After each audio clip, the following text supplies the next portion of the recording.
Under the Oak Tree. Chapter 331. We've waited long enough. We can't afford to waste any more time, Breston snarled, wolf-like. He turned his scowl on to Kuala Leon. If you are unwilling to give the order, my men and I will ride into battle ourselves if necessary. Kuala stepped closer to Breston with the swiftness of a jaguar lunging at its prey.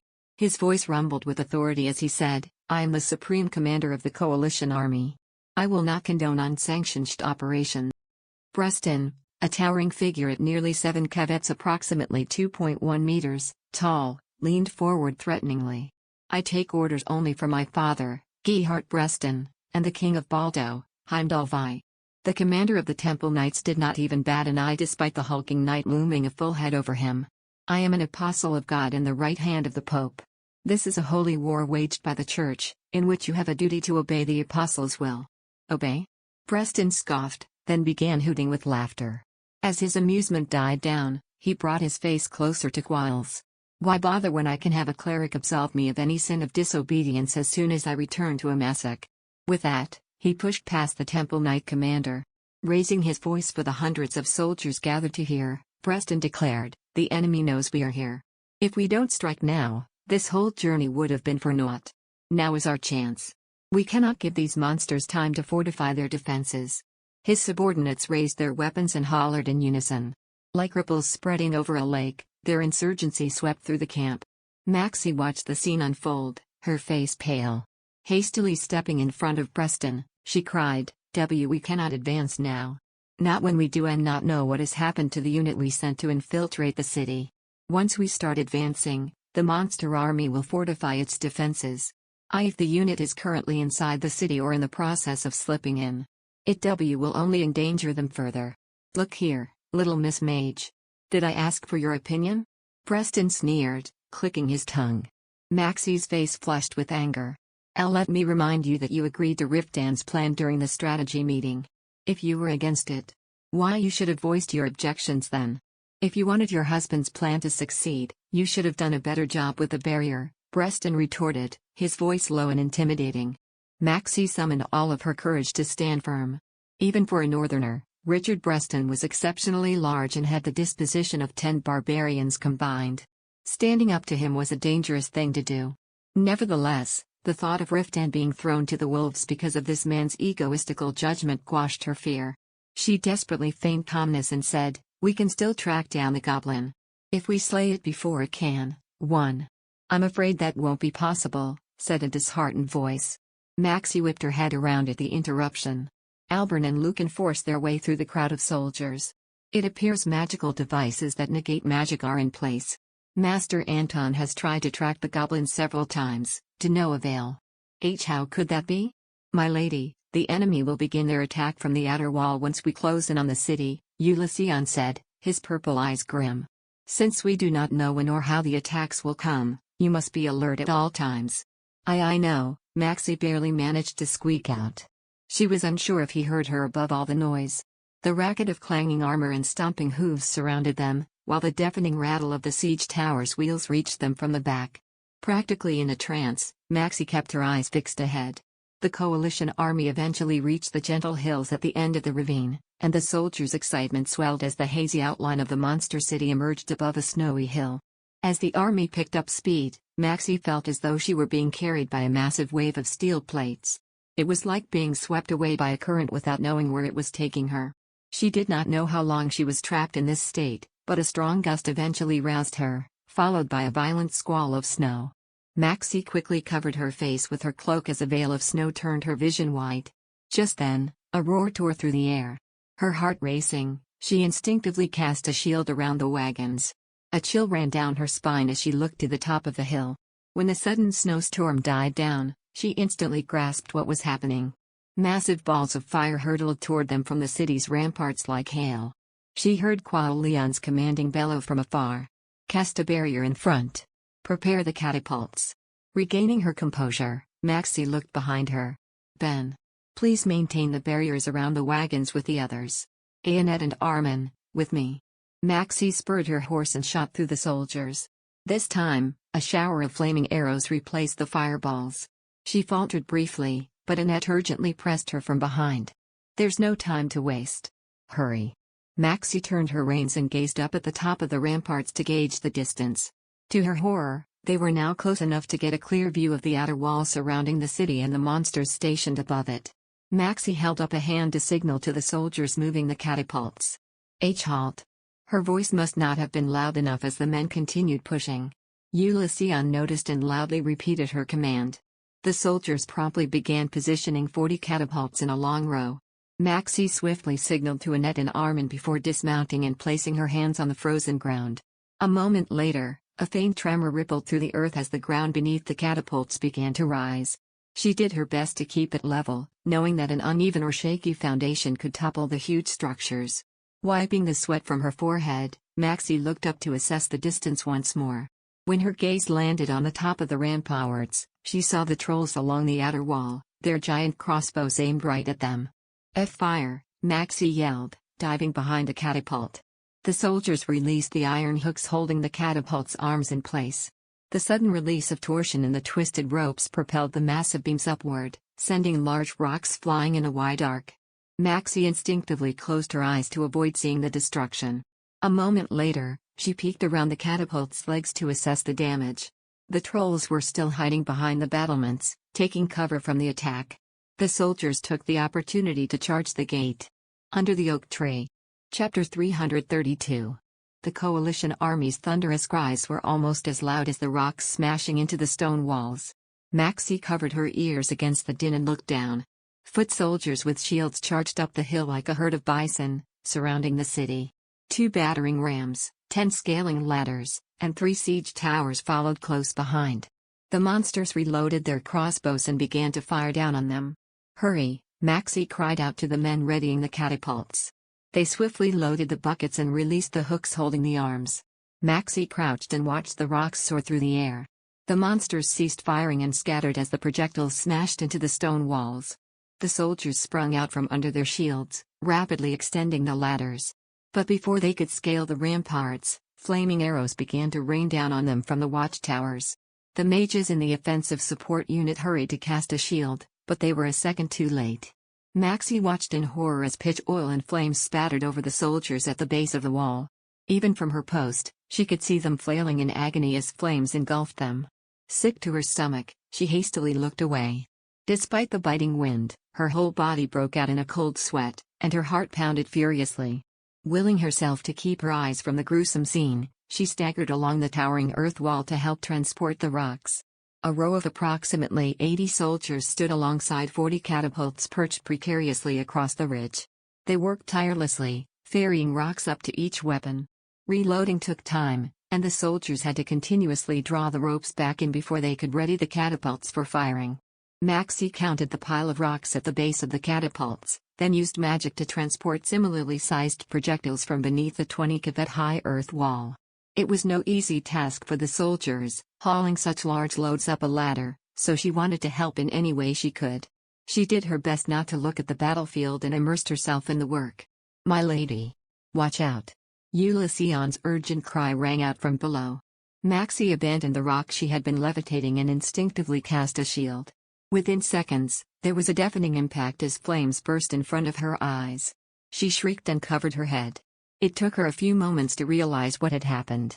The monsters had launched a massive fireball using a catapult, but her quick action had saved her and the soldiers from being blasted into pieces. Unfortunately, part of the earth wall had crumbled, causing one of the catapults to tilt. Maxie hurriedly touched the ground, but the catapult tipped over the edge and plunged off before she could do anything. She looked down to make sure no one was hurt. Her relief was short-lived when Ulysses shouted, "Lower the wall. They're aiming for the catapults." It was impossible to tell how long the silent standoff lasted. When the sun began to sink behind the mountain, the soldiers started setting up camp around the city, and Maxie retreated to the rear to tend to the wounded. Around 80 men had suffered injuries, half of which were too dire for magic to heal. Even as it grew dark, she helped her patients out of blood-stained armor, cleaned wounds, and applied splints on broken bones.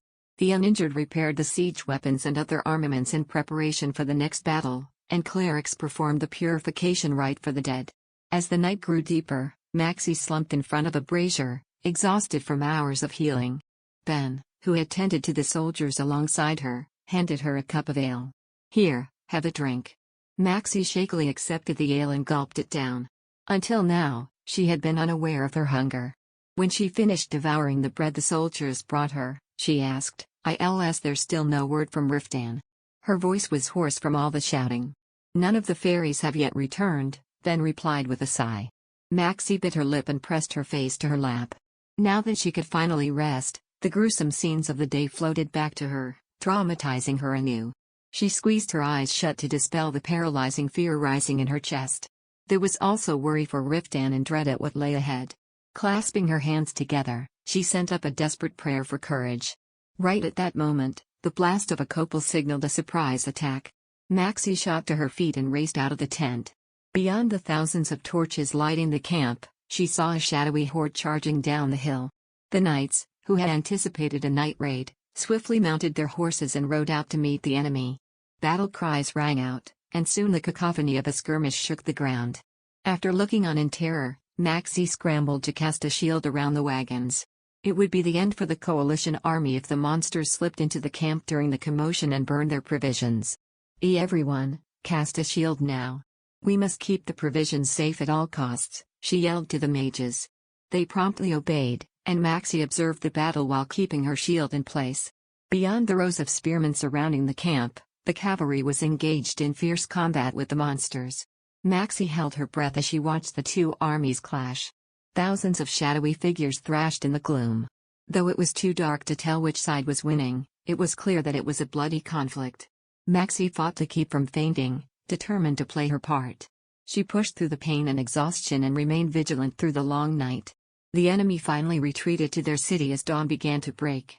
The bluish light revealed a harrowing scene, filling Maxie with despair. Strewn across the hill, alongside mutilated monster carcasses, lay the lifeless bodies of their men. Under the oak tree. Chapter 333. The mage who had cast a barrier to protect the queue of baggage wagons poked his head out from behind a compartment. Is it over?" he asked. Too exhausted to answer, Maxie merely bobbed her head and wove her way through the throng of soldiers. As she drew nearer to the hill ahead, she saw that the slopes were guttered with flowing streams of dark red. Steam rose from the blood oozing from corpses.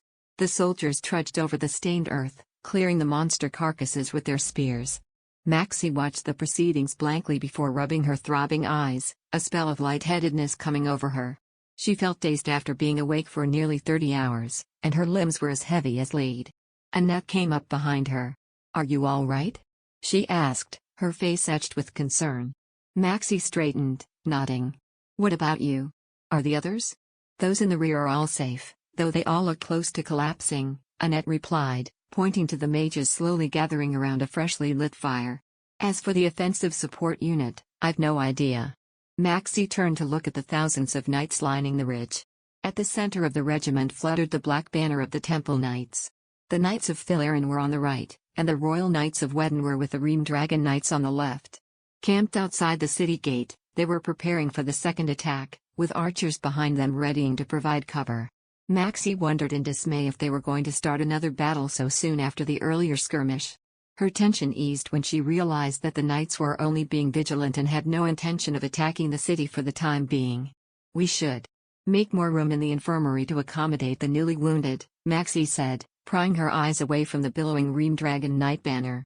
She headed toward the infirmary. Though she desperately wanted to confirm that the people she knew were well, her duties as a mage came first. After assessing the mages nodding off around the fire, she instructed those who looked relatively fine to prepare to receive the wounded. She commanded the remaining half to rest in their tent, as they would be taking over in a few hours. Inside the infirmary, she added more charcoal to the dying brazier and moved the patients to one side to make room for new arrivals. She then busily laid bedrolls over a layer of straw. Before long, the gravely wounded were carried into the tent on stretchers, a total of 49, 10 of whom were in critical condition. The mages promptly peeled off the bloodied armor and washed their injuries with wine. Maxie instructed her unit to stop the bleeding while she began stitching up lacerations. Most of the mages had almost depleted their mana by now. Without the luxury of magic to speed up healing, they were forced to tend to the men in order of urgency. Maxie was flitting from one patient to the next when, all of a sudden, a soldier with a broken shin became delirious and began thrashing on his bedroll. She threw her weight on him, pressing him down. Bring me some hot water. And clean linen. The man's violent movements opened up the gash on his leg even further. Blood spurted over her, some of it streaking her face. After calling for soldiers to help restrain the man, she cast healing magic on his gaping wound. Her mana was low now, but she knew the blood loss would kill him in a matter of minutes if she did not act. His calm tone changed as he noted how pale she was, hastily adding, "Please do not worry, my lady. I'm certain we will hear from Sir Riftan soon." Maxie gave him a smile that felt stiff even to herself before entering the barracks. Inside the candlelit tent, around 15 knights were already seated at the long table. They appeared to be studying a strategy map. Princess Agnes beckoned to her when she noticed Maxie hovering by the entrance, intimidated by the somber atmosphere. "Come sit here, Maximilian." Maxie cautiously took the seat next to the princess. Leon sat directly opposite, wrapped in his usual air of calmness. Richard Breston and the commander of the Erexian army were seated on her left, while Salric and Anton were on her right. She was scanning their faces when Princess Agnes said gently, "I heard you toiled through the night. How are the wounded?" "We lost 2. But I believe the rest will make a quick recovery. We plan to heal them with magic once we've replenished our mana." "Good. That means more men for the infantry," Breston chimed in. "I suggest you heal them all by tomorrow to make room for the next drove." Maxie directed a contemptuous glare at the man, but he only responded with a hearty laugh as though he found her hostility amusing. "One only say this for your sake," Breston said, chortling. "A full infirmary will be more work for the mages." "Enough drivel," Agnes snapped. "I'm growing tired of your provocations. Explain your strategy. The many casualties among your royal knights must have put you in a foul mood, Your Highness." Agnes responded with a venomous glare. Breston shrugged and picked up a quill. "Very well. It appears the princess is upset, so I'll get this over with quickly." He dipped the quill in ink and drew a straight line on the map. "This is the enemy's reach from the city." He propped his elbow on the table and drew another line. "This is the range of their catapults, and here, the range of their arrows. Hence we must position our catapults here, just out of reach." After blinking down at the map, Maxie eyed the man skeptically. How can you be sure? Did you not see our little experiment on the first day?" Breston replied flatly, sticking the quill back inside the ink bottle. Maxie furrowed her brow in confusion before she stiffened as understanding dawned on her. She had been too preoccupied during the battle to notice anything strange, but she now recalled that the infantry that had charged the city on the first day were from the Baldonian army. "Rest assured," Breston said nonchalantly, "these are meticulous calculations made from the rear during the mock unit's attack." Under the oak tree. Chapter 334. Maxie stared at Richard Breston in horror. "Are you saying those soldiers were used as cannon fodder to assess the monster's attack range? Did you think we would order an all-out assault without first understanding the strength of the enemy's defenses?" Breston drawled, leaning back in his chair.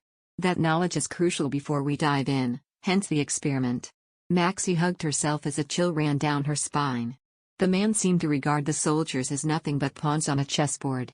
"This siege is going to be more troublesome than we thought," Breston added apathetically. "The front and west walls are loaded with catapults and crossbows. The east wall is relatively weak, but access is limited by a steep valley. Positioning our siege weapons there is out of the question. And even if, by some miracle, we were able to get close enough, our weapons would be raised if we don't find a solution for those blasted flaming arrows. Which means our only option at present is to bombard the ramparts from a safe distance," said Guile, breaking his silence. The paladin appeared unperturbed by Breston's chilling remarks. In a flash, Maxie realized that the Knights of Philarin had not acted alone in sacrificing the convicts. After gazing down at the map with a pensive expression, Guile added calmly, "There is also the problem of the night raids. The enemy will wear down our soldiers if they persist." "What about a makeshift wall?" Princess Agnes suggested. "There is no shortage of stones in the mountains. If we have the rear unit transport them, we could have one up in a few days. Even just a 10 structure would help. It would also allow the mages to take turns resting as they wouldn't be required to maintain a barrier around the supplies all night." The princess turned to Maxie as though asking for support. Maxie composed herself and replied calmly, "A wall would be nice, but where would we source the clay or the plaster to build it? And even if we did succeed in building such a thing, one doubt it would be strong enough to withstand attacks. There will be an elite unit standing guard outside it," so it does not have to be too sturdy," replied Agnes. "It only needs to stop goblins from sneaking into camp." "Very well," Quail said, stroking his chin. "Since the war is not going to start in earnest anytime soon, we can assign part of the rear unit to construction duty." The discussion shifted to the reassignment of the soldiers. Maxie felt like an outsider among a group of strangers. Was war always this ruthless? The commanding officer's blatant disregard for the lives of not only their enemy but their own men horrified her. As if sensing her wandering attention, Quail tapped the table. "We will position the catapults at the center and the ballistae on either side. A three-pronged attack should make defense a little more difficult for the enemy." Maxie snapped her head down at the map and carefully studied the formations. Now was not the time to be distracted. As soon as the meeting concluded, the army reorganized as planned. While the Ream Dragon Knights and the Knights of Philaron guarded the camp, some of their forces moved west, and the siege weapons were repositioned. At long last, they were ready for the second attack. This time, the task of assisting with the catapults fell on Ben and Armin. 30 catapults inched their way up the hill, and giant crossbows formed rows along the east and west sides. As soon as the tense preparations were complete, the coalition army launched their attack from multiple angles. "Someone bring me hot water and clean linen," Maxie cried, then gingerly opened Garrow's eyelid. His eyeball was terribly swollen. "God damn it," Ulysses cursed. He sank onto a chair and roughly scrubbed his face, no doubt aware that vision loss from an injury could not be restored. "How's the wound?" Annette asked, placing a kettle and a stack of linen nearby. Maxie soaked a strip of linen with water without replying and began wiping the blood from Garrow's face. "Could you not heal him with magic first, my lady?" Ulysses said anxiously. I must write the bones first. If I don't, they will set in the wrong place." After gingerly feeling the upper part of Garrow's forehead, Maxie motioned to Annette, who promptly fetched an array of medical tools. Maxie took a barber's blade from the leather pouch, wiped it with wine, and made a long incision from the right corner of his forehead to his temple. She had almost drawn the incision down to his cheek when Garrow suddenly jerked awake. After asking Ulysses to restrain his friend, Maxie pried apart the skin and began to position the broken bones with tweezers. Fresh blood spilled from the open wound, and Garrow twisted in pain throughout the harrowing process. Maxie was soaked in sweat by the time she finished reconstructing his skull. She was about to cast healing magic over it when Annette laid a hand over her shaking fingers. "Let me do the healing. You should rest, you look almost blue." Maxie anxiously looked down at the unconscious Garrow before conceding. She struggled to her feet and made to leave the tent when, all of a sudden, her stomach wrenched. She raced outside and around the corner to hurl in private. Her throat burned, and her limbs felt heavy. Panting, she wiped her lips. He might lose sight in his right eye. It would be fortunate if his vision was the only thing the young knight lost. If his brain was indeed damaged, he might never wake again. And even if he did, he could very well find himself crippled. Maxie pressed her face to her knees. The fear she had kept at bay came crashing down on her like a tidal wave. Ulysses or Baron could be the next person rushed into the infirmary, not to mention Elliot, Ruth, or Riftan. No one was safe. The sobs Maxie had been suppressing burst forth, racking her whole body. She ached to see Riftan. She wanted to confirm with her own eyes that he was well and feel his comforting arms around her. Under the oak tree. Chapter 335. "Are you all right, my lady?" The voice came from behind. It was Ulysses, standing next to the tent as he gazed down at Maxie forlornly. He had likely followed her out of concern. Maxie pulled herself together and staggered to her feet. I am all right. All the tension made me a little queasy. You look unwell. Please allow me to escort you to your tent." Ulysses helped her up, and Maxie leaned against him as she rose. She was simply too drained to maintain a strong front. "Is everyone else all right?" she asked. "Around 7 knights were wounded, but none of their injuries are life-threatening," Ulysses said gravely, looking up at the hill. The battle had raged throughout the night. The knightly orders now stood guard above the hill while soldiers loaded the wounded onto stretchers. Clerics buried and purified the dead, and others towed carts loaded with the limp carcasses of their steeds. Though it was customary to honor a warhorse with a burial upon its death, the army had to resort to eating whatever they could find to conserve provisions. The horses were either skinned and dismembered or roasted whole over fires. Even while hundreds died each day, their screams ringing through the air, the living still had to fill their stomachs when the time came. Maxie watched the soldiers roam up and down the hill before coming to her senses and making her way through the camp. Adjacent to the rows of tents was the start of the camp wall construction, a stack of roughly cut stones 4 cavets approximately 120 centimeters high. The rear unit worked on it between skirmishes. Walking past the unevenly stacked structure, she reached the tall tent assigned to the mages. She did not bother changing out of her bloodied clothes before laying next to the brazier and huddling beneath 2 dirty blankets. Despite the anxiety and fear that tore at her heart, her exhaustion dragged her into a deep slumber. Garrow remained unconscious the next day. Baron, who had come to the infirmary to check on him, called Maxie out of the tent. "Do you think the lad will be all right, my lady?" he asked cautiously. Unable to answer right away, Maxie bit her lip. A heavy silence passed. "I would like your honest opinion," said Baron. "Garrow's my direct subordinate, so I must know his condition." The mere thought of battling tens of thousands of monsters at close range caused her heart to shrivel with fear. Above all other emotions, though, was her worry for Riftan. Excusing herself, Maxie turned to go back into the infirmary. She felt she would lose all self-control if she continued this conversation.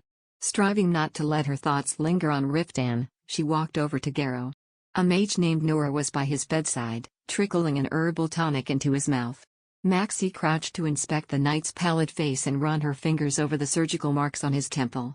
Though the wound had healed, small lumps ran above his right eye. Worry pricked at her that she had not set all the bones right. After examining his still swollen eye, Maxie asked Nora to reduce the swelling with ice and moved on to the other patients. The heavy snowfall finally ceased at noon the next day, and the coalition army wasted no time in resuming the attack.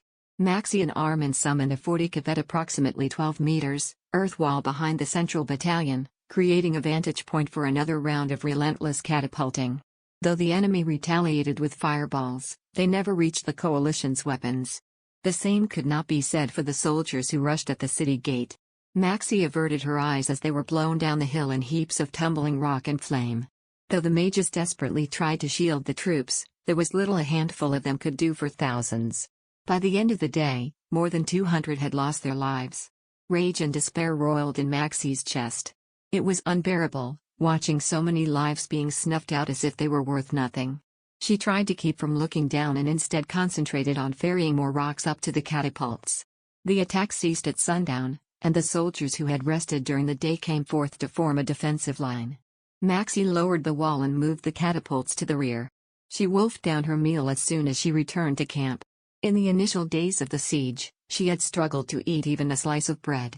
Now, in just a matter of days, she found herself gorging her rations despite the stench of blood that permeated the air. It was a testament to the incredible resilience of the human body, one that she was experiencing firsthand. Her body still craved sleep and nourishment even in the chaos of war. Before this, she never would have thought it possible to fall asleep with the deafening noise of smashing rocks. In the second week of the fruitless siege, Adolf, the commander of the Erexian army, allowed his anxiety to get the better of him. "We cannot drag it on like this," he blurted during a strategy meeting. Everyone gathered inside the central barracks scowled.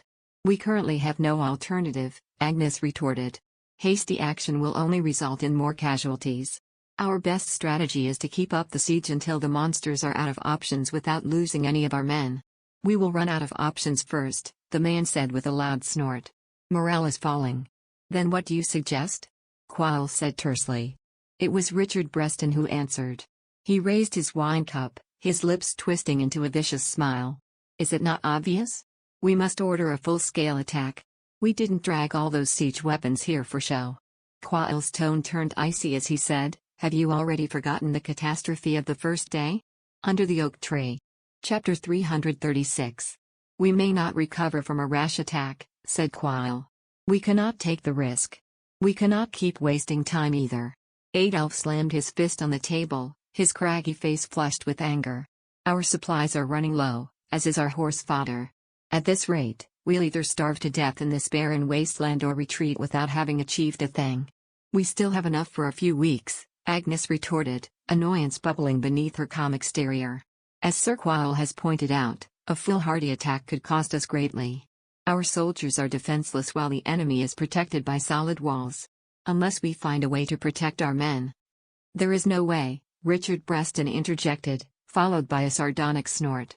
Unless the walls collapse on their own, the monsters will always have the upper hand. We have a greater chance of winning by mobilizing all of our troops. Let me remind you that it's not just the enemy that wearies the longer this siege drags on. A brief silence reigned over the tent. Indeed, the soldiers were becoming more exhausted by the day. What with the harsh weather, poor conditions, frequent night raids, and an impregnable fortress, it was no wonder they were discouraged. "Send word to the Bolos Royal Knights at once," Breston concluded, hammering in his point. "We must end this once and for all while our army still has the will to fight." Quail Leon, frozen in a pensive gesture with his chin resting on his steepled fingers, finally spoke. "This is not a decision to be made hastily. We still have time, so we shall monitor the situation over the next few days." He rose from his seat and strode out of the tent, bringing the meeting to an end. Though visibly discontented with the verdict, Breston and Adolf held their tongues and left the tent. Maxie promptly returned to the infirmary to tend to the wounded, where she stayed busy for the rest of the day. When the sun rose the next morning, she was napping by the brazier. She woke as the light played over her eyes.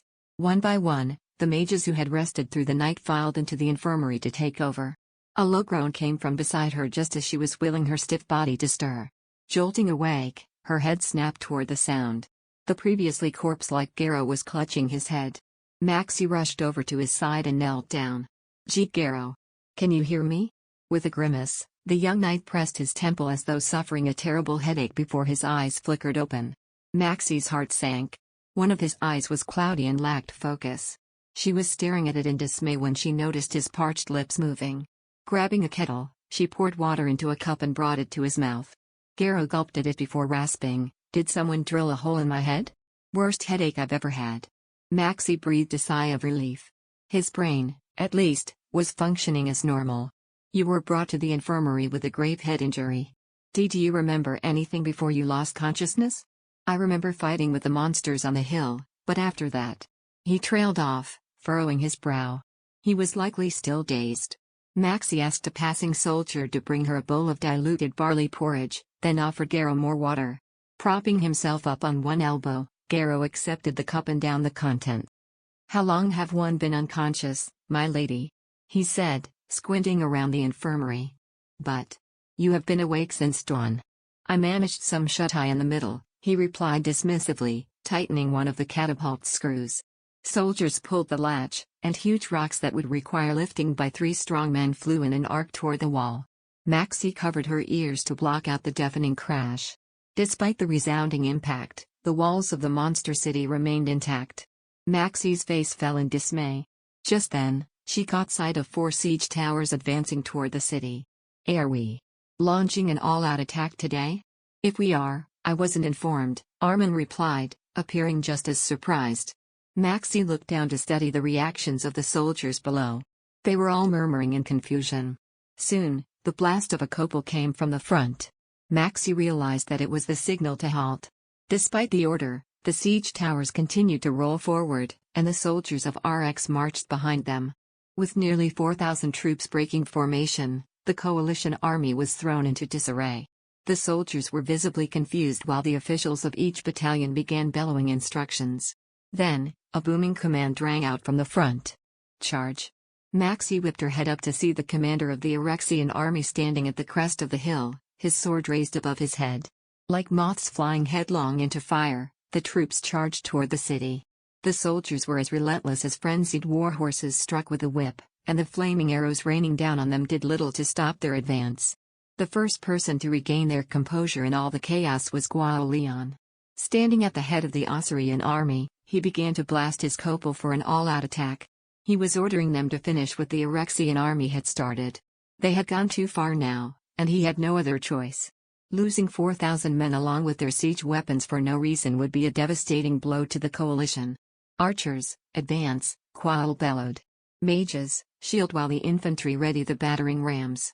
Maxie finally broke out of her stupor and leapt into action. "Quick," she yelled. "Fire the catapults. We mustn't let them attack the siege towers." The soldiers immediately tightened the catapults' ropes and began launching a barrage of rocks at the ramparts. Maxie anxiously watched as the siege towers advanced through the shower of flaming arrows. The monster's burning projectiles soon knocked down one of the towers. Though the soldiers inside had quickly dispersed, dozens were still crushed by the falling debris. Maxie stifled a scream. Despite the horrific scene, the coalition army kept advancing, and the monsters began hurling rocks. The mages summoned barriers, but they could do little to stop the swirling embers alighting the siege towers. Black smoke billowed from the towers as flames engulfed them, forcing the soldiers inside to rush out. The blazing structures then began sliding down the slope. Soldiers knocked each other down like dominoes in their attempts to avoid the moving columns of flame. In a matter of seconds, about 100 men lay sprawled across the hill. The tragedies did not end there. The Erexian cavalry riding close behind failed to stop in time, trampling their comrades. The senseless carnage left Maxie speechless. Even those bent on self-destruction could not have failed so spectacularly. Under the oak tree. Chapter 337. With hundreds of their comrades dying in droves, the soldiers charging up the hill began to falter. Those that made it close to the wall must have deemed it too late to turn back. They extended the ladders and began to climb. Armored monsters began scaling the outer walls, paying no mind to the coalition's arrows directed back at them. Leaning out of the battlement, they bashed their iron maces against the soldiers who managed to get close. It was such a gruesome sight that Maxie had to look away. After a few hours, the Erexian army began retreating. Arrows rained down on the fleeing soldiers, killing additional hundreds in the process. Maxie tried to count the bodies scattered on the hill but gave up after passing 500. Her rough estimate of the total was 3 times that number. The whole situation was simply too disastrous to be the result of one man's reckless actions. Armin stood nearby, gazing down at the battlefield with a grim expression. "I think it's over," he said. "Let's lower the wall." As he lifted the spell, the earthen mound slowly descended. Maxie pushed past the soldiers as the ground leveled out. While the Erexian army had suffered the most casualties, many of the archers who had marched with them were from the Osirian and Wedonian forces.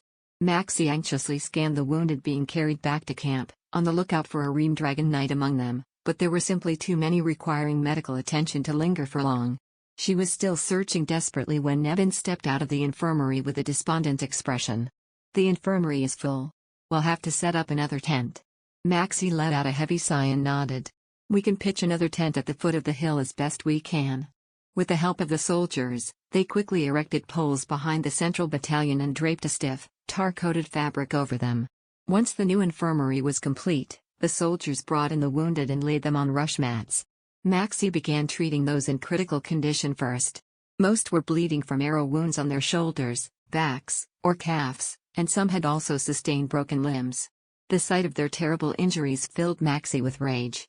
Containing her anger, she pulled arrows from flesh, set broken bones, and stitched up lacerations. Once the most pressing treatments were complete, she emerged from the tent to assess the situation. The coalition army had swiftly reorganized, forming a defensive line. Her eyes swept over the orderly ranks arrayed on the hill and breathed a relieved sigh when she spotted Hebarin and Ulysseon behind the central battalion. Garrow's injury had strung Maxie into a state of constant anxiety. She felt the need to confirm their well-being prick at her, and she started toward them. Suddenly, the mass of soldiers parted, revealing a man being dragged into camp. The ominous scene stopped Maxie in her tracks. 2 paladins forcibly brought their captive to his knees in front of the other knights. Incensed, the man bellowed, "I am a commander appointed by His Majesty King Balial. I will not be subjected to such treatment."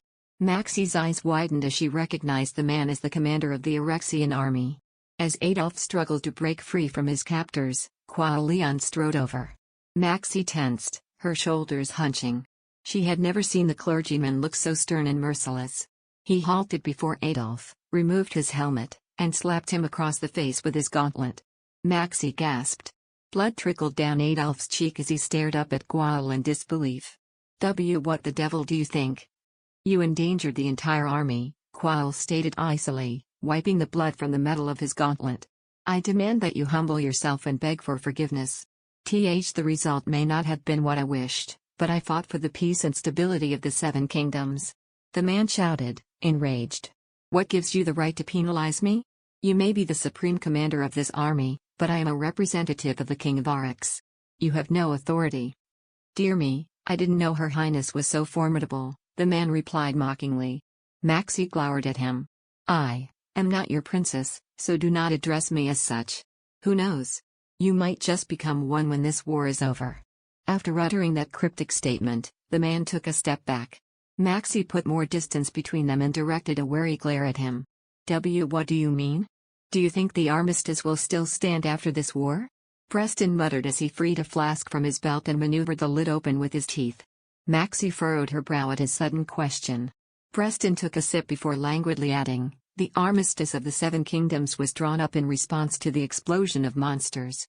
Simply put, if there are less monsters, it no longer serves a purpose." And nonsense. There is no guarantee that such a thing. The goal of the armistice has never been peace. It was an agreement made so the rulers of each kingdom could protect their power. And under this pretext of peace, they have suppressed rebels and defiant nobles alike, yet this land is still plagued by conflict. A disturbing smile curled the man's lips, and his red eyes glinted as he spoke. This fictional peace is bound to end, and the warlords who have been stifled by the armistice will rise up to reclaim Rome's former glory. Only then will the myth of Rosum Wigru truly come alive. Maxie hunched her shoulders against the chill that ran down her spine, but Preston prattled on as if under a spell. "Wigru is the hero who unified the Seven Kingdoms. It's deplorable, is it not? That the forces preventing the rebirth of the Empire are sullying his name. Just the thought of those impostors alone fills me with rage." He gave her a goading look. "And the worst among them is your mud of a husband.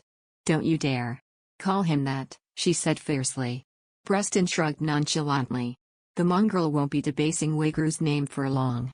The armistice will end once the monsters have been exterminated, and the true myth of the Empire will begin again. And I suppose you consider yourself the hero of this myth?" Maxie retorted derisively. The man's eyes flashed dangerously. "It's certainly a possibility. Though I feel bad for you. I doubt that will happen in your lifetime," Maxie said with conviction. The smirk vanished from Preston's lips. Maxie met his gaze and emphasized each word as she said, "Because you will never surpass Riftan Calypse." She readied herself to cast a shield as his eyes flashed dangerously, but he made no move to attack and simply glared at her. Then, in a disconcertingly languid manner, he said, "We'll see about that." He turned around and strode toward where the Baltonian flag flapped in the wind. Maxie stared after him, uneasiness pooling in her gut. Something told her that she might have needlessly disturbed the hornet's nest. Under the oak tree. Chapter 338. By midday, the night watch retired to their tents to rest, while those who had managed a few hours of sleep climbed the hill armed with spears and shields. Standing in front of the newly erected infirmary, Maxie watched the army move in perfect synchrony to their commander's orders. Since much of the Erexian infantry had fallen during the last charge, it appeared that a portion of the Baltonian army had joined the central battalion to make up for the shortage. The dark green banner of the Knights of Philaron fluttered above the entrance. After gazing up at it, Maxie entered the infirmary, an uneasy feeling weighing on her stomach. It had been there all day ever since her unpleasant exchange with Richard Preston. Stirring a boiling pot over a brazier, she stewed over the man's ominous prophecy. The Seven Kingdoms could very well splinter once their common enemy was no more. If the peace agreement broke, war would erupt along the border of Wedden and Dristan, and there would be uprisings all over Rovidon. Could the newly elected Pope protect the current order from power-hungry opportunists like Richard Preston? Lost in thought, Maxie only looked up when someone whacked her shoulder. Annette stared back at her with a scowl. "Where's your head? You're burning it." Maxie blinked before hastily scooping water from a pail and tossing it in the pot. "You should rest," Annette said, sighing. "The last thing we want is for you to burn the place down because you're in a fog." "I'm sorry. One will pay more attention," Maxie mumbled sullenly as she scraped her ladle against the herbs stuck to the pot's rim. She felt irritated at herself for letting Preston's words get to her. Even if there was some truth to them, it was a scenario in the distant future. Why was she adding to her worries when they were already struggling with the problem at hand? Driving out all thoughts of catastrophe, she forced herself to focus on tending to the wounded. There was no shortage of work after yesterday's foolhardy attack had resulted in hundreds of injured. Once the herbal tonic was ready, Maxie lowered the pot and summoned a few soldiers to the infirmary. She instructed them to administer the tonic to those who had fevers. Meanwhile, she moved on to changing all the blood and pus-soiled dressings. Though she wanted to heal all of them with magic, she had no option but to rely on other treatment methods. Each dressing change was a mechanical process, wiping stitched-up wounds of discharge and redressing them with clean bandages. Her hands moved busily of their own accord until a strange commotion outside the tent leaked through the entrance. Maxie went still. A shiver passed down her spine as she wondered what problem had reared its head now, but she was too terrified even to find out. After hesitating, she reluctantly stepped outside to find thousands of soldiers crowding the front. Rows of catapults stood on either side. Maxie narrowed her eyes. Though the sight was nothing out of the ordinary, something did not feel right. She studied the tense faces of the soldiers and furrowed her brow when she noticed the black smoke rising above their heads. A smell more pungent than burning wood assaulted her nose. "My lady, you must return to the rear," he said stiffly. "The battle is about to begin." Maxie followed the direction of his gaze to see the city gate slowly rising. With a triumphant laugh, Preston drew the sword strapped to his back. Leon promptly mounted his horse and signaled the start of the battle as monsters began to flood out of the city. "Now, my lady," Ulysses cried, drawing his sword. Maxie whirled and raced down the hill. A chorus of battle cries went up as the coalition army charged. Fighting the urge to look back, she ran straight to the infirmary. The attack has begun. We must hurry and set up the barriers." No sooner had the words left her mouth than the mages made a beeline for their designated posts. They summoned a double barrier in front of the rear unit, and archers and spearmen climbed atop it. It was a defensive measure in case the enemy managed to beat back the front line. Maxie followed them up the ladder. The vantage point offered a clear view of 16,000 men clashing with legions of trolls. Her whole body trembled in terror. Each swing of the green giant's iron maces sent 2 or 3 men flying, rapidly splintering the coalition's ranks. It was like watching a stampede of bulls. The horrifying sight seemed to dampen the army's fighting spirit. The trolls relentlessly pushed the central battalion back until the battle raged in the middle of the coalition army's camp. Maxie's breath caught in her throat, terrified that the monsters would break through their barriers at any moment. The human soldiers looked helpless up against their enemy's frightening strength. Suddenly, a chilling fear seized Maxie. Would she ever be able to see Riftan again? In the next moment, she realized that the tide of battle was not yet against them. The central battalion had intentionally retreated so the left and the right flanks could surround the enemy. The tables turned quickly from there. The coalition army drove the monsters to the center and began their onslaught. When the catapults fired from the flanks, the monsters broke rank to avoid the hurtling rocks, and knights ruthlessly slaughtered them in the ensuing confusion. Maxie watched in astonishment until a dark shadow loomed overhead. She looked up, her blood running cold. Dozens of wyverns blocked the gray sky. Maxie promptly cast a shield when she saw some clutching objects in their great talons. All at once, a barrage of rocks fell from the sky. Though Maxie quickly tried to expand her shield, she was a step too late. The rocks rained down at frightening speeds, smashing half of the earthen wall and the tents pitched behind it. Everyone, beneath the shield," Maxie yelled at the top of her lungs. But her cry was smothered in the chaos of battle. People scattered in panic, some collapsing after being hit squarely on the head by falling debris. Maxie watched in overwhelming despair as their camp was torn apart. Right then, a wyvern dove straight at her. Terrified, she squeezed her eyes shut. With her current mana, she did not think the shield would be able to withstand the blow. A fierce gust blew overhead, and a sharp noise pierced her ears. Time seemed to stop. Flattened against the earth wall, Maxie braced for the impact. When the wailing wind died out, she slowly opened her eyes just in time to see a wyvern snatch a troll into the air. Under the oak tree. Chapter 339. Maxie blinked dazedly, unable to comprehend the horrific scene before her. The wyvern's sharp talons tore apart the troll, its hulking form falling to the ground in chunks and spraying the battlefield crimson. Maxie fought to tear her gaze away as she stood covered in troll blood, the metallic scent filling her nose. A second wyvern circled above. It gobbled up a piece of troll as it plunged, while a third dove to snatch up another monster. Only then did Maxie finally realize what was happening. The wyverns had turned tail and were now attacking the monster army. Intense relief flooded her. She desperately held back her sobs, almost dizzy with joy. Riftan had successfully infiltrated the wyvern farm as planned. He was safe. The fact that the wyverns were now indiscriminately attacking trolls must mean Ruth was manipulating the rune that controlled them. The monsters began a frantic retreat. Having recovered from the sudden airborne attack, the coalition army rapidly organized to strike back. Maxie found it easier to watch the fighting now that the tide had turned. The Ream Dragon Knights advanced from the east, cutting down the raging waves of trolls as they retreated. The royal army of Wedden charged close behind. From the center, the Osirian cavalry dispatched the fleeing monsters while evading the swooping wyverns. Balto's army, on the other hand, forced the enemy back with much more aggression. Shivers crawled down Maxie's spine as she watched Richard Breston running amok like a demon. He violently swung his greatsword, the blade of which was nearly 6 cavets, approximately 180 centimeters, long. She realized he was far more dangerous than she had thought.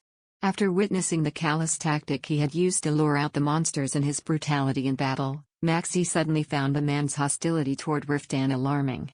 She feared he would only wreak more mayhem once this war ended. Suddenly, a wave of blistering heat hit her back. She looked over her shoulder, her blood running cold. One of the tents housing their provisions was up in flames. Maxie scrambled down the earth wall and cut through the chaos. She ordered back the soldiers who were fighting the flames, then swept a blanket of soil over the burning tent with magic. No sooner had she snuffed out that fire than smoke began to rise from the makeshift stables. The terrified horses broke free from their tethers and bolted away, throwing the camp into further confusion. Maxie blanched and raced to the stables. What on earth was igniting all these fires? Had some of the braziers toppled over during the commotion? Kneeling in the dirt, she was about to start a spell when she froze. Dozens of cavets away, red goblins streaked past with torches in hand.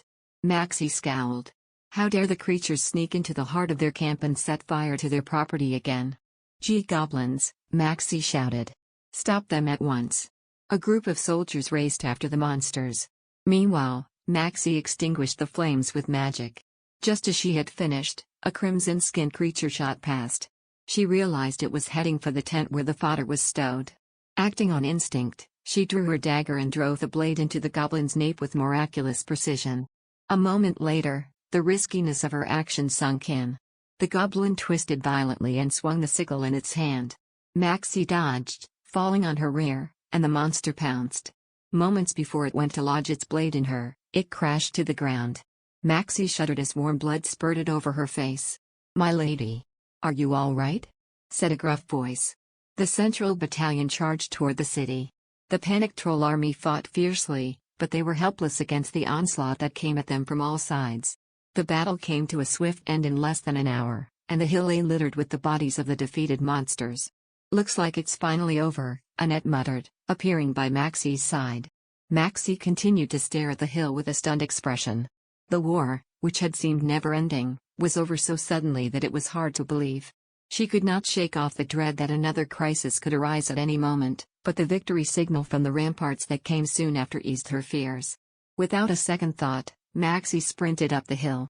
She trudged through the slurry of blood and mud, clumps of it caking her shoes. Her legs felt like lead, but she willed herself to keep moving, ignoring the voices calling after her. By the time she reached the city gate, she had lost count of the corpses she had stepped over to get there. She had a feeling the horrific scene would haunt her dreams for a long time. But still, at that moment, she strangely felt no fear. Perhaps her senses had been damaged somehow, she thought as she ran through the huge arched entrance. She took in the desolate city of stone and steel.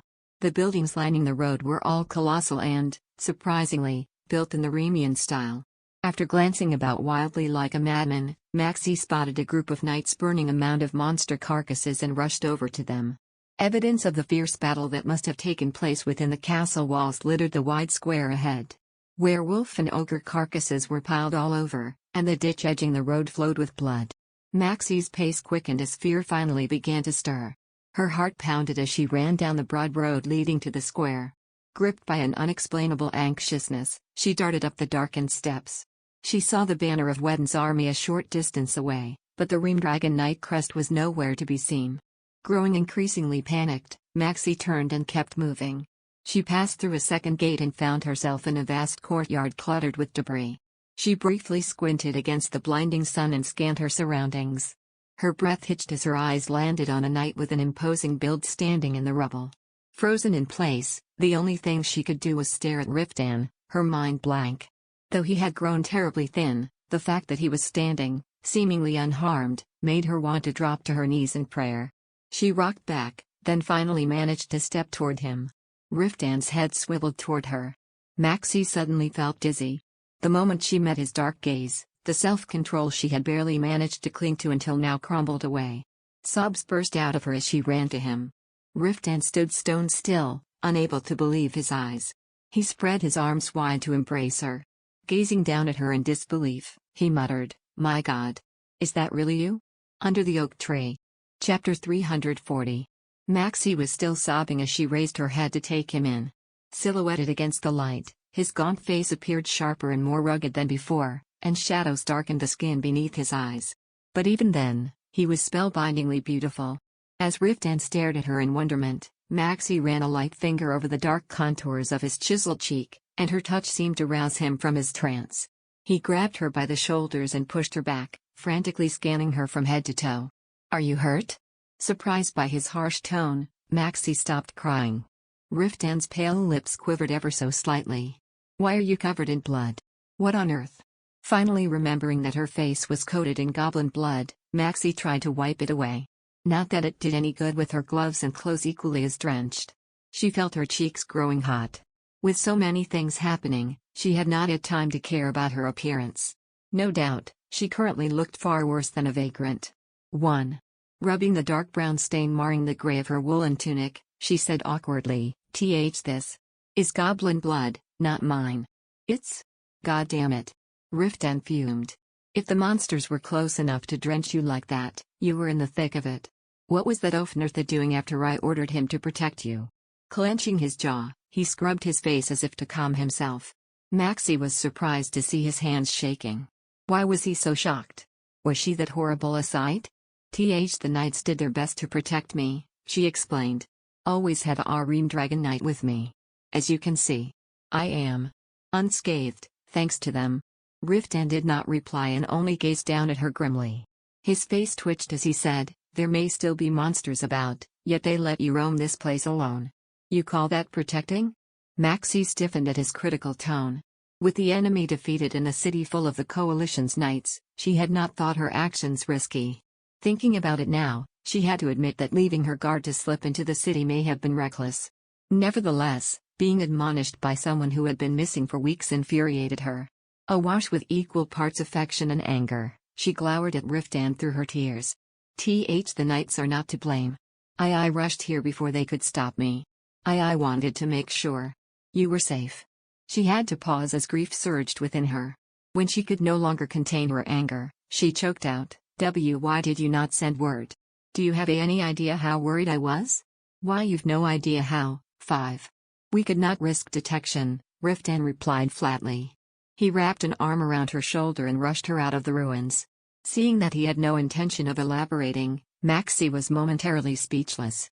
She almost felt wronged as she recalled all the sleepless nights tormented by horrible imaginings about his fate. Eclipsing that, however, was relief that he was alive and well. Sniffling, she stuck close to his side. He squeezed her shoulder when she wrapped her arms around his slender waist, chiseled with iron-hard muscles. She could tell he was holding himself back from pulling her into a suffocating embrace. Maxie scanned their surroundings as she dried her eyes with her soiled sleeve. Where are Ruth and Sir Elliot? And what of the other mages? 3. They are still at the Wyvern Farm. I snuck out alone to let Sejuluaran into the city, he said dryly, quickening his steps. To thwart her from insisting further, Riftan sped down the steps to where the banner of the Bolos Royal Knights flapped in the wind. The Lividonian knights were resting next to a mountain of dead monsters. Maxie was looking at the men with a slightly disconcerted expression when Sejuluaran, sitting on a ruined pillar, heartily waved them over. "Are you done with the cleanup, old chap? You were taking so long I was considering going looking for you. Look after my wife while I do another sweep inside her." When Riftan pushed her gently on the back, Maxie latched onto his arm. I want to go with your. You will stay here," he said firmly, twisting free of her grasp. A wave of anger rushed over her. "Then, at least let me heal your arm." Riftan's initial scowl froze when he saw the desperation on her face. Before he could say no, Sejulu leapt to his feet. The Lividonian commander draped an arm over Riftan's shoulder and beckoned to a mage under his command. "Tend to this fellow, will you? He seems to have injured his arm." "Get off me," Riftan said, shoving Sejulu away. Nevertheless, he compliantly perched on a stone pillar to allow the mage to heal him. Maxie let out a silent sigh of relief. Knowing his extreme reluctance to show weakness, She had feared he would refuse. The young mage of the Bolos Royal Knights approached Riftan and said politely, "Shall first remove your arm guard to inspect the wound." Riftan wordlessly extended his wounded limb as if telling the mage to get it over with. He pulled out a flask with his free hand and opened it with his teeth. As Maxie watched him gulp at his wine, she felt strangely incensed. Why did he always refuse her but readily accept the help of others? She tried to calm her boiling rage as the young mage removed Riftan's vambrace. "The wound is fortunately not deep," the mage commented. Maxie crouched to inspect Riftan's arm herself. A long gash along his smooth, bronze skin peeked through the rip in his tunic. The mage was correct. The cut did not appear deep, and it was healed in no time at all. Riftan promptly snapped his vambrace back and rose to his feet. "What are the Temple Knights doing?" Riftan abruptly asked Sijulu. "They began searching the castle as soon as they entered the city," Sijulu said, his expression impenetrable. He poked the fire with a long branch. "It's only a matter before they come upon your discovery." Maxie looked up at Riftan questioningly. "What did you discover?" When Riftan only scowled and refused to answer, Sijulu spoke in his stead. "A tomb." "Eh?" "In the heart of the main castle is a tomb filled with what appears to be human remains. Under the oak tree." Chapter 341. Maxie hunched her shoulders. Do you think it is the tomb of the Dark Mages?" "I would appear so, since it is unlikely that ordinary humans ever lived there." Unease flashed on Sijulu's face. "The clerics will undoubtedly be appalled once they see it. The burial chamber is built like a shrine." Maxie's face clouded. Had the Dark Mages built the tomb to purify their souls? After being banished and excommunicated, their greatest fear would have been an eternity of anguish as undead monsters. That was likely the reason behind attempting a purification spell of their own, and why their tomb resembled a shrine. The question was, had their efforts paid off? Maxie's gaze drifted up to the castle tower, then back to Sijulu. "Where are the Dark Mages? Have they been dealt with already?" "We have yet to meet one. We've scoured the entire city but have found no one resembling a mage. I suspect they may have fled after catching wind of the coalition army's plan to invade." Riftan, who had been tightening his armor, interrupted. "Don't jump to conclusions. They could be hiding somewhere in the city, so have the knights posted at the gates. My men are already watching every entryway like a hawk," Sijulu assured him, "but there may be secret passageways we aren't aware of. We should do a thorough search of the city once the soldiers have rested." Maxie was about to volunteer to help with her search magic but hesitated when she saw Riftan's expression. She was not sure if she had enough mana left anyway. A wave of exhaustion suddenly came over her, and she hugged her knees. Noticing Maxie's weariness, Riftan took off his cloak and wrapped it around her shoulders. "Stay here. I'll be back soon." She stared at him like a sullen child but, in the end, reluctantly bobbed her head. Riftan gave her a doubtful look before climbing the stairs. She spotted Sijulu motioning for 4 of his subordinates to follow Riftan. Feeling somewhat reassured Riftan was not going alone, Maxie rested her chin on her knees. "Drink this," Sijulu said, offering her a cup. "It'll ease your nerves and warm you up." Thank you." Maxie accepted it and took a sip. The warm wine was heavenly as it passed down her throat. She realized she had not had water all day after having had only bread and ale for a breakfast. She had been too busy tending to the wounded. Suddenly overcome with intense hunger and thirst, Maxie drained the cup. As the wine settled warmly in her stomach, she felt the day's tension drain away. "Have some of this as well," Sijulu said, holding out a piece of bread and cheese. Maxie hungrily devoured it all. It felt bizarre that she could ingest anything with a mountain of monster carcasses a few dozen cadets away. Nevertheless, she had to eat if she did not wish to collapse. After satiating her hunger, she settled close to the fire to thaw her freezing body. Before long, Riftan returned with Ruth and Elliot. Though they both looked haggard, neither appeared to be hurt. "The Dark Mages have failed. With their base gone, no amount of undead will be able to help them achieve their goal of conquering the 7 kingdoms." After pensively gazing into the blazing fire, Anton scratched his thick beard and added, "Still, we intend to track them all down. It would be better to capture them before the church, but that is unlikely. The Temple Knights are already keeping an eye on us." "They are watching us?" Maxie said, shocked. "Have you not noticed? This city is full of records left by the Dark Mages. The clerics are wary of us swiping them." Maxie's face hardened. Will the relationship between the church and the Mage Tower sour again? Anton shrugged and said unconcernedly, "It is too early to tell, but it's clear that a dispute over the records cannot be avoided." Despite the older mage's attempt to look nonchalant, Maxie could see the determination on his face. The Mage Tower would not give up on the Dark Mage's records so easily. She felt drained just thinking about the prospect of another troublesome dispute. She had no interest in participating in an irksome power struggle. All she wanted was to return home to rest. As if reading her thoughts, Anton gave her a stern look. "The coalition army will stay in Belborn for some time to discuss the distribution of spoils. One want you to attend the council with us to support the claim of the Mage Tower. And me? Not only were you in charge of the rear support unit, but you have acquired great fame throughout the Western continent. Your presence will help us greatly during negotiations." Maxie stared at Anton blankly. She had never once considered herself as a person of influence. Having said his piece, Anton rose without waiting for her reply. "It is already decided that the army will head to Belborn, and since the rulers of the Seven Kingdoms are currently in Ossuria, the knightly orders are bound to remain at the Basilica until the council reaches an agreement. In the meantime, you can take your time to think it over." Maxie let out a dejected sigh as soon as he left the tent. It had been a mistake to think that she would be able to return home as soon as this war was over. At least one will get some rest in Belborn. Traveling to Anatole from here took 2 months, so a stop in Belborn might do them good. Fortune allowing, she might even get to attend one of the grand festivals in Ossuria or watch a swordsmanship tournament. Maxie tried to cheer herself up by recalling the stories Rosetta had smugly recounted in the past.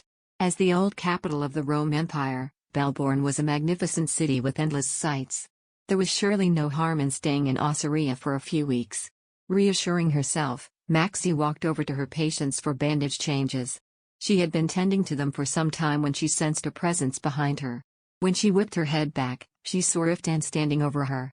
She smiled brightly, the sight of his chiseled face draining away all of her fatigue. He looked much better now. With all the sweat and dust scrubbed clean, his tousled hair appeared lustrous, and he smelled of soap and leather. Maxie mused that he must have washed at the spring within the castle. Under the oak tree. Chapter 342. Pride swelled in Maxie's chest as she gazed at her husband. Wiping her hand with a towel, she hastily arranged her disheveled hair and smoothed her crumpled tunic. Though she doubted such efforts would improve her appearance, she could at least avoid looking like a vagrant. "Has the search already finished?" she asked, watching Riftan glance around the infirmary. He turned to look at her, and she flushed as his gaze raked over her.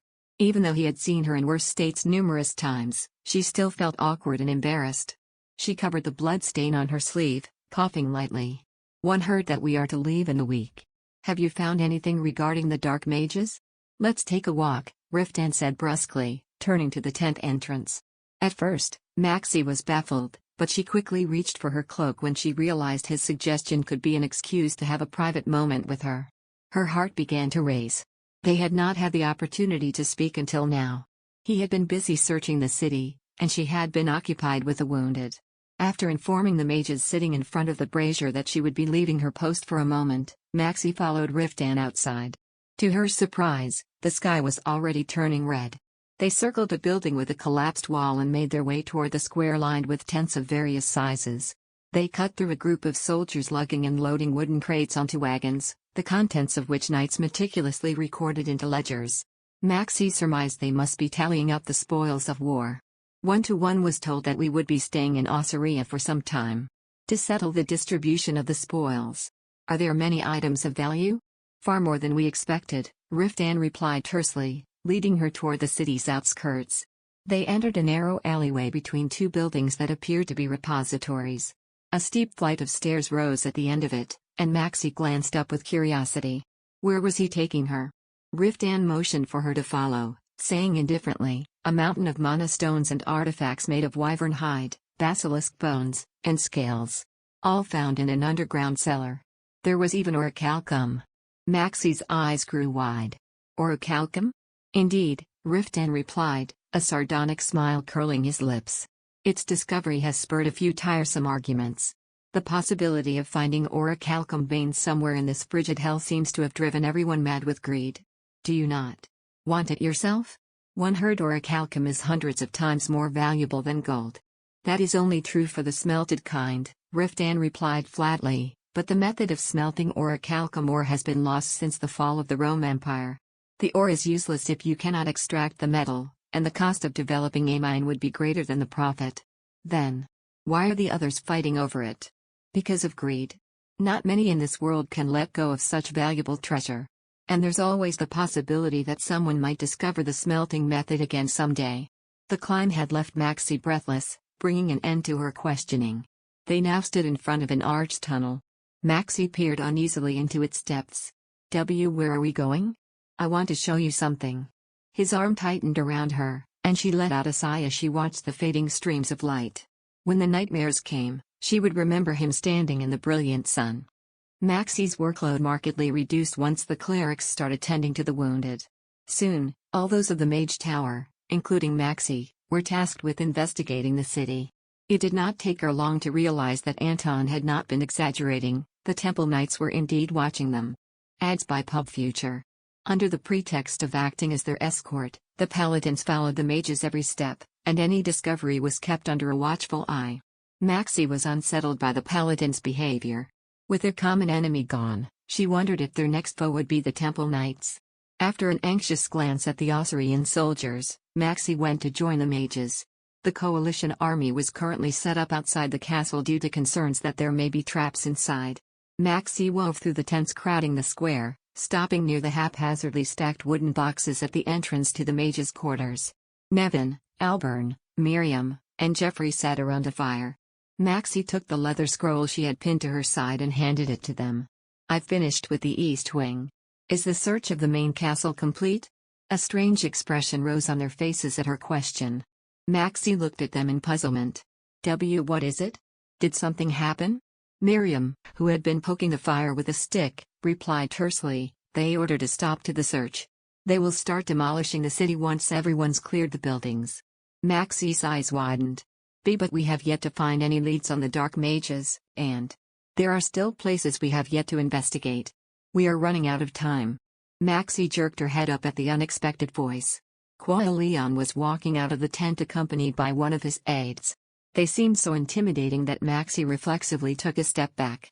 Quail regarded her sharply and continued, we must depart before we run out of provisions, or we will starve to death. We cannot delay any longer. The buildings in this city are made of stone. It will not be so easy to destroy them. We must at least tear down the walls of the main castle. If we do not, the monsters may return to use this place as their base again. Maxie studied the paladin's face. Though his argument was sound, something told her that the man was only telling them part of the reason. She concealed her misgivings and chose her next words carefully. As you know, the ramparts are fortified with magic.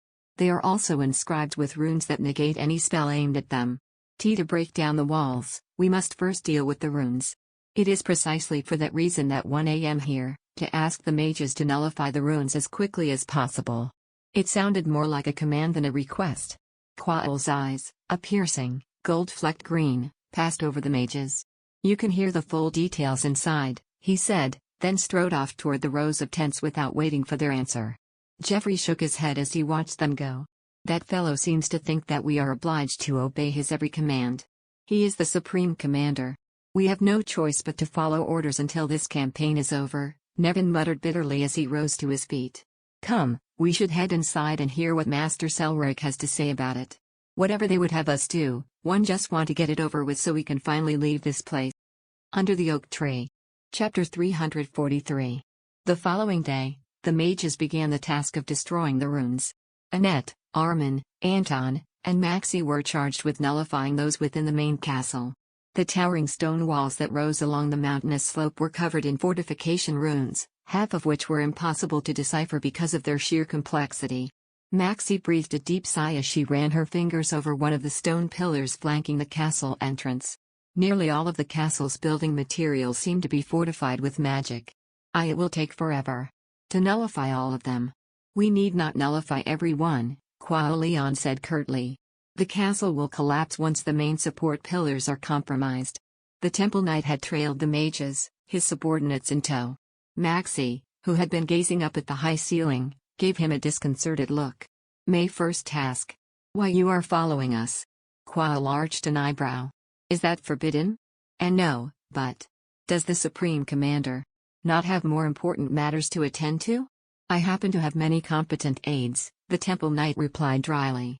What's more, this task may be more dangerous than you think. During the nullification process, a rune may start acting up, or a hidden trap might be activated. As a precaution, it was decided that high priests capable of negating magic would accompany the mages. Maxie frowned. She doubted that anything untoward could happen from nullifying fortification runes. Nevertheless, when she recalled how she had nearly died from a golem attack during their time in the ruins, she found herself unable to refute his point. With a sigh, she meekly kept walking. When they reached the hall at the center of the castle, Quail pointed to the rows of stone pillars along the perimeter and at the vaulted stone ceiling. The runes on these pillars are the ones you need to work on. How long will it take? Every stone appears to have a spell on it, Anton said after carefully inspecting one of the intricate carvings. It will take us at least half a day for all of them. Understood. Then, please make haste.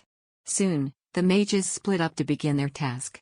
Maxie bent a knee by the entrance of the left transept to carefully inspect a pillar. Though this particular rune did not appear difficult to neutralize, the sum of them would take some time. Placing her hand on the pillar, she used her mana to unravel the rune's power from the top. When she was certain that it could support the ceiling even without the spell, she moved along the wall and rapidly began nullifying the others. Finally, Maxie reached the end of the room. When she straightened and turned around, Annette and Armin were still working on the other side while Anton was nowhere to be seen. He must have moved on to another part of the castle, Maxie reasoned. She retraced her steps to where Quail was leaning against a wall. I have finished this side, she said cautiously. Where should one work next? The Temple Knight's eyes slowly surveyed the dim corridor before he motioned toward the entrance. This should do for the hall. Let us head out. She pulled her hood over her head as she drew closer. Where are you coming from? I did not see you the entire day.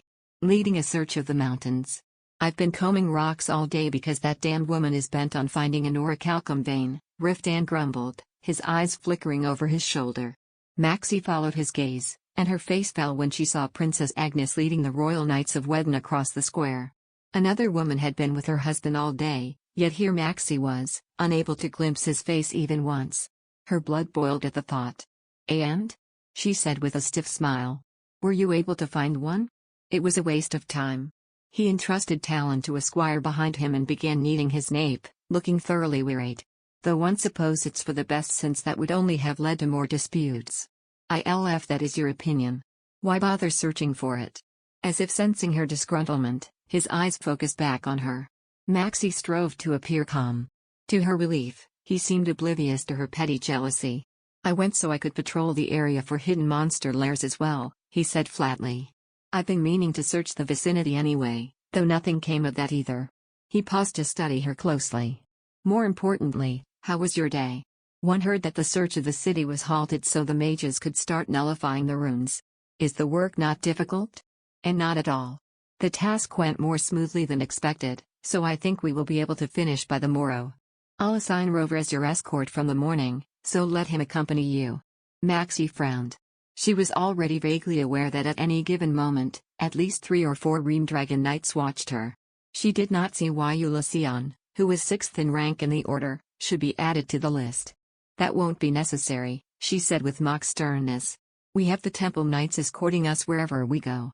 And we even had Sir Quail accompany us today. Riftan, who had been striding toward the Reamdragon Knights' barracks, stopped in his tracks. He narrowed his eyes and asked in an ominous voice, "The Holy Sword escorted you?" And not only me. He was escorting the mages working at the main castle, protecting us in case anything. You are telling me that the commander of the Temple Knights took such a task upon himself? Folding his arms, Riftan leaned forward menacingly. I seem to find you in his company a lot. And he seems to have taken an interest in you. Flustered, Maxie blurted, "And nonsense. The man merely finds me amusing." She stopped herself. Did he have the right to question her like this after having spent the day with Princess Agnes? What was more, Quail Leon was a clergyman. Suppressing the defiance rearing inside her, Maxie said with feigned gentleness, "Perhaps. He was taking pity and being considerate. Because my husband has been neglecting me." Riftan's face hardened. Neglecting you? Is that an accusation? Under the oak tree. Chapter 344. Riftan's expression suggested Maxie had just uttered a ridiculous statement. She cast her eyes down. Riftan reached out to lift her chin, forcing her to meet his gaze. He stared at her for a moment, then, seeing the discontent plastered over her face, let out an incredulous laugh. "So that's what you truly think? What have one done to deserve such a reproof? When have I ever neglected you? Why, you have been nothing but aloof. Since the start of the war." Though she had not intended it, the words came rushing out. Her face burning, she stammered, "And even though the war is finally over, we barely have time to talk. And I hardly ever get to see you. So, instead of the husband you hardly get to see, you've been dallying with another man?" Riftan scoffed. Infuriated, Maxie glowered at him. Watch your tongue. You dare accuse me of dallying? Did you not also spend the day with Princess Agnes? That woman is my superior. One was doing my duty as her chief aide. And Sir Qual was escorting the mages. Maxie furrowed her brow in genuine bafflement. What ridiculous suspicions are you harboring? He is a clergyman. Countless bastards have been sired by clergymen, Riftan spat stiffly. Maxie's face hardened. Are you honestly questioning my fidelity? Her frosty gaze seemed to wipe the cynical smirk from his lips. He raked back his hair and said tentatively, "That was not my intention. One just can't stand seeing you with another man." Though those words would have normally softened her heart, his absurd accusation had hurt her greatly. She found it impossible to speak without resentment. He is no ordinary man. And he has never shown any interest in me. Glaring at him reproachfully, she added, "How could you hold such sordid suspicions?" "Perhaps it's because one was born of a sordid affair," he said defensively. "I apologize if I have upset your sensibilities. Clearly, seeing you two whispering to each other left an impression on me, as my head filled with all manner of obscenities when I heard you were with him all day." Maxie could not fathom what he meant at first, but her face flushed when it dawned on her that he was referring to the time he had caught her spying on him and Princess Agnes. The truth was, she had no right to criticize him. Her voice grew smaller as she muttered, "As I made clear then, we were merely discussing something in private. One have done nothing to be ashamed of." Of course, she knew her actions had been shameful. Her awkward response must have fanned Riftan's suspicions. His eyes narrowed once again. "What could the two of you possibly have to discuss?" "I'm afraid that's confidential." "Why on earth would I intervene in such an embarrassing quarrel?" Ruth said, snorting derisively. Watching from afar was painful enough. Maxie's face was the color of plums. Staring daggers at him, she quickly changed the subject. "And more importantly, why are you loitering here? Aren't the Ream Dragon Knights supposed to patrol the area around the city today? Why are you not with them?" "They have the princess with him, so there was no need for me to go as well," he replied evenly. He paused to study her face. "Don't be jealous, though." I am not," Maxie shrilled. Ruth shrugged and continued scribbling on his parchment. "What are you investigating?" said Kuala Leon, walking up behind Maxie and breaking her furious glare. "I'm recording everything one come across. Anything could be a clue to lead us to the dark mages," Ruth replied. He then folded the parchment and shoved it into his bag. Maxie inwardly sighed at his suspicious behavior. It might have been better had he openly confessed to hiding something. Concealing her exasperation, she asked, "And? Were you able to learn anything?" "Nothing yet. At the moment, I am merely recording whatever I can before they destroy the castle. I intend to look through them later." "Then I suggest you work with haste," Qual said. "We are going to destroy everything and leave the city tomorrow." Maxie was surprised by his words. So soon? I had thought it would take us at least 2 more days. Once the fortification spells are undone, the demolition will not take long." The clergyman placed a hand on the castle wall. "We already found cracks in the walls during the morning inspection. A bit of impact should be enough to send the castle crumbling." Maxie anxiously looked up at the expanse of stone, which seemed to touch the sky, but resumed her task at Gual's urging. Ruth had already slipped away by then. She resolved to ask the sorcerer about what he had discovered in private. Unfortunately, evening came without her chancing upon him again. Bone-weary, Maxie crawled into her bedroll. She briefly considered seeing Riftan but soon dismissed the idea, still embarrassed to face him. She feared that they would only end up arguing again. A part of her also hoped that he would seek her out first. To her disappointment, there was no sign of him even as darkness fell. She forced it from her mind and burrowed into her blanket. In the morning, the soldiers promptly broke camp and loaded the tents onto the wagons. The coalition army then began the march out of the city, with Balto's soldiers making up the front. Maxie wiped the sleep from her eyes and secured her luggage to Rem's saddle. Once she was done, she joined the ranks of the Wedonian army as they passed through the city gate. The snow-covered hills sparkled under the faint light of dawn. The soldiers had done a thorough job of clearing the bodies, as the vast landscape showed no trace of the battle that had taken place only a few days prior. Stopping at the gate, she watched the army march down the hill before slowly beginning her descent. A strange noise rang out once they were at a safe distance from the city perimeter. A moment later, the imposing castle, which covered a significant part of the mountain, slowly began to tilt. Maxie watched as the castle tower collapsed. When the debris slammed onto the walls, the fortress crumbled like a sand castle. Under the oak tree. Chapter 345. The fortress's northern wall withstood the impact, but the rest disintegrated beyond recognition. Maxie shuddered at the sight. The ground shook as the city collapsed, the deafening destruction echoing around the mountains. As the last of the paladins slipped out of the city, the ramparts broke down. Blue flares burst from the battlement, along with a series of blasts that sent stone flying across the hill. Maxie watched, her face covered with her sleeve, as the city disappeared into a cloud of dust. "We should set out now." Riftan's voice came from behind. She turned to see the Ream Dragon Knights standing to attention next to Wedon's forces. Her eyes immediately flew to her husband, whose head rose above the others. Even his warhorse seemed to loom above everyone else's.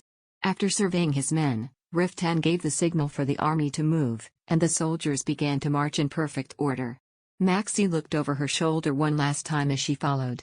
The ramparts were now nothing but rubble, lashed by the arid wind. She watched as streams of sand blew over the desolate city before turning away. The war was over. Relief and a strange sadness washed over her. How many had they buried here? As Maxie traversed the field where fierce battles had taken place, she prayed for the eternal rest of the men lying in unmarked graves. Then, slowly but surely, they left behind the plains blighted with blood and nightmares. The journey back was uneventful. They did not encounter any monsters emerging from hibernation, and the soldiers had no gripes despite their dwindling rations. No doubt the mountain of spoils was a great consolation. Generous rewards awaited the soldiers, and the knights who had rendered distinguished services during the war would be bestowed with titles and land. The troops were so full of anticipation that they showed no signs of tiring. Before they knew it, they had marched out of the Pamela Plateau and were at Athlena Castle much sooner than expected. A bright smile lit Maxie's face as she gazed up at the grey ramparts of Athlena, then to the towering summits on either side thick with pine trees. It had been so long since she had last seen such greenery. Joy sang in her heart. Finally, they were out of that realm of rock and ice and back in the human world. Rem snorted from fatigue. Maxie patted the mare's neck and urged her along the winding creek, following the knights who were watering their steeds further downstream. Now that they were in safer territory, the soldiers appeared much more relaxed. Chattering excitedly, they dumped their heavy helmets and armor onto the wagons, the number of monsters they had slayed inflating as they walked. Some even whistled as they marched, a spring in their steps. Thunderous cheers greeted the coalition army as they passed through the city gate. Maxie gazed over the crowded streets, brushing off flower petals thrown by the exuberant residents of Athlena. Neatly dressed women scattered yet more petals on either side of the road, and the men sang boisterous songs praising the valor of the heroes. The crowd was much larger than the one that had seen them off.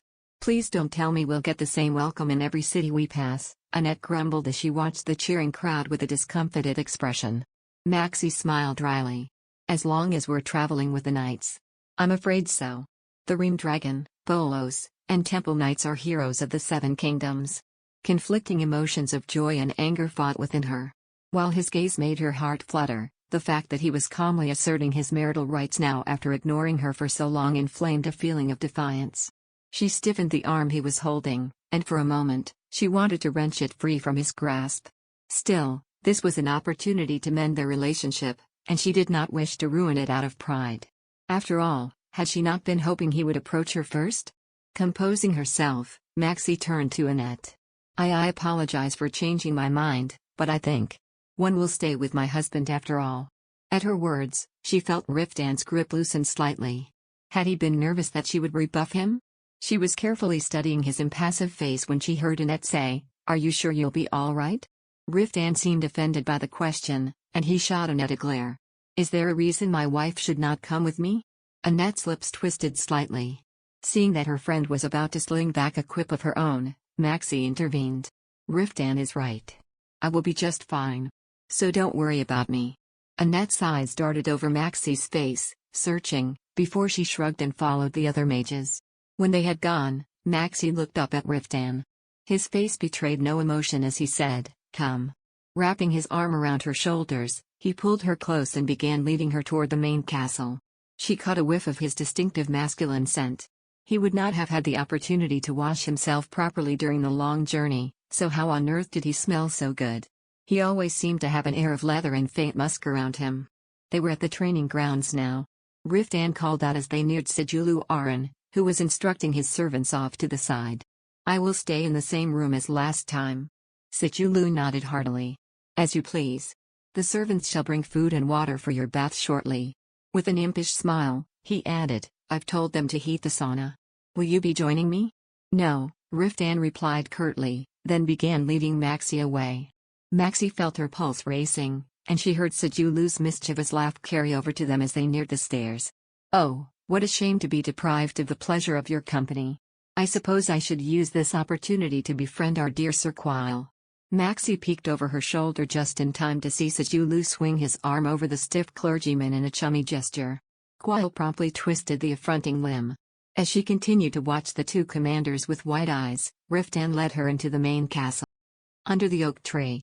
Chapter 346. They entered an opulent bedchamber. Taking off her dirt-covered cloak, Maxie's eyes passed over the expansive bed and the rest of the luxurious furnishings throughout the room. Perhaps she had spent too much time hunkered in tattered blankets on the floor of grimy tents, for the comforts around her felt strangely foreign. Come, sit, Riftan said, guiding her in. Maxie pulled a chair close to the fireplace and sank into it, a contented sigh seeping out of her. She had forgotten how wonderful it was to warm herself before a blazing fire. Removing her gloves, she dumped them on her lap and drew her hands closer to the flames. Riftan watched her wordlessly for a moment before handing her a silver goblet filled with wine. Drink this. It'll warm you up. Thank you. Maxie accepted the cup and took a sip. True to his words, the potent liquor soon warmed her body. She drained the goblet and held out the empty vessel. May first have some more? It won't do to drink so much on an empty stomach. You should wait till the food is served. Riftan plucked the goblet from her hands and placed it out of reach. Maxie eyed the wine bottle longingly, but the memory of passing out after a night of heavy drinking nipped her craving in the bud. She was determined to remain sober tonight. She stole a glance at Riftan, intent on breaking the wall between them. He was now deftly removing his armor piece by piece. Her heart sank as she noticed his face, devoid of any emotion. If this night was to be a pleasant one, they still had a mountain to hurdle. Suppressing a sigh, Maxie began pulling off her boots and socks slowly to buy herself more time. She tossed them into a basket, still mulling over how to initiate a conversation. Just then, hurried footsteps came from outside the room. Sir, we have your bath. Come in. 6 servants poured into the room carrying a large tub of hot water, stacks of clean linen, and colorful garments.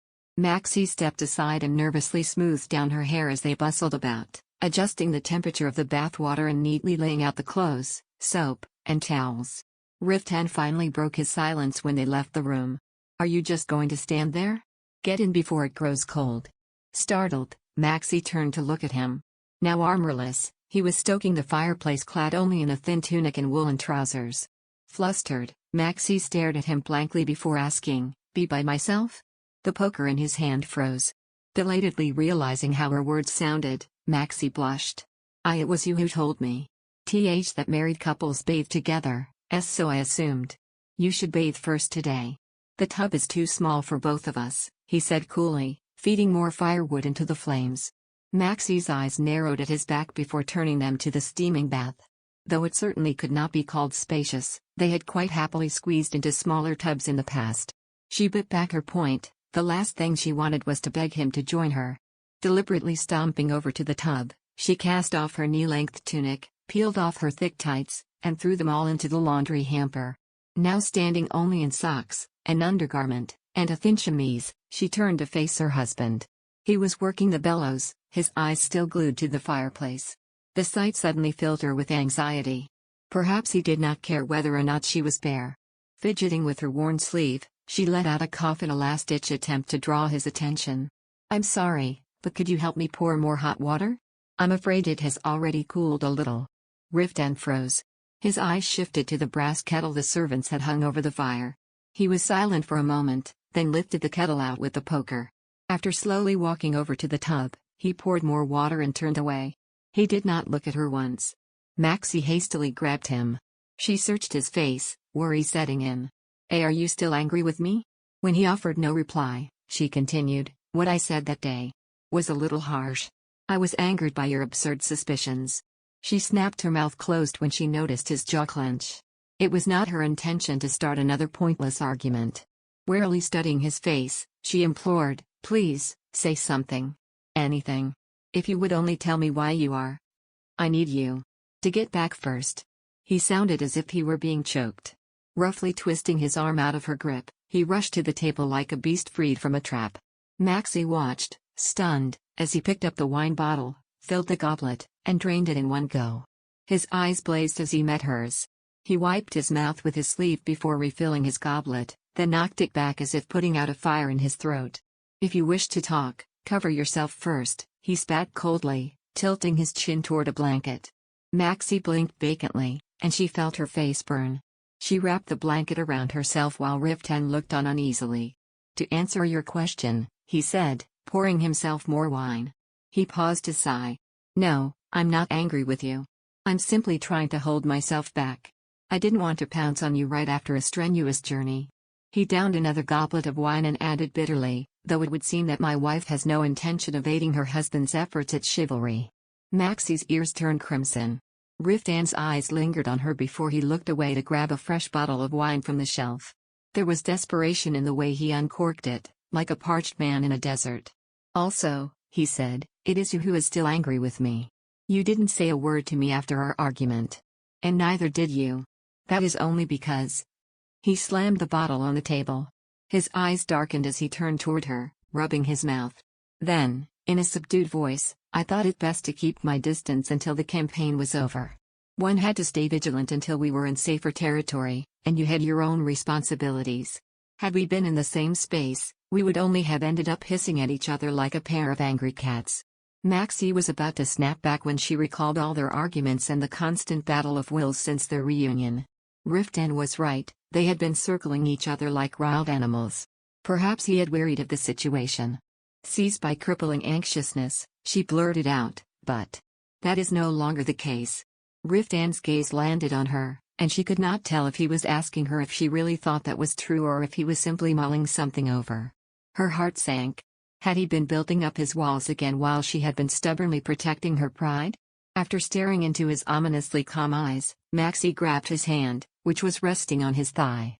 To her relief, he did not wrench free this time. "Do you still remember what I told you 3 years ago?" He stiffened ever so slightly. She raised her head to look into his clouded eyes. The look he gave her was that of a wary animal, and it broke her heart. "I told you I would return to you as soon as I could," she said, stroking his calloused palm, "and that one would never leave your side again." Riftan made no reply, but Maxie was certain that he remembered her words as clearly as the day she had spoken them. After all, she vividly recalled that moment as though it were only yesterday, the silence in the darkened room, his husky voice beseeching her not to leave, the light fading from his eyes. She instinctively gripped his hand. "While I was at the tower, I promised myself over and over that I would never again leave. That I would never again be parted from you." She paused to compose her cracking voice and forced a smile on her quivering lips. "If you would allow it. One want to keep that promise. One wish to be by your side, always. I never want to be separated from you again." Maxie heard his sharp intake of breath. The moment she raised her head to study his face, his large hand cupped the back of her head. A moan escaped her as she tipped her head back. His chapped lips feverishly crushed against hers, and his steel-like arms tightened around her, squeezing out all the space between them. Under the oak tree. Chapter 347. Maxie began to tremble, and her breaths came in sharp gasps as though she were drowning. Riftan's hand glided up her waist to cup her breast, where his thumb rubbed her taut nipple. She was on the precipice of a crumbling dam. His passion swallowed her like a tidal wave, sweeping away all her thought. Arif. When she finally managed to tear away for a gulp of air, his mouth was on hers again. She tried rapping on his back to knock some semblance of rationality into him, but to no avail. His hand slid beneath her chemise as he hungrily sucked on her tongue. She had to cling to his neck to remain standing. When his long, hard fingers stroked the sensitive bud within her wet bush, it was as if lightning struck, and her body spasmed. Good God! He was driving her to climax all too quickly. She reflexively squeezed her thighs, then raised her hips to guide his finger even deeper. Soon, an unbearable tingling began to spread from her lower abdomen. Though she tried to cling to her self-control, her efforts were futile. Before long, she was imploring against his lips, Please, Riftan. Please." She heard him swear under his breath, followed by tearing fabric. Maxie's eyes widened. Riftan threw her ripped chemise on the floor and swooped her up into his arms.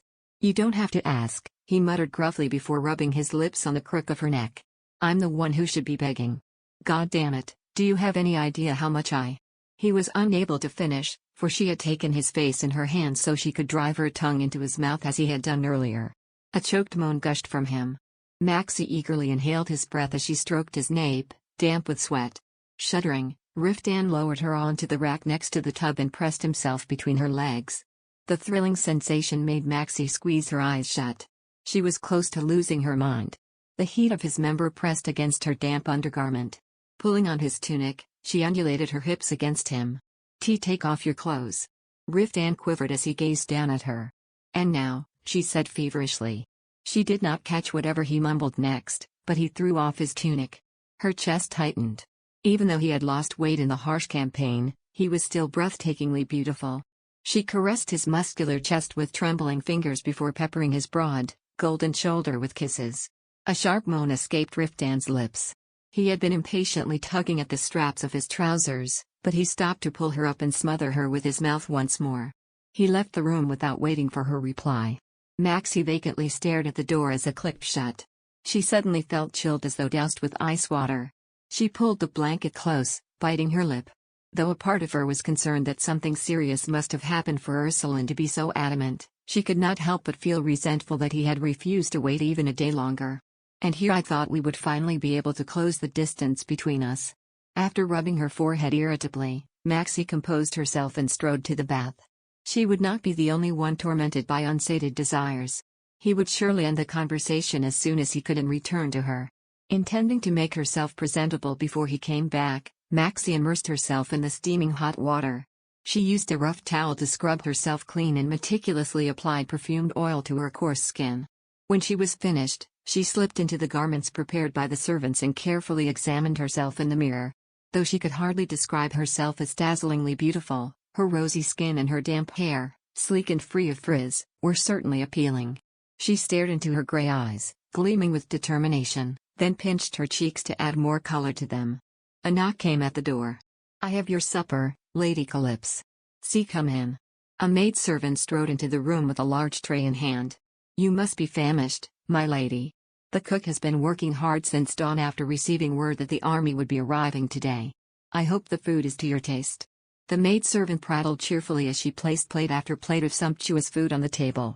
Maxie looked on in delight at the crisply roasted ham, base soup, a slice of golden pie, and honey-pickled fruits with mashed peas.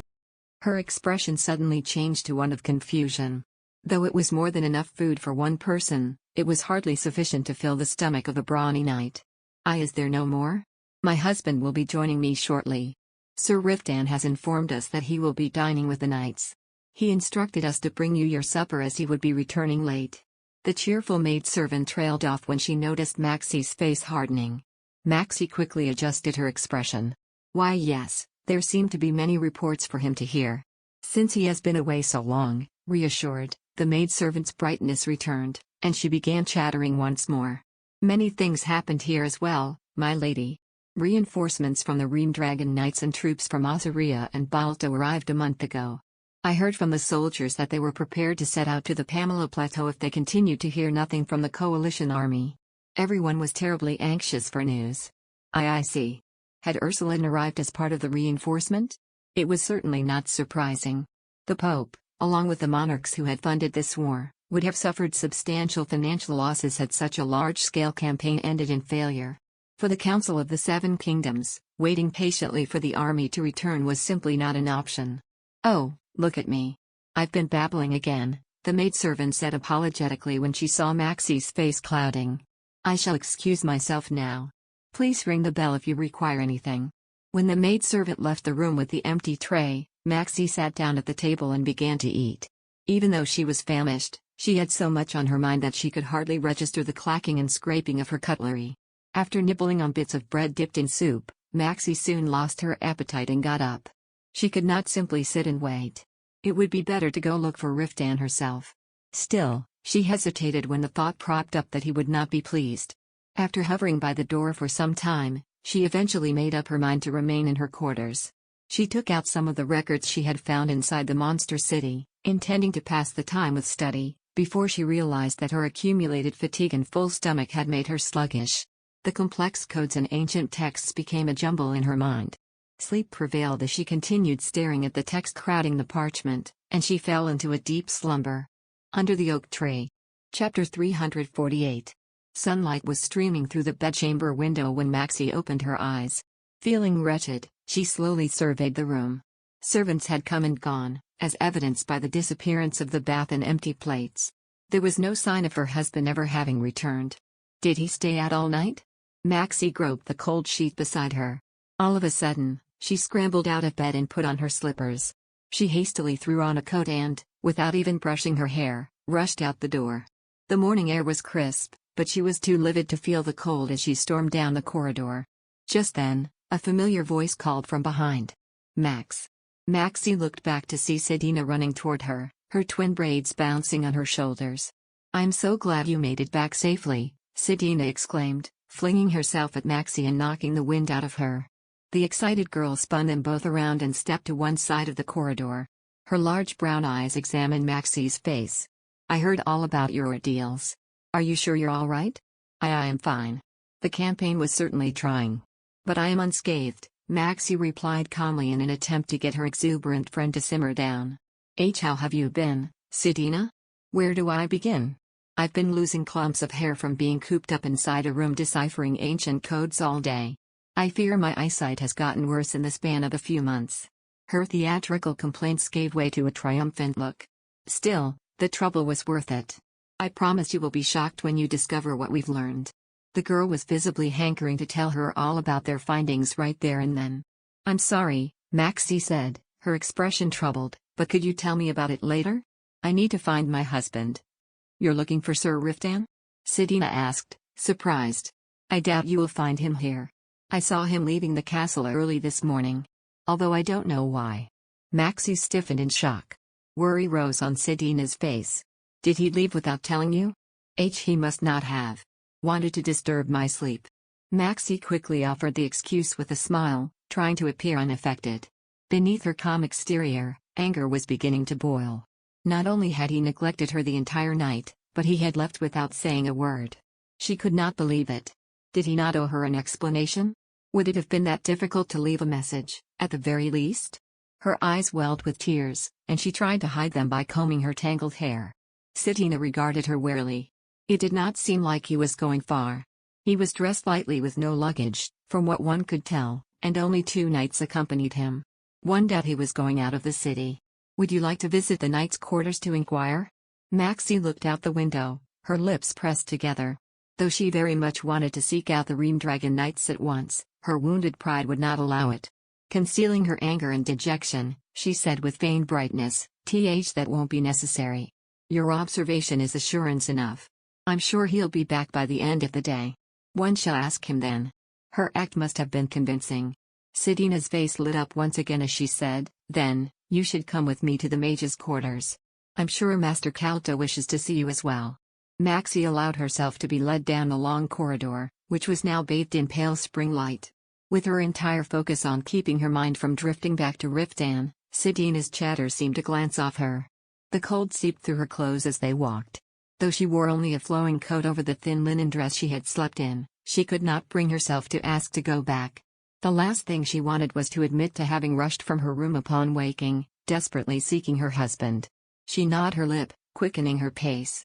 Annette and Armin are likely still asleep, Sidina told her. Everyone spent the night drinking to celebrate the army's safe return. They arrived at the annex. Sidina shot Maxi a mischievous smile as they stepped through. I was going to call you as well, but Annette made it known in no uncertain terms that I was not to disturb your private time with your husband. How considerate of her, Maxi mumbled. If only Ursula and Ricardo were capable of the same consideration. She gritted her teeth as she recalled the obstinate, fair-haired man but hurriedly changed the subject so Sidina would not realize just how miserable and lonely a night she had spent. This shocking discovery, Maxi said, changing the subject. Does it have to do with the Dark Mage's records? Now you ask, Sidina exclaimed, hopping up the stairs. I'm sure you know that the Dark Mages were divided into two factions. Well, we recently discovered the reason for it. We believe it was brought about by a disagreement on how to treat the monsters of the Iron Race. What do you mean? Maxi could only gape stupidly at the bizarreness of the statement. After making sure they were alone, Sidina's voice dropped to a murmur. The Dark Mages succeeded in taming the monsters. They domesticated the beastly ones as livestock, while monsters of the Iron Race, of higher intelligence, of course, were enlisted to fill the labor shortage. They were closer to slaves at first, but it appears more and more mages began to regard them with empathy as time passed. Some even argued that the Iron monsters should be treated as equals. That's preposterous, Maxi exclaimed, her voice rising unwittingly. The fundamentalists of the Orthodox faction did not recognize other races, such as elves or dwarves, as equal to humans. Nevertheless, even the most pious did not deny that these species were creations of God. Monsters, on the other hand, were abominations born of the devil's seed for the sole purpose of tormenting humanity with pain and suffering. Claiming that these vile creatures were divinely created could have one dragged before the holy tribunal. There would be an uproar. If this were to get out, Maxi said. The church might even use it as justification for the indiscriminate persecution of the mages like they did in the past. Not all of the Dark Mages were in agreement. It caused a rift amongst them, leading to them splitting into two warring factions. Stopping in front of a study, Sidina pensively stared at the door handle for some time before adding, the records detail how the Dark Mages began to develop such flawed thoughts. After coexisting with domesticated monsters for centuries, the Dark Mages naturally grew less wary. Even so, the mere fact that some fought against this corrupt notion proves they were not a danger from the start. Maxi furrowed her brow skeptically. She doubted the church was interested in learning how the Dark Mages were initially corrupted. They would be fortunate if the clergy did not accuse them of trying to protect the Dark Mages. Let us go inside first, Maxi said anxiously, glancing about. This isn't something we should be discussing in the corridor. Sidina shrugged before pulling on the door handle. Maxi heaved a heavy sigh as she stepped into the study. Already, her head ached from having one more thing to worry about. Her stomach was in knots from the Cold War between her and Riftan. The sordid history of the Dark Mages was not a welcome addition. Feeling sick of it all, she strode across the room to the blazing fireplace. A man lay on the couch nearby, bundled in a blanket. He sluggishly raised his head and looked at her with bleary eyes. What a while it has been, Maximilian Calypse. Maxi gawked in shock. The vagrant on the couch was none other than Calto Serbal. His usual solemnity gone, the elder swept his disheveled hair back as he slowly rose. I've been informed of all the trials you have been through. Word of your safe return was glad tidings indeed. I am glad to see that you are also. Maxi trailed off when she noted his gaunt face. He was more emaciated than the last time she had seen him. When he saw her awkward expression, Calto's lips curved into a bitter smile. I am a sight to behold, I'm sure. That is why I've been telling you to sleep in your chamber, at the least, Sidina nagged as she gathered the clutter of parchments around him. How late were you up last night? It should hardly be a surprise that you're becoming a walking corpse. You cannot keep going like this. I will not burden you with my funeral, so never you mind, Calto said curtly as he walked over to a rack. Picking up a kettle, he filled a basin with water, then proceeded to noisily wash his face. The sight reminded Maxi so much of Ruth that a smile unconsciously tugged at her lips. Do sit down. There is a matter I wish to discuss with you privately. About what? Sidina asked before Maxi could even open her mouth to reply. Calto shot the girl an irritated look. I would appreciate it if you would bring me something from the kitchen. A tankard of ale and some bread should do it. Fetch that for me, and one will be forever grateful. I know a dismissal when I hear one, Sidina grumbled, turning around. Very well. I shall clear the room so you two can talk. She winked at Maxie over her shoulder. You haven't eaten anything yet either, have you? I'll be back with some food for you as well, so you must tell me whatever it is Master Kalto talks about. When she finally left the room, Kalto plopped down on the couch and shook his head. Under the oak tree. Chapter 349. That child appears to take pleasure in sticking her nose in everything, said Kalto. A true mage of sea grew in every way. I see you've grown quite close, Maxie muttered, slightly bewildered. It was strange to see a newly conferred mage and an elder of Rord interacting without the usual formalities. Kalto shrugged, unbothered by Maxie's shock. While you and the others were fighting in the campaign, the rest of us spend our days deciphering these records. Once you are forced to work in close quarters from dusk till dawn, it is only natural that you become familiar. Though, the elder added with a low grumble, in the case of your friend, excessively so. Maxie pulled a chair closer to the warmth, sat down, and regarded Kalto inquiringly. The elder tossed a piece of kindling into the fireplace and wordlessly stared into the flames. Once this business is over, he began, carefully selecting his words, most of the mages, including Selric, Anton, and myself, will return to the Mage Tower. Will you not consider coming with us? One would assign you the best mentor if you wish to start training to become a senior mage. Maxie's eyes widened at the unexpected offer. Was it not common knowledge among those at the tower that she had been impatient to leave Norney? Forgive me, Maxie said, waving her hands, but one have no desire for advancement. I ask that you allow me to finish first, Kalto said firmly. It is not my intention to keep you in Norney forever. I am merely suggesting a year of training. Once it is over, I shall send you to whatever post you wish, be it Drakium or on Atoll. It goes without saying that highly dangerous magic will not be a subject of study, but I shall grant you leave to learn any spell that is permitted outside Norney. Maxie's expression grew troubled. My first task. Why you are making me this offer? You are a talented mage, Maximilian, and one consider it a waste to halt your training after only 3 years of study. Kalto leaned back into the couch cushions. The Mage Tower is in great need of more capable senior mages. Many were killed during the war 3 years ago, and since then, the feudal lords of each kingdom have been hounding the tower for replacements. Producing an exceptional mage normally takes a decade, however. I'm sure that lifting the restriction on forbidden spells should allow you to deploy more. Kalto shook his head.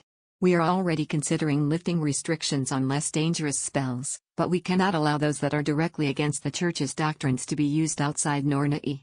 Not only will the head of the tower not allow it, but those who are learned in such magic are content with their roles as scholars. Even if the ban were lifted, few, if any, would volunteer for deployment. Kalto sighed heavily before adding, ultimately, it has become necessary for the tower to cultivate mages capable of powerful spells but still considered safe to be sent out in the world. You are a promising candidate, Maximilian. A few more years of training will grant you power far beyond what you are capable of now. Maxie swallowed dryly. Powerful magic. Was there a mage in this world who would not be tempted? Even more so for someone who had come to realize their helplessness over the course of 2 wars. But nothing was worth the pain of being separated from Riftan again.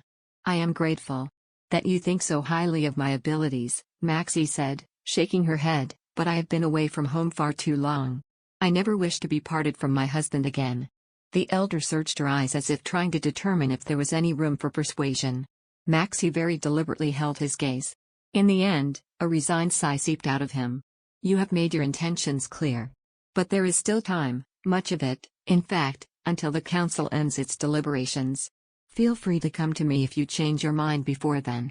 Though Maxie wanted to tell him she would not be changing her mind, she bobbed her head out of courtesy. As if to signal the end of their conversation, Kalto picked up a piece of parchment from the desk and tilted his chin toward the door. On another note, I fear that Sidina has gone astray. Would you mind tracking down the whereabouts of my breakfast?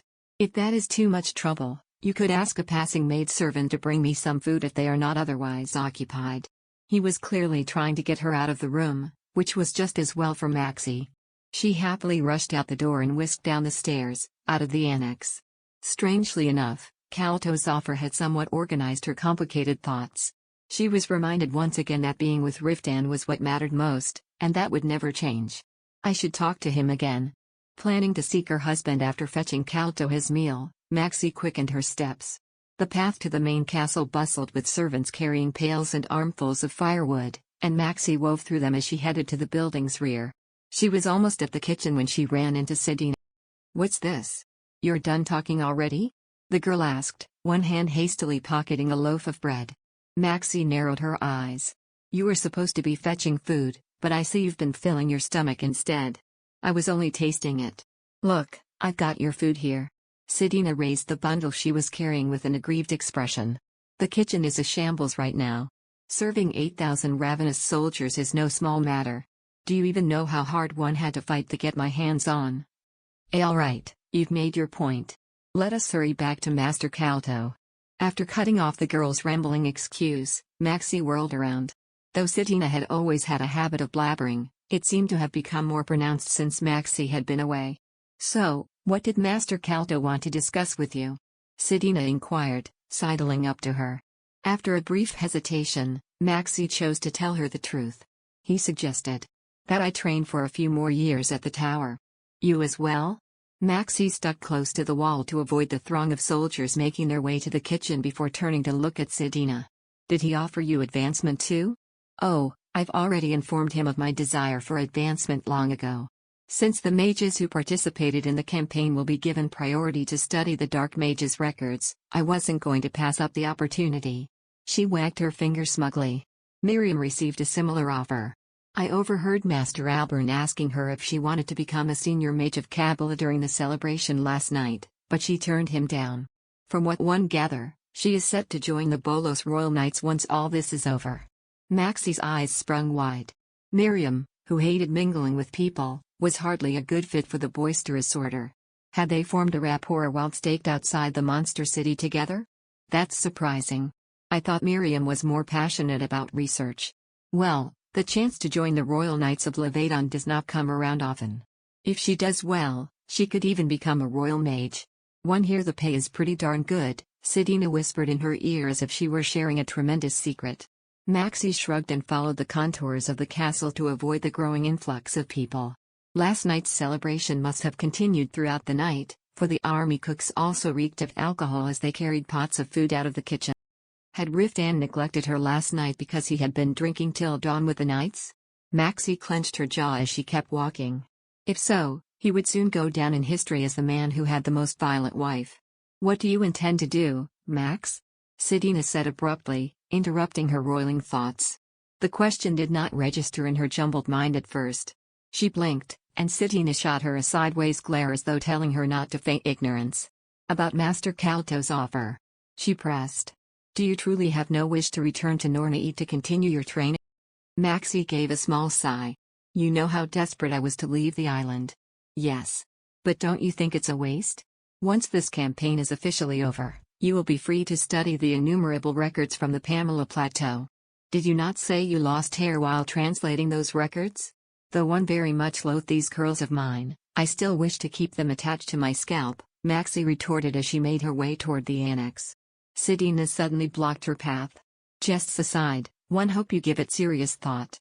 We had to leave Nornai right after our conferment, so we never received proper training in elemental magic. A few more years will help us make full use of what we've learned so far. Such training does not have to take place in Nornai." "Yes, but you would have to spend 5 years when one in Nornai would suffice." Sedina clung to Maxie's arm, looking utterly pitiful.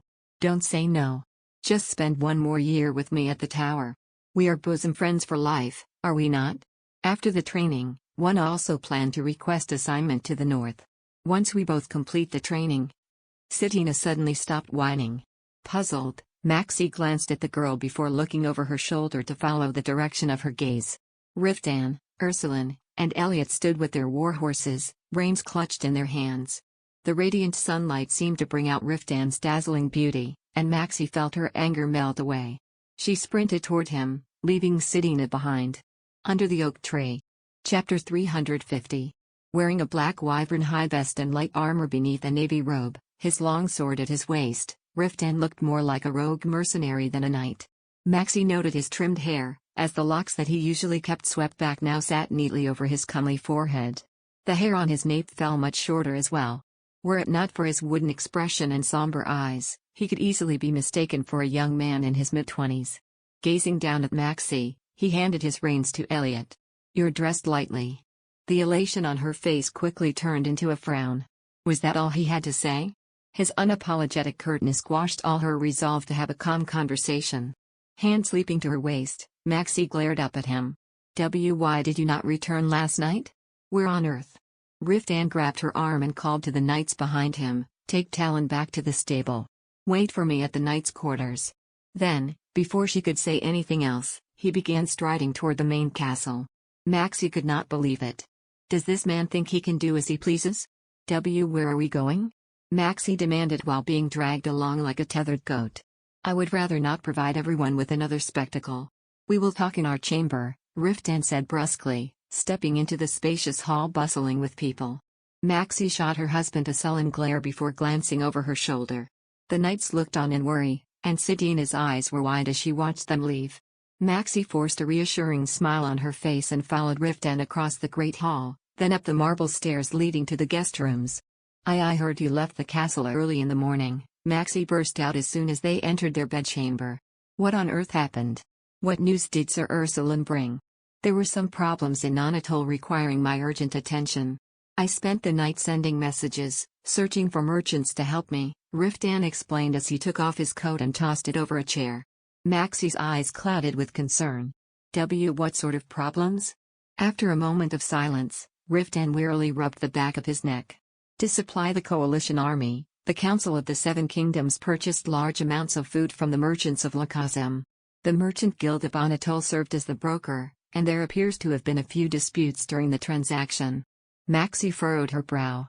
Since Anatole had developed into a large commercial hub, the taxes paid by merchants no doubt made up much of the estate's income.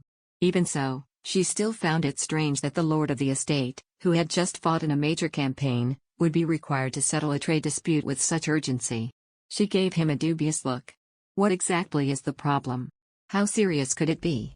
"Anatolian merchant vessels were illegally seized when they entered a port in eastern Balto," Riftan replied stiffly before Maxie could even finish speaking. "Adair and Sunner, the representative of the Merchant Guild, requested the aid of the Reamdragon Knights. Ricardo did his best to resolve the matter, but there was a limit to what he could do as my proxy. That is why I personally had to send an official complaint to Balto and search for merchants willing to deliver my bribes there. It is my duty to get my business partners out of Balto's prison as soon as possible." It was a serious matter indeed. Maxie could not do much else except press her lips together. Still, no matter how valid the excuse, her disappointment remained. She sullenly eyed the patterns on the carpet as she spoke, her voice full of resentment. "You could have at least told me about it. I was in the dark, waiting for you to return." Her words sounded petulant even to her ears. She flushed, throwing him a furtive glance to gauge his reaction. The air between them seemed to hang heavy as he gazed down at her with glum eyes. Maxie took a step back. Seeing this, Riftan asked in a strangely subdued tone, "What was this talk about returning to the Mage Tower?" Maxie blinked, then sighed in relief. He must have misconstrued the situation after overhearing Sidina's whining. "It was nothing," she said, putting on a bright tone to reassure him. "Sidina intends to return to Nornai, and since we've grown close during my time at the tower, she was pressing me to return with her." His face hardened ever so slightly, and she quickly added, "Of course, I made it clear that I have no intention of returning. Master Calto asked if I wanted to be elevated to senior mage, but I refused right away." She slipped in the last part to show that the tower acknowledged her as a mage in her own right, but Riftan did not seem impressed.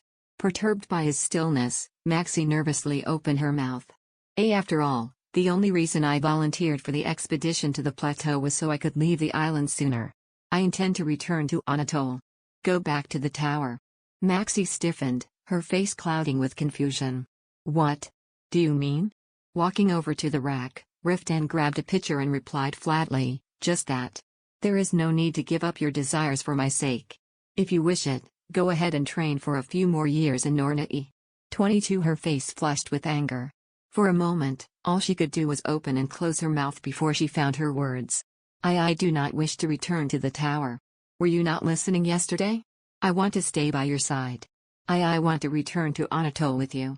9 Riftan seemed unaffected by her outburst.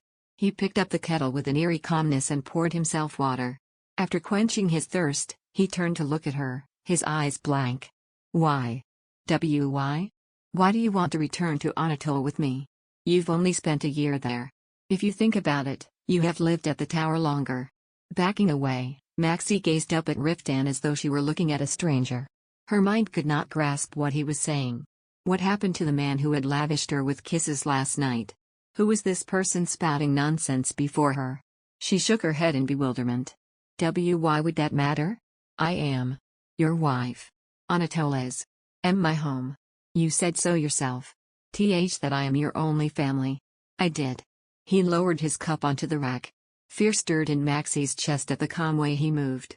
I took you to Anatole, he continued, and you only became my wife because the Duke of Croissant ordered it. Why? Would you say that? What is the point of mentioning that now? I'm merely telling you that you needn't honor something you did not choose for yourself. Riftan shifted slightly, his back to the window. The light streaming in from behind cast his face in shadow, and she could no longer see his expression. Turning toward the window, he continued, looking back, it occurred to me that becoming a mage was the only decision you've ever made for yourself. Nothing I said could dissuade you, and you refused to give up the path despite nearly losing your life several times. That's how important being a mage is to you. That is. You don't have to give that up for a duty that was forced on you. Shock wound through Maxie, the color draining from her face. A duty? Did he think her resolve to live the rest of her life with him was out of obligation? Her voice quivering, she barely managed to ask, do you not want me to return? When did my desires ever matter? Maxie hunched her shoulders at his barbed remark.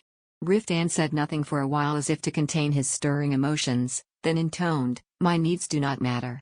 What matters is what you truly want. I already told you. What I want. I trust actions more than words, he spat coldly, his eyes as dark as an abyss. His voice sank lower.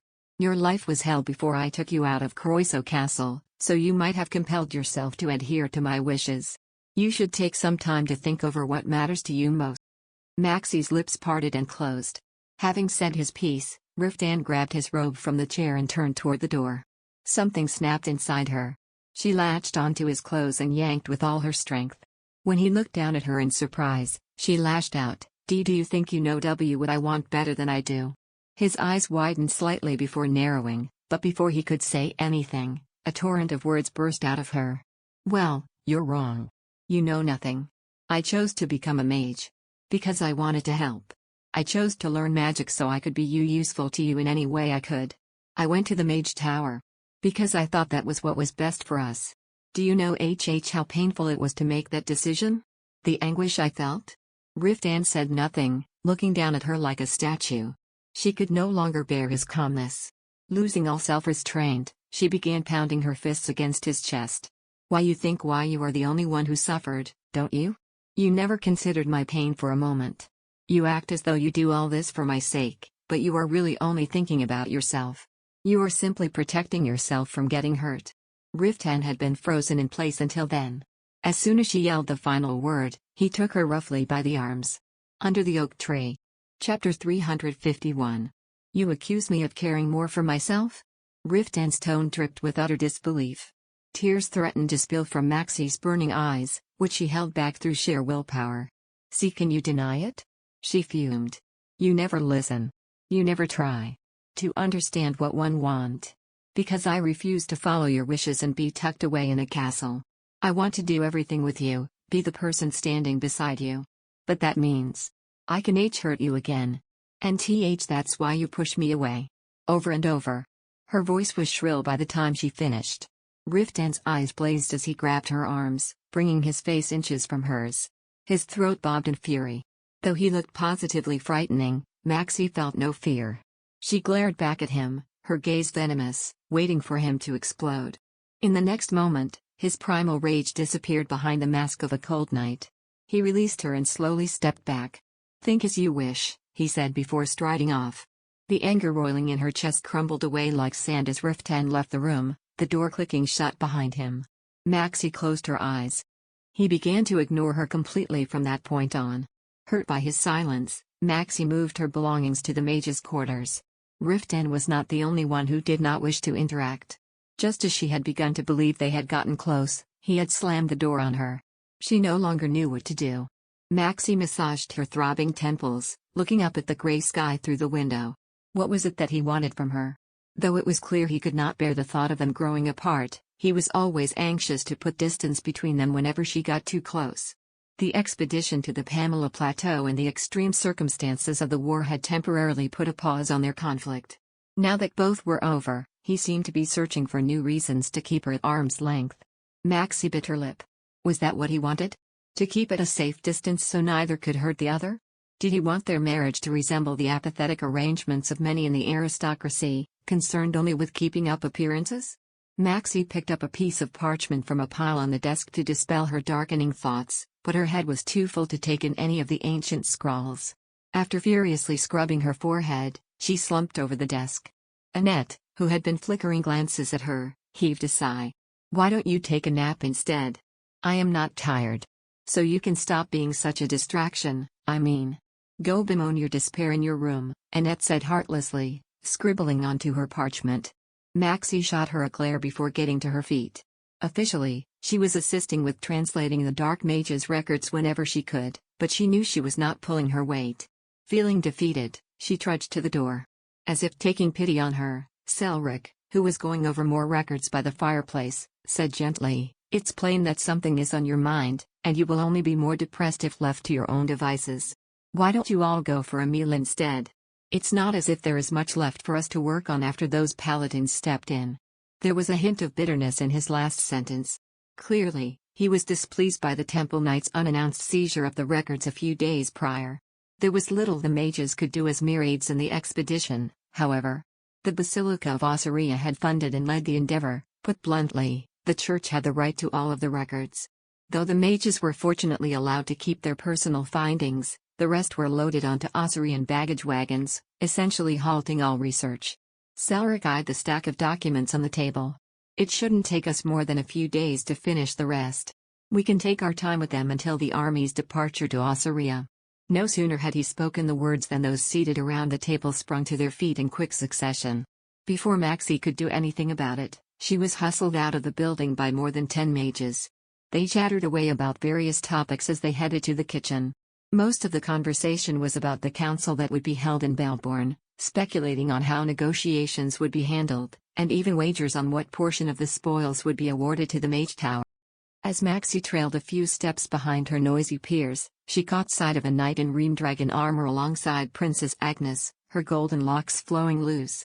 They were swiftly making their way behind the castle. Freezing in place, Maxie studied the knight's back.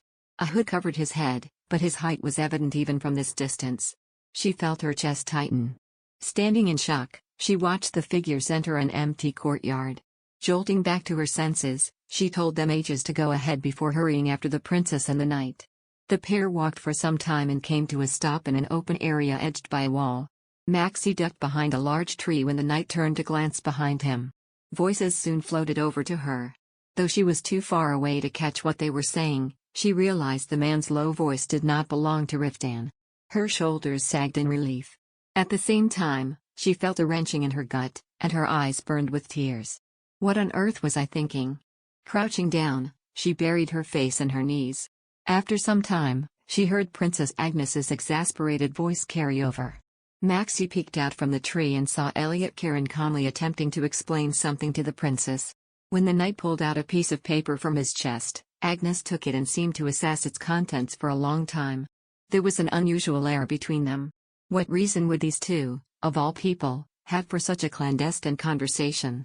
Maxie watched furtively from the shadows when she suddenly recalled Riftan and the princess's similar private talks throughout the campaign. Her face darkened. She had always assumed they were discussing the war. She now realized they could have been talking about something she was entirely unaware of. Could there be another reason Riftan had told her to return to the Mage Tower? Was there some grave problem that had reared its head, one that had made him put on that cold act to send her somewhere safe? She was turning over these concerns in her mind when someone yanked her arm. With a small shriek, Maxie whipped her head up to see Elliot's serious face. The knight looked startled and promptly released her. Forgive me, my lady. I thought someone was eavesdropping." Maxie flushed beet red. It was painfully evident that she had been doing just that. Realizing this, Elliot closed his mouth, looking rather awkward. I saw the two of you from afar. Maxie began, but I missed my chance to talk to you. Her eyes flickered behind him as she mumbled her flimsy excuse. To her relief, Princess Agnes was no longer there. The conversation had apparently come to an end while Maxie had been lost in her thoughts. Relieved that the princess had not witnessed her shameful behavior, Maxie focused back on Elliot. The knight was visibly tense and flustered. Seeing that he did not appear angry, at least, Maxie chose to proceed brazenly. She straightened and said, "It looked like you were discussing a serious matter, so one did not wish to disturb you." "How much did you hear?" Elliot asked after a while. His keen eyes searched her face. Maxie considered feigning knowledge to get the knight to reveal something but eventually gave up the idea. She doubted he would fall for it so easily.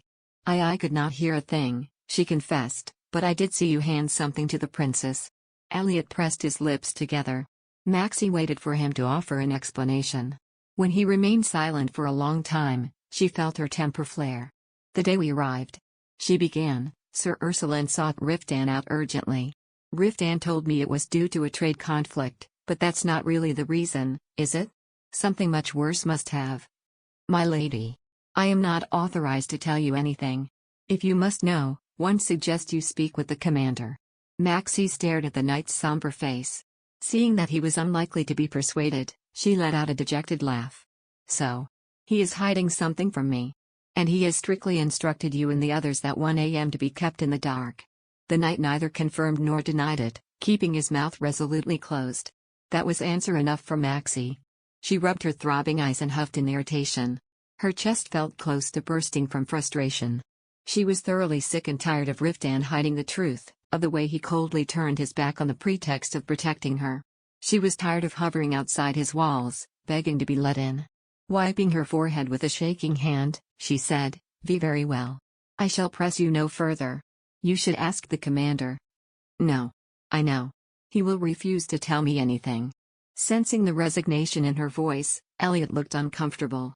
"And if he has no intention of telling me anything," Maxie continued, no longer bothering to appear unaffected, "I have no intention of asking." Under the oak tree. Chapter 352. The majority of the remaining soldiers were elite knights representing the various kingdoms. Each order marched with their respective banners held high, all led, of course, by the temple knights. Behind them were the Wedonian and Livadonian royal knights, followed by the knights of Rx and Balto. Though the army was nearly a quarter of its original size, they still made an awe-inspiring sight.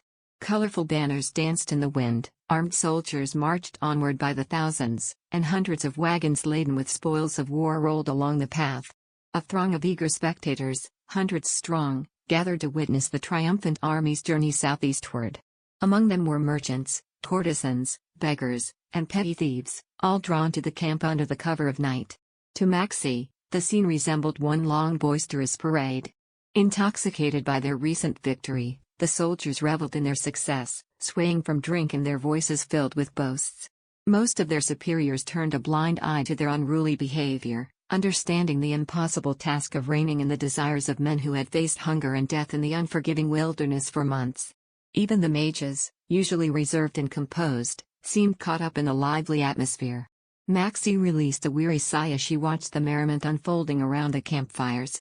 The arrival of bards infused the air with vibrant melodies, while scantily clad women enticed the soldiers, leading them into barns, tents, or disappearing into the dense wood. Pretending not to see them, Maxie guided Rem to the temporary stable.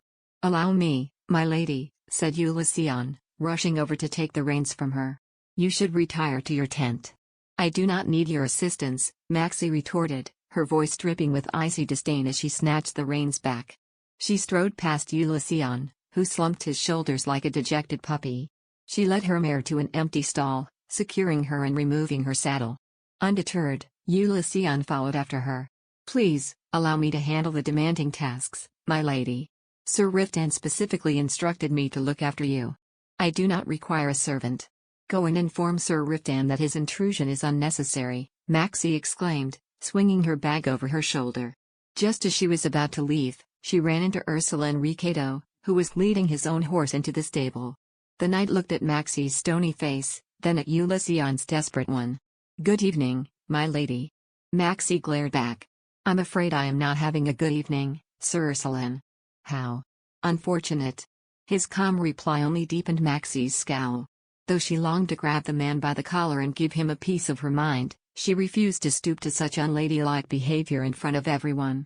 With a piercing look directed at Ursuline's well-groomed face, she turned away, determined to show that she had no intention of engaging with him.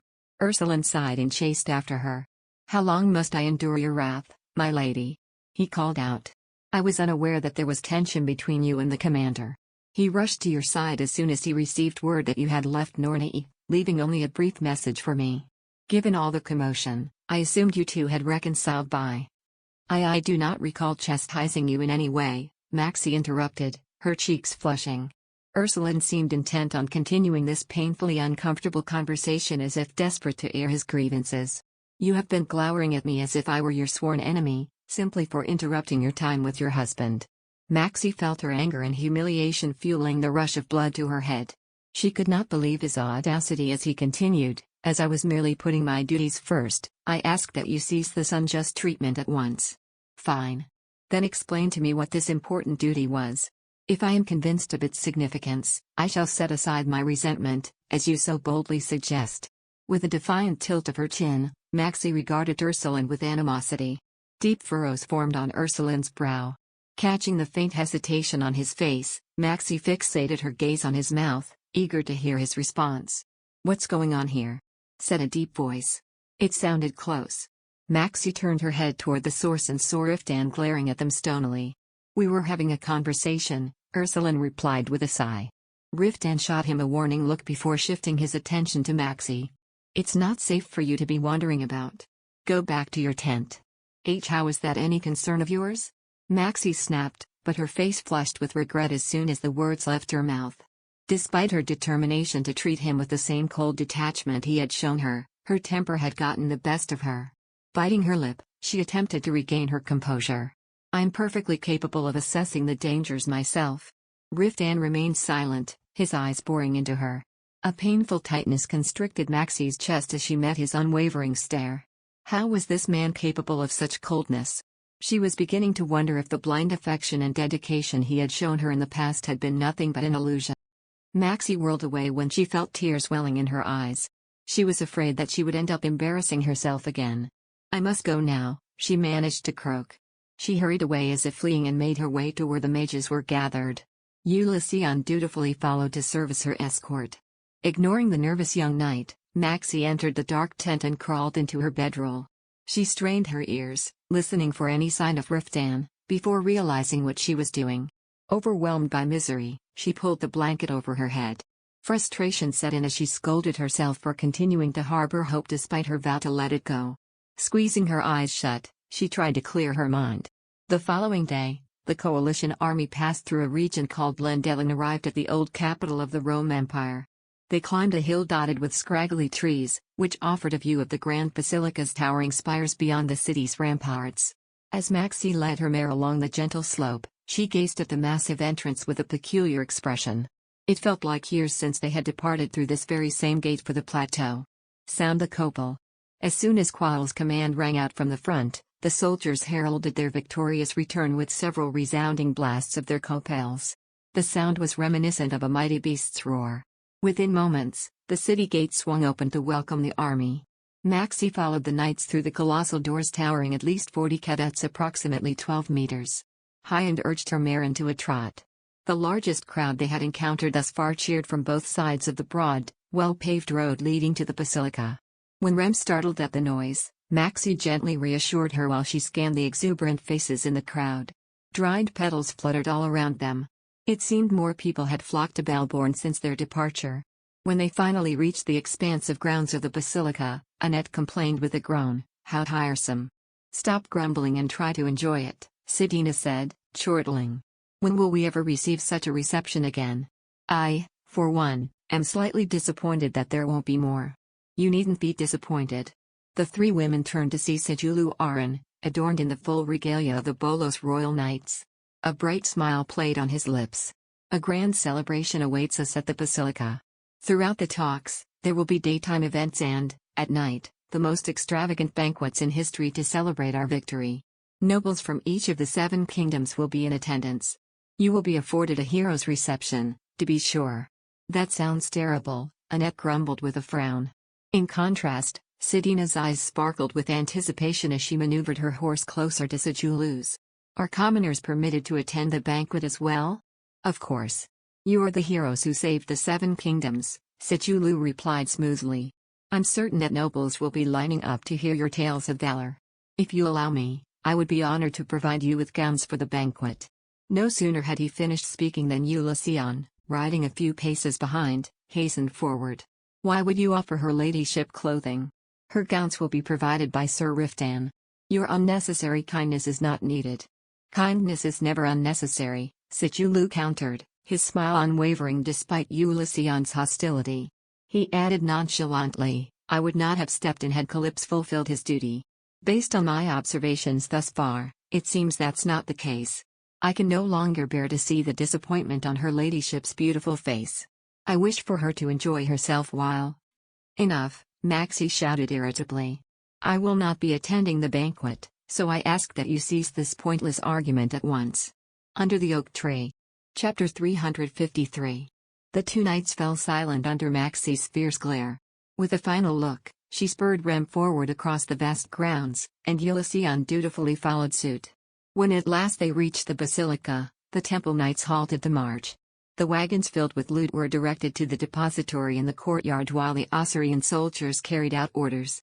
The knights dismounted and made their way to the guest accommodations. Some, however, rode off toward the west entrance. Since the basilica could only accommodate 4,000, the rest of the army had opted to stay in the city's inns. Maxie slid off Rem and observed the soldiers moving with precise coordination like a colony of ants. Following Anton's instructions, she joined the mages heading for the university. Much like their previous visit, the mages had been assigned the university's dormitory for their lodging. My lady, Ulysseon said cautiously, a few steps behind her, should you not stay at one of the lodgings reserved for nobility? Maxie glanced over her shoulder, noticing Ulysseon's visible tension. Feeling remorseful about how she had treated him lately, she said as placidly as she could, I am here as a member of the Mage Tower, so I shall stay with my friends until the council concludes its talks. Then, will you be returning to Anatole afterward? Maxie's face clouded as she detected a hint of unease on the young knight's face. Had Riftan already informed the knights she might be returning to the tower? If he had, it would be incredibly difficult to forgive him. Fuming, she turned her gaze to where the Ream Dragon Knight banner was dancing in the wind. Among the well-organized ranks of knights, she spotted Riftan conversing with Hibaran. Clad in deep gray armor and a navy cloak that accentuated his muscular frame, he stood out like a solitary black diamond amid a sea of dull gravel. Watching his raven hair billowing in the wind, Maxie bit her lip, her resentment evident. There he was, shining like a knight of legend, while she was slowly transforming into a wretched old hag. It was infuriating. You should direct that question to Riftan, Maxie retorted coldly. With that, she spun on her heels and strode away. Riftan and the other commanders of the coalition army walked down the long, gray corridor until they reached the entrance of the precinct. 7 thrones reserved for the Council of the 7 Kingdoms stood inside the spacious, circular hall. Seats for those permitted to attend were arranged around the curved walls, which, along with the towering pillars, were intricately carved with images of Darien the monarch, his 12 knights, and Rosam Wigru. Riftan glanced up at the carvings of the knights, each depicted with their legendary weapons, standing as protectors over the council chamber. At the center was the hooded figure of Wigru with the holy sword, Ascalon. He scoffed under his breath when he noticed the placement of the Pope's throne directly in front of Wigru's image. The implication was clear. You may enter, a voice called out from above. I wish to see the heroes who saved the 7 kingdoms from the monsters. A clergyman had entered the hall through an entrance on the raised platform. He appeared to be in his 40s and exuded a strong presence. Accompanied by a group of high priests, he walked over to the Pope's throne and took his place. Shortly after, El Nuima Reuben III and the ruler of Levadon, a finicky-looking graybeard, entered the hall. They were followed closely by a white-haired man, presumably the ruler of Balto. Upon a gesture from the Pope, Riftan led his aides to the center of the hall. He carefully studied the faces of the monarchs as he did so.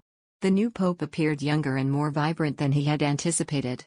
His strawberry blonde curls and bright turquoise eyes gave the look of a mischievous boy, while his thin lips, wide forehead, and angular jaw projected authority and dignity, a peculiar combination of features indeed. Riftan then turned his attention to the others. King Reuben, as usual, wore a facade of boredom. On the other hand, the king of Levadan had a proud smile stretched across his face as he looked at Sejuluaran. The elderly ruler appeared genuinely pleased to see his royal knights return safely. Finally, Riftan shifted his gaze to the king of Balto, Heimdallvi, who was dressed in a bewildering ensemble that hardly befitted his station. Somehow, despite his haphazardly draped, poorly pelted wolf fur over his mercenary-style leather armor, he still managed to radiate the air of a monarch. Riftan narrowed his eyes, assessing the Baltonian ruler. The telltale signs of his seraphim lineage were unmistakable, reflected in his snow-white hair, fiery eyes, and formidable physique that stood in stark contrast to his pallid complexion. He's said to be over 40, but he certainly doesn't look it. The man looked young enough to be Riftan's age. "Come closer, all of you," the Pope's voice resonated with an edge of impatience. "I wish to bestow upon you my blessing." Obligingly, the commanders of the coalition army stepped forward one by one. Sejuluaran, Richard Breston, Leon, and Princess Agnes knelt before the Pope. Riftan positioned himself behind the princess, bowing his head. The words of blessing, spoken in the ancient tongue of Rome, filled the hall, and the Pope bid them to rise. "You have liberated the Rovadan continent from the nightmare that has plagued us for 3 years. A grand victory banquet shall be held in your honor, and every participant in this campaign shall be duly rewarded." Suddenly, a disgruntled voice shattered the pious atmosphere within the hall. "Shouldn't we first discuss the distribution of spoils?" It was Heimdallvi, eyeing the Pope with derision as he accepted a goblet handed to him by a nearby cleric. "This war has exacted a heavy toll," he continued, his tone skeptical. "I doubt anyone here would object to learning what they stand to gain." The Pope fixed the monarch with a searing glare, his anger unconcealed. "Something far more precious than gold has been sacrificed in this war. I speak of the lives that have been lost. I will not tolerate your mockery of those who fought to protect the peace and prosperity of this land." "Oh, I would never dare mock the subjects of God," the king of Balto said, sneering. "Didn't the previous pope proclaim this a holy war? Those who perished in battle should be basking in their heavenly rewards by now, so I failed to see how dividing earthly gold among us would insult them." The pope's face flushed a deeper shade of red. It was clear from the faces of the other monarchs that he was not alone in his rage. Nevertheless, the barbarian from the north continued his provocation. Taking a gulp of wine, Heimdallvi turned his gaze to the throne on his right. "Belial is truly blessed. Considering that RX offered the most lives to God in this war, I'm certain they will be rewarded no less than Darien the monarch himself in the afterlife." Only then did Riftan realize the reason for the king of RX's absence. It was due to the near annihilation of his army. Moreover, the execution of his commanding officer as a criminal doubled the humiliation, likely leaving King Belial too embarrassed to make an appearance. "This is going to get troublesome." Riftan furrowed his brow as he watched the snickering king of Balto. The Pope, clearly having had enough of Heimdallvi's insolence, slammed his cane on the floor. "I will suffer your rudeness no longer," he declared, his voice ringing with authority. "The council is adjourned. You may all rest until this evening's banquet." As soon as the Pope left the council chamber, the monarchs of the various kingdoms rose from their thrones. After observing them silently, Princess Agnes turned to Riftan. "I have an audience with His Majesty now. Will you join me?" "No, I have other matters to attend to," Riftan replied, his gaze fixed on Richard Breston, who was sauntering toward Heimdallvi. Agnes sighed softly. "Father will be furious if I don't bring you with me. I'm sure it is nothing you can't handle." Leaving the discontented princess behind, Riftan strode out of the hall. He passed through an empty corridor and leapt over the railing to the second floor. Slipping into the shadows behind a column, he peered out at Breston and Heimdallvi hurrying down a narrow corridor. Riftan remained shrouded in darkness, watching the two northerners engage in a short conversation. When Heimdallvi ascended the stairs shortly after, Breston went in the opposite direction. Riftan crept after the latter. By the time Breston noticed his presence, it was already too late. In one swift motion, Riftan cornered the man in the empty corridor, firmly grasping the back of his neck with his armored hand. Before Breston could make a noise, Riftan shoved him against the wall, the tip of his dagger poised just below his Adam's apple. Breston emitted a low sound, somewhere between a curse and a chuckle. "I did hear that you were once a renowned assassin. I suppose becoming a knight can't change old habits. The liege I serve appreciates my skill set, so he would prefer it doesn't go to waste, Riftan replied, his voice steady. He pinned Preston's chest with his elbow and dug the blade deeper into the man's skin. Leaning closer, he whispered into his ear, I am absolutely certain that no one saw me dragging you here. Need I say more? I could slit your throat and get away with it. A mysterious murder inside the basilica would make for a most intriguing story, wouldn't you agree? Are you that afraid to face me honorably? Riftan scoffed. How amusing that you would expect chivalry from someone you consider a low-born mongrel. The sneer on Preston's lips vanished. He stared at Riftan's face as if assessing the sincerity of the threat. Enough empty growling. Get to the point. What do you want to pry out of me, precisely? Now it was Riftan's turn to study the man's face, his impassive mask sliding into place as he did so. As he had suspected, the Northerner's flippant attitude during the campaign had been a calculated act to incite disorder. Were you the one who encouraged Adolf to strike out of turn? Riftan growled. What on earth gave you that idea? I have no shortage of eyes and ears. When Preston shifted, attempting to take out his dagger, Riftan slammed the man's head against the wall. The North was well aware that sedition was brewing within the coalition. I know because nothing you did escaped my notice. Blood trickled down Preston's forehead, but he still smirked as he spat, as expected of a rat. And you behaved like the viper you are, Riftan hissed through clenched teeth. Though he appeared to have easily restrained the Northerner, the truth was that Richard Preston possessed unnatural strength. Tightening his grip on Preston's neck, Riftan used great force to pin the man's boulder-like thigh with his knee. Are you trying to start a war by breaking the armistice? Riftan said viciously. You deliberately had the Erexian army decimated to weaken their military power. You seem to have already drawn your own conclusions, so why bother asking me? Preston chuckled as if amused. Riftan's grip tightened around the hilt of his dagger as he mustered all of his self-control to keep from slitting the man's throat. This so-called knight was an insurgent who had flagrantly disregarded the peace agreement. Not only had he caused the deaths of their allies, but he was also covertly rallying opposition against the armistice of the Seven Kingdoms. And above all else, the chaos this bastard had sown had placed his wife's life in danger. Under the oak tree. Chapter 354. Riftan's hand tightened around Richard Preston's skull, pressing it against the cold stone wall. Are you acting on Heimdall's orders? He hissed. Preston smirked as his red eyes met Riftan's, goading him. What do you think? Riftan yanked the man's head back by the hair and shoved it against the stone again. Gently, he said, you are testing my patience. You bloody bastard. Don't forget, the bloody bastard is the one holding a knife to your neck, Riftan said evenly, tracing the tip of his dagger beneath the bulge of the man's throat and drawing a thin, crimson line. Rage flared in Preston's eyes, giving him the impression of a feral beast. Though the Northerner seemed to have an unusually tight hold on his anger at the moment, Riftan knew the man would try to reverse the situation the moment the opportunity presented itself. He sensed Preston shift under his grip, struggling against his restraints like an unruly warhorse. Applying more pressure, Riftan pinned him against the wall. Does Heimdall want to thrust Balto into the fires of war? He said, his voice dropping to a growl. Surely you cannot think that the other monarchs will stand for such treachery. How naive you are, Calypso, Preston sneered, lips twisting into a vicious crocodile smile. Even if your accusations are true, do you truly think the other monarchs would agree to try the King of the North? Heimdall Rune Valdemar is a seated member of the council. No one can level an accusation against him without evidence. When Riftan did not respond, Preston continued, and if the others already had this evidence, you wouldn't be threatening me right now, would you? Riftan stared down at the man's smug face. Though every fiber of his being longed to hurt the bastard simply to see him scared, reason kept him in check. He narrowed his eyes. Ending this traitor's life right now would certainly provide momentary pleasure, but it would also disrupt the long-awaited gathering of the Council of the Seven Kingdoms, talks that had been 3 years in the making. Heimdall would use the murder of his vassal in the heart of the Basilica to pressure the Pope. No doubt he would also plan spies throughout the Seven Kingdoms under the guise of hunting down the killer. And in response, the Basilica of Ossuria would be forced to take a firm stance. Riftan gritted his teeth. He would not jeopardize the already precarious armistice over this fool's antics. As if reading his thoughts, Preston's smile turned smug. Now that you know your threats are in vain, why not put that dagger away?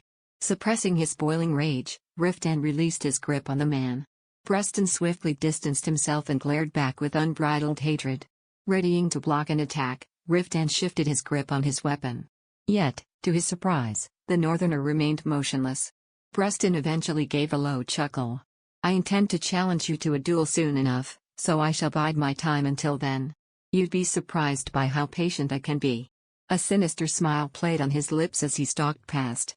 Riftan watched him go in silence before descending the stairs to the left of the corridor. He entered the cloister adjacent to the garden, where he found Baron Nertha leaning on the staircase railing. The burly knight gave a heavy sigh. "It's quite unlike you to poke a sleeping bear, Commander. But it is like me to give a clear warning," Riftan replied, striding past his subordinate. "They will act with more caution now, which will afford us more time." Baron followed him. "But by doing so, you've given those northern rabble-rousers a chance to destroy any evidence. Have you forgotten that the ruler of Balto is one of them?" Spotting a group of clerics crossing the garden, Riftan lowered his voice. "Even if we had definitive evidence, this matter would require discretion. The armistice is a delicate agreement between the rulers of the Seven Kingdoms. If any of them were to abandon it, the armistice would be in peril. For now, pressuring them privately to give up their plans is our best option. You could have been more cautious. That man is dangerous. He's ruthless and cunning, a master manipulator. What good will it do to antagonize him further?" Riftan halted at a wind-battered corner of the garden and turned to look at his second-in-command. When he met Baron's calm gaze, his seething emotions dissipated. Until then, Riftan had been certain he had kept a cool head in his run-in with Richard Preston. He now realized his rage had gotten the better of him. He had failed to suppress his impulsive desire to root out the seeds of conflict right then and there. Fair trial be damned. As if discerning the true motive behind his commander's rash actions, Baron said bluntly, "Why not explain everything to her ladyship and ask for her understanding?" Riftan shot him an icy glare. "Stay out of this. Isn't she the cause of your unease?" Baron clicked his tongue, adding, "She might lose all affection for you." "What will happen then?" "Then she will return to the Mage Tower," Riftan replied numbly. Baron stopped to stare at him. "You truly intend to send her away?" "It is for the best." Baron's mouth opened wide to retort, but Riftan did not give him a chance. He strode out of the cloister, making his way to the quarters assigned to the Reamdragon Knights. He had chosen to stay with his men instead of taking up Princess Agnes's offer of the opulent residence reserved for nobles. It was not out of humility but rather the knowledge that he would feel nothing but misery lying alone in a large, extravagant bed. Suppressing his simmering frustration, he cut across the bustling courtyard filled with clerics. Without warning, his wife's resentful gaze flashed through his mind, along with the memory of her shy smile. Riftan shut his eyes tightly. He would willingly bear her resentment if it meant protecting her from the chaos and danger surrounding him. The splitting of war spoils was a far more tedious and messy affair than anticipated. Attending the negotiation were the 5 rulers of the coalition, including the Pope. The commanding officers, high-ranking knights, and any nobles with the right to vote also gathered in the council chamber. It took hours just for each party to say their piece. Maxie was exhausted as she sat staring at her knees, waiting for her turn to speak.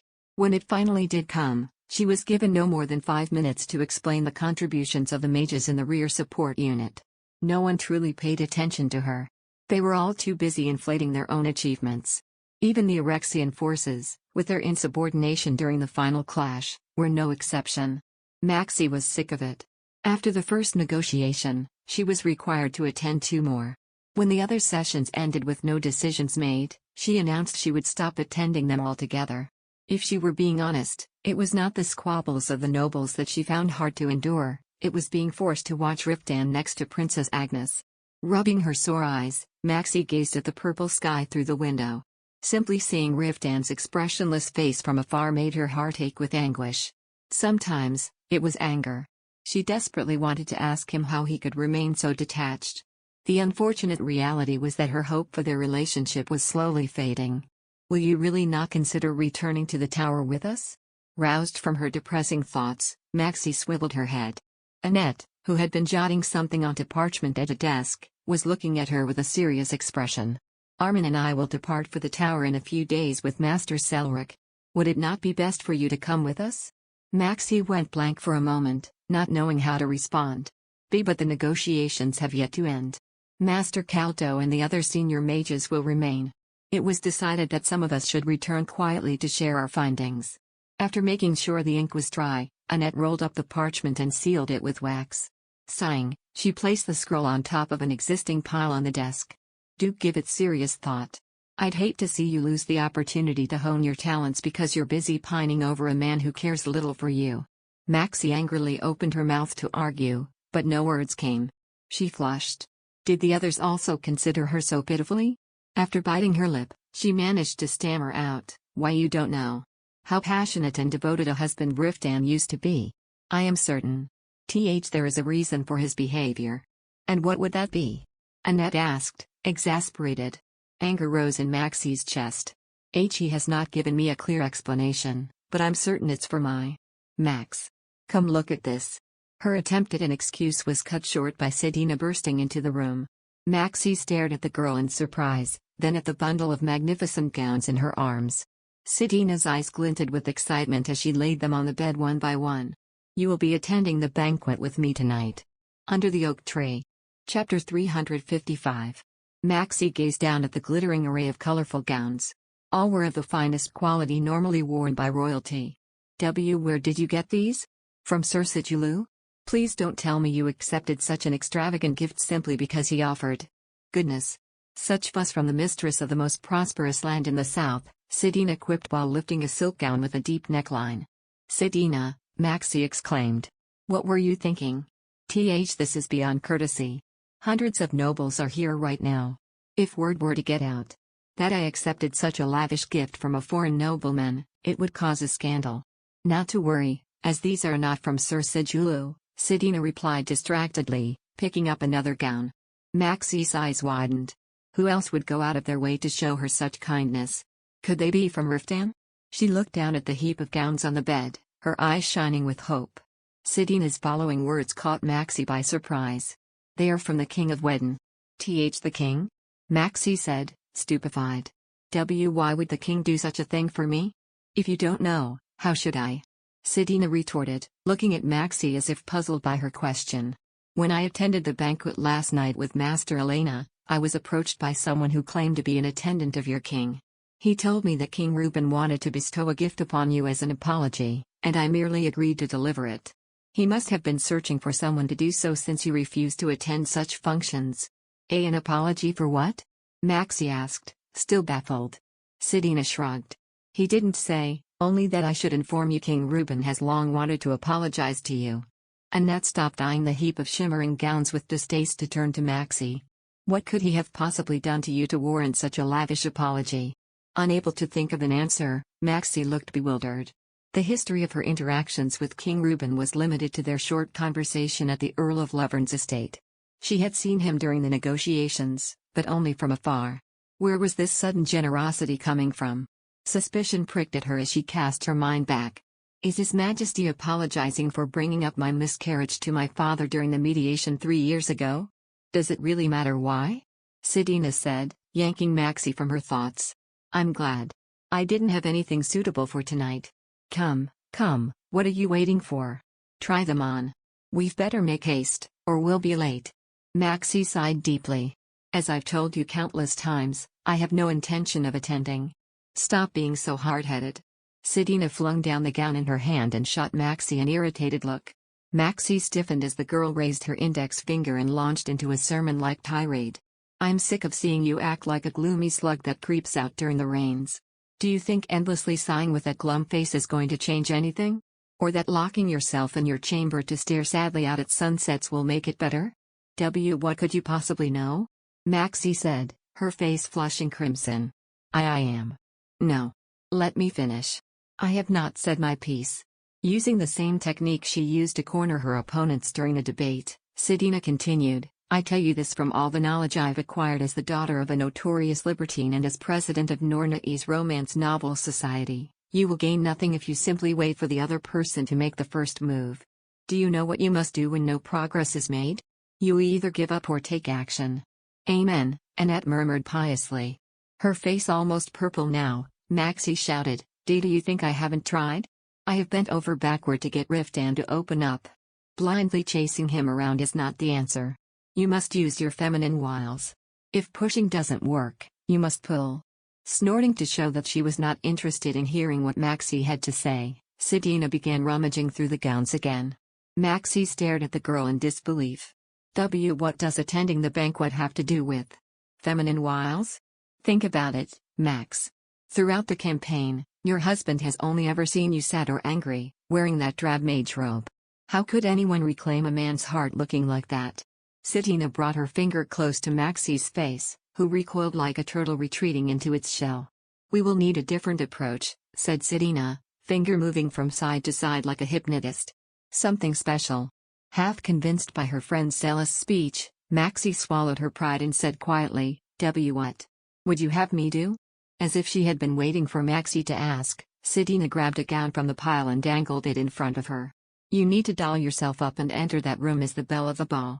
And let's not forget the charming man on your arm to drive Sir Riftan mad with jealousy. Maxie looked back and forth between Sidina's expectant face and the dress she held up. Would that not damage our relationship even further? We actually each had a rather heated row about me spending time with other men. All the more reason to do it, then. Don't you want Sir Riftan to lose his composure so that he will reveal his true feelings? Being as jealous as he is, I'm certain this plan will work. Sidina's confidence managed to sway Maxie. All right, Maxie said, taking the gown. I shall attend the banquet. Good. Now, no time to dally. We must find the perfect dress. Maxie walked behind the partition in the corner of the room and threw off her Mage Tower-issued dull gray robe and woolen tunic. One by one, she tried on the gowns Sidina offered to her. They all felt indecently tight, while the sleeves and hems trailed much too long. Did the king's attendant think all women were blessed with long, slender limbs? She looked down with mortification at her chest, which threatened to spill out of the tight bodice. She felt like an overstuffed sausage. When she came out wearing the sixth option, Annette scratched her cheek, muttering, They're all a little small, aren't they? Maxie flushed in embarrassment. Though every gown so far had felt tight, this particular one was especially so. Her breasts were on the verge of popping out of the low, square neckline, and the skirt hugged her backside. Nervously lifting the hem, Maxie said despondently, I don't think I can go. None of them fit right. Perhaps another tea. Sidina, who had been openly gaping at her, exclaimed, What are you saying? They suit you impeccably. This is the latest fashion, you know. I've seen countless women in more revealing outfits than this at the banquets. Maxie eyed the girl dubiously. Why you expect me to believe that women are attending the banquets hosted by the Basilica dressed like this? It is the council hosting the victory banquets, not the Basilica. That is why they are being held in Rome's old palace, far removed from the main building, Sidina explained, her tone coaxing. And, honestly, I don't see anything wrong with this one. You look divine. As Maxie stared critically at her reflection, Sidina's praise seemed to sink in. Suddenly, her appearance did not seem so appalling. Though the gown's plunging neckline was rather immodest, Maxie had seen women in far more revealing attire. After carefully inspecting herself in the mirror, she turned to face Annette. What do you think? Do I truly look presentable in this? Well, it's not terrible, Annette muttered tactfully. Sidina swiftly silenced her disapproval. Not terrible? Are you both blind? Seizing a comb, she began sweeping it through Maxie's hair, transforming her with practiced hands. Maxie watched in the mirror as she slowly morphed into a complete stranger. Draped in a form-fitting gown of pearly silk, her luscious curls cascading down her back, she felt utterly unlike herself. While she had dressed up on previous occasions, she had never worn such a provocative ensemble. It made her distinctly uncomfortable. Nervously, she reached up to touch her exposed neck before turning to Sidina. Who will be my escort? What about that night? Ulysses, was it? Annette replied tepidly. Is he not your most devoted admirer? I'm sure he'd happily wag his tail if you proposed the idea. He won't do, Sidina objected before Maxie could say anything, firmly shaking her head. Ulysses is more devoted to Sir Riftan than to Max. He would never intentionally provoke his superior's jealousy. I don't know about that, Annette said doubtfully. He's so dense about these things that he might do so without even realizing it. Ulysses would never behave inappropriately, Maxie argued, grimacing. And I have no intention of causing discord among the members of the order. Well, that rules out all the Ream Dragon Knights, then, Sidina noted cheerfully. Maxie's face darkened. Excluding the Ream Dragon Knights left them with no other viable options. Should I consider one of the mages? She hesitated, thinking of the Mage Tower's male members, either pitifully scrawny or pot-bellied individuals. A sense of hopelessness washed over her, and she was beginning to grow despondent when Sidina made a most outrageous suggestion. What about Sir Quile? He's the only person who can rival Sir Riftan in both looks and skill. Don't be absurd. Sir Quile is a clergyman, Maxie exclaimed. Sidina retorted, unfazed, plenty of clerics have secret lovers. There are even rumors that the current pope is the illegitimate child of his predecessor. Maxie was shocked by Sidina's ability to utter such scandalous statements without flinching. It was difficult for her to fathom the extent of such immorality. As Sir Quile is still out of the question, Maxie insisted. And besides, he would hold me in contempt if I were to ask him. He would never agree. You have a point there, Sidina conceded, pursing her lips in disappointment. Maxie was already regretting agreeing to this plan. Then, we have but one choice. Who would that be? You'll find out soon enough. Draping a cloak over Maxie's shoulders, Sidina dragged her from the room. Maxie cast a pleading glance back at Annette, but her friend simply wished her luck before firmly shutting the door. They marched forward, with Maxie feeling as though she were being swept away by a formidable tide. Sidina led them through the expansive garden, finally stopping in front of the lavish residence currently occupied by the Western nobles. Maxie groaned as she looked up at the manor's lantern-lit entrance. Sidina, you can't possibly be considering asking Sir. Good evening, Lady Calypso. The familiar voice sounded from above. Maxie's heart sank as she looked up. Sijulu Aran descended the stairs, clad in a luxurious fur coat over a crimson doublet. After signaling his subordinates to continue ahead, he strode over to Maxie. May I inquire as to your purpose here, my lady? If you're looking for Sir Riftan, he is staying. The knight abruptly halted. Maxie looked up at him, puzzled. His composure soon returned, accompanied by his customary gentle smile. You are always lovely, but tonight you're simply breathtaking. Maxie found herself slightly reassured by the knight's flattery. She offered him a shy smile. Thank you, Sir Sijulu. Why, you look quite dashing tonight as well. I am truly honored. I shall reward my tailor handsomely upon my return. Grinning, Sijulu proudly shifted his velvet doublet. While his playfulness momentarily brought a smile to Maxie's face, it quickly transformed into worry when she noticed that his gaze was fixed over her shoulder instead of on her. Was it her attire that had captured his attention? In response to Maxie's glare, Sidina stepped closer to the knight and exclaimed loudly, Your tailor must be a man of extraordinary talent. You are always a sight to behold, sir, but today you have truly outdone yourself. Are you perhaps on your way to the banquet? Indeed, I am. Off to enjoy a splendid night, the knight replied, taking a step back. Pretending not to notice, Sidina feigned delight. Oh, what a wonderful coincidence. We were actually in search of a gallant gentleman to escort my friend here to the banquet. She nudged Maxie, whose shoulders were hunched in humiliation. It pains me to admit, Sidina continued, but Max must attend alone tonight since the other mages, myself included, are obliged to see to an urgent matter. Do you not think it a shame for a young woman to appear at such an event unaccompanied? By this point, Maxie's face was bright red. They were practically begging a man who was not her husband to serve as her escort, a situation made all the more humiliating by the fact that he seemed visibly reluctant. Maxie's eyes were fixed on the hem of her dress when she heard a laugh followed by a sigh. You propose a dangerous quest. The burning in Maxie's cheeks spread to the tips of her ears. Her reasons for the request had not escaped his notice. Thoroughly disgraced now, she abandoned what was left of her shame and lifted her gaze to meet his, her eyes shining. I implore you to be my escort, just this once. I would be eternally grateful if you do. After silently regarding the desperation on her face, Sijulu looked up at the distant sky and breathed a sigh. His next words seeped from him almost like a groan. This cannot be some sort of prank, or... His discomfort was evident. Maxie's shoulders slumped further as she braced herself for rejection. When Sijulu spoke again, his voice was light with its usual cheerfulness. Very well. Braving danger for a beautiful lady is, after all, the highest honor a knight can undertake. He offered her his hand. Shall we, my lady? I shall do my utmost to be the perfect escort this evening. Relief washed over Maxie as she placed her hand in his. Under the oak tree. Chapter 356.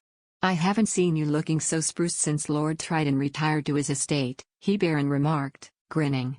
Riftan had just trudged out to the corridor, brow furrowed as he undid the coat buttons covering his throat. These days, with no one around to criticize his attire, he had stopped wearing such gaudy clothes.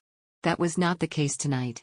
After King Reuben insisted he dress for the occasion, Riftan had donned the uniform of his order in a gold, jewel-encrusted belt. He scowled as he touched his thigh-length, black velvet coat. As if that were not enough, the darn squire had polished his boots until they practically sparkled. "Should I be grateful he didn't try to make me wear those ridiculous pointed shoes?" Gritting his teeth, he said, "The king made it clear that I am not to besmirch his name, and I didn't want to waste my breath arguing about something so pointless." "You're right. He is a dependable ally at the moment, so it's best we remain in his good graces," Baron muttered, stroking his neatly shaved chin. Riftan furrowed his brow. Calling the king an ally felt odd to him since they had never been in perfect accord.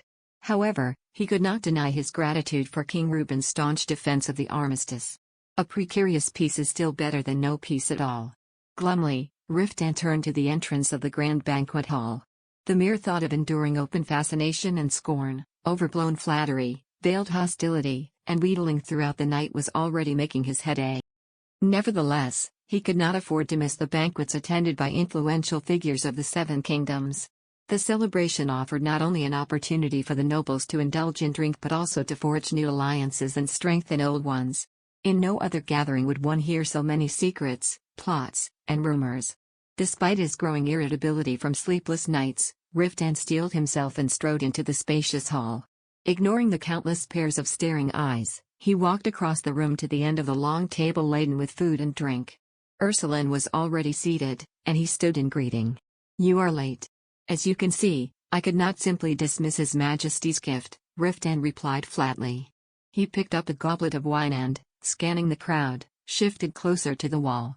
The banquet hall was a dizzying flurry of activity. Servants bustled among overindulging nobles, and young men and women spun in graceful dances, all under the dazzling light of a grand chandelier. Riftan's eyes landed on Richard Breston.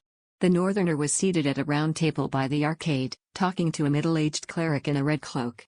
After silently watching for a moment, Riftan asked Ursuline, "What do you know about that cleric?" Ursuline followed the direction of his gaze.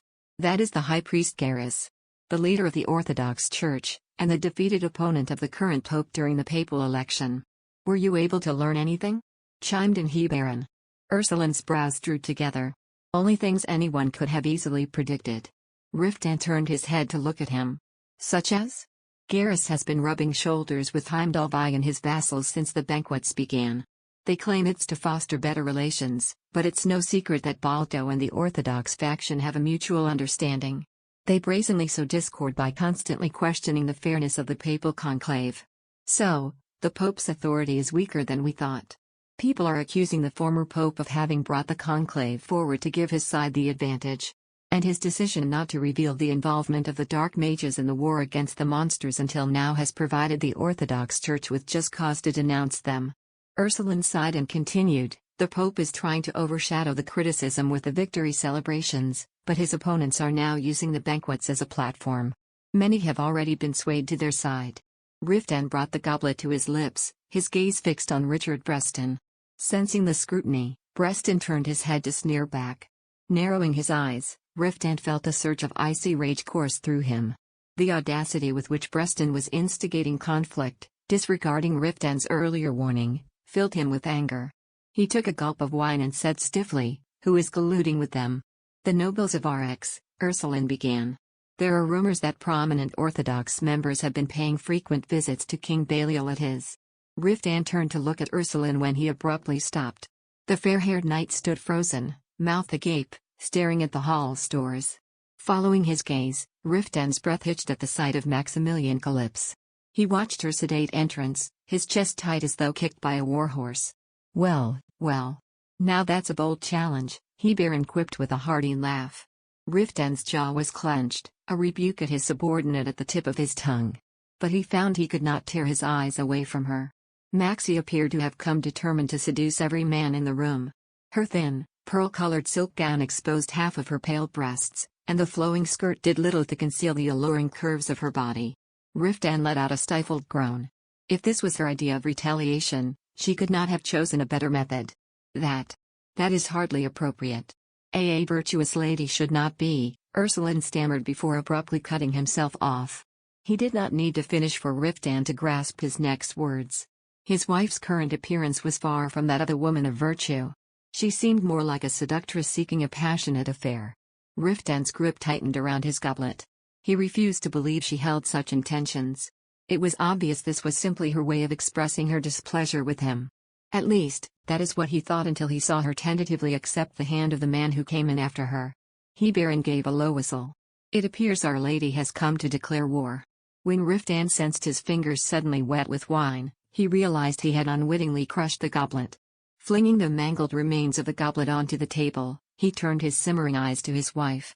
Maximilian Calypse surveyed the banquet hall with a mix of nervousness and excitement. Sigiluaran stood beside her, gently reassuring her with a kind smile. Riftan was certain he was quite capable of splitting the man in half without a trace of remorse. Ursuline nervously stepped forward. I shall escort her ladyship out. Don't, Baron said firmly. He then turned to Riftan. You plan to send her away, don't you? If so, you should not interfere with her decisions. Riftan glowered at Baron, who merely arched an eyebrow, daring him to refute his point. Do you expect her to wait for you like a celibate cleric, despite your neglect? Baron said. Watch your tongue, Nirtha. The commander is only trying to keep her safe. A fact her ladyship is unaware of, Baron coldly interjected. You seem to want to keep her ladyship locked away in a gilded cage, but that is impossible. If she is that easily possessed, she can just as easily be snatched away. Watch your tongue, Riftan said in a voice that sounded chillingly gentle even to his own ears. Though Baron clearly had more to say, he held back when he saw the dangerous glint in his commander's eyes. Riftan turned his gaze to his wife again, silently watching Sigiluaran walk her over to the group of Western nobles. Soon, men with flushed faces flocked around her. A murderous gleam flashed in Riftan's eyes as he wiped his clammy hand with a napkin. Maxie felt overwhelmed by all the unexpected attention. The young men from Levedon, whom Sigiluaran had introduced her to, treated her with reverence. Some even showered her with such effusive praise that left her feeling embarrassed. After just 10 minutes in the banquet hall, Maxie felt drained. She felt as though she were conversing with 100 Ulysseans. It seems we've stood by the fire too long, Lady Calypse. You look flushed, said Sigiluaran. Shall we head to the window for some air? Maxie gladly followed him toward the terrace. When they reached the half-open window, Sigulu leaned down and whispered, I must say, this is turning out to be a more exhilarating quest than I thought. Maxie looked up at him, perplexed. An impish smile curled the knight's lips. Have you not noticed? Riftan Calypse has been shooting daggers at me from back there for some time now. When she turned to look, Maxie spotted Riftan standing like a dark shadow beside a towering column. Though he was devastatingly beautiful, dressed in a well-tailored black ensemble, he exuded a menacing aura. Maxie gulped past her parched throat. Even from the look in his eyes, she could sense his anger had reached perilous levels. Fear made her hair stand on end, but at the same time, the thrill of anticipation coursed through her. It was like riding a wild stallion at full speed. She would either reach her destination or be thrown off and trampled. There was no middle ground. Sir Sigulu, would you care to join me for a dance? She proposed, keeping her gaze leveled at Riftan as if in challenge. After a brief moment of silence, Sigiluaran chuckled. How could I refuse? It would be my honor, my lady. Finally looking away from her husband, Maxie met her escort's dark green eyes. To her relief, he did not seem to be simply humoring her. He took her hand and gallantly led her to the dance floor. Placing his hand on her waist, he began gracefully moving to the music. Maxie quickly realized her mistake. She had completely forgotten that she had never danced with anyone in her life.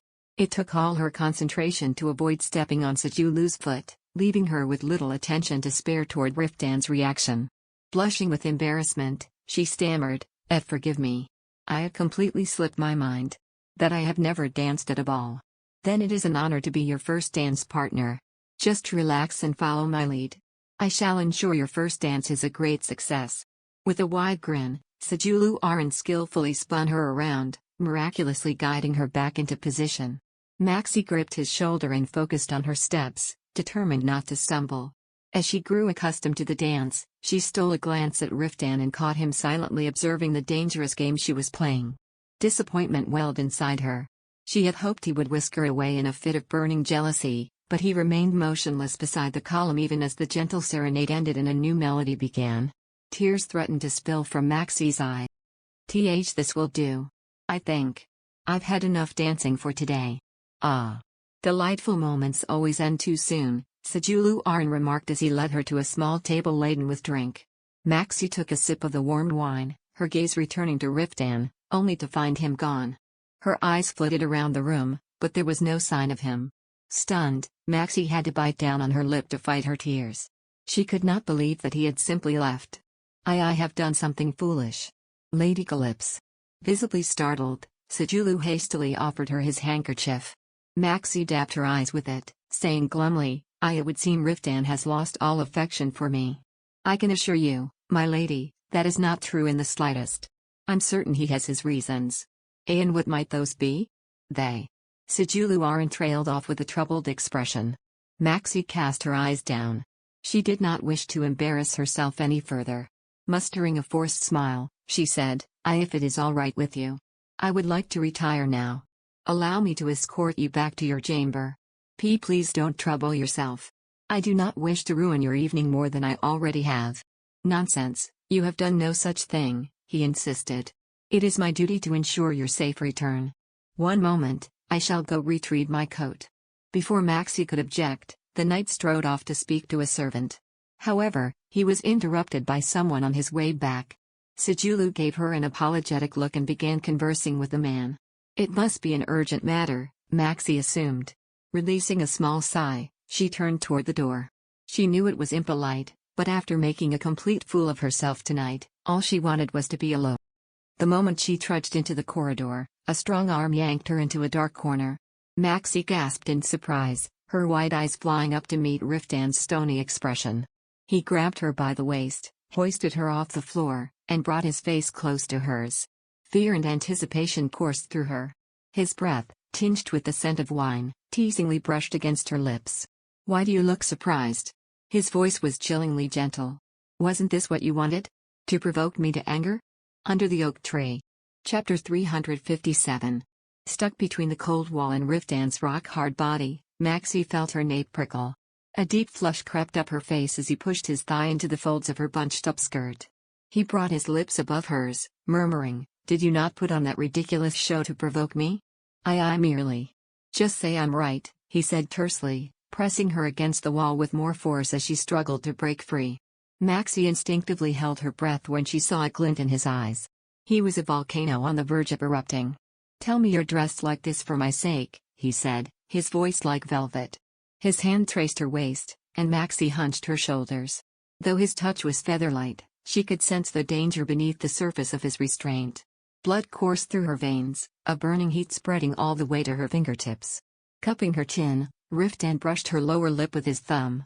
Say it. Maxie bobbed her head, feeling her breasts swell beneath the weight of his broad, muscular chest. Narrowing his eyes, Riftan wordlessly regarded her for a moment before crushing her parted lips with his own.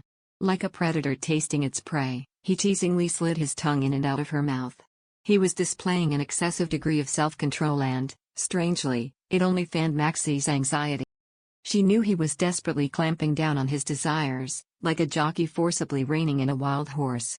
Soon, that restraint would crumble. His kisses were becoming more passionate, and he now had her all but pinned against the wall. A rush of fear washed over her. After all her efforts to break down his defenses, now that he was on the brink of losing his self-control, she felt unsure. Could she handle the consequences of Riftan unleashing his pent-up emotions at once? When she instinctively flailed her legs in the air, he nipped at her lower lip, a dangerous gleam in his eyes. Play with fire, expect to get burned, he whispered cruelly, crushing her with more force. He tilted his head, driving his tongue deeper into her mouth. Before Maxie knew it, she had ceased trying to push him away, instead winding her arms around him to pull him closer. Searing desire burned away all fear, and the aching turned into intense pleasure. Riftan was right. She had wanted to see him mad with jealousy, for him to discard all reason, inflamed with desire for her. Panting, she began to grind her hips against his thigh. This unconscious act seemed to demolish the last of his defenses. Taking a ragged breath, Riftan slid an arm beneath her and lifted her up, walking them both out of the dark corridor. A soft moan escaped her lips. Every step he took nudged her up and down, the sensitive spot between her legs rubbing against his lower abdomen. Her face flushed. Maxie stopped moaning to glance around the narrow, secluded passageway. They stood veiled in darkness. The only sound was a faint melody floating from the banquet hall, far from where they were. Still, their seclusion did nothing to diminish the shamefulness of their obscene behavior in a public space. Please put me down," she said, pushing his arms away. "I would like to walk on." He did not let her finish, biting her lip and squeezing her taut breast. Maxie let out a low moan, digging her nails into his shoulder. Picking up speed, Riftan gently tugged on her nipple bulging through the thin fabric of her gown. Maxie squeezed her thighs around his waist. To her mortification, her lower abdomen was burning with need, and her undergarments were damp. She felt ashamed at how fast she was burning up. With her lips pressed against his, she begged pitifully, Riftan, please." Even she did not know what she was asking. Was she imploring him to stop, or was she begging to be taken to even greater heights of pleasure? Riftan seemed to think it was the latter. He stopped before an unfamiliar room and burst through the door. He forcefully shut it behind them, then practically threw her on the bed. Maxie hurriedly propped herself up. To her relief, the chill suggested this was an unoccupied bedchamber. She tried to get up, worried that someone might walk in on them. Riftan pushed her back down and slid his fingers inside the bodice of her gown. The heat in Maxie's face rose to her ears. One slight tug and her taut breasts would spill out.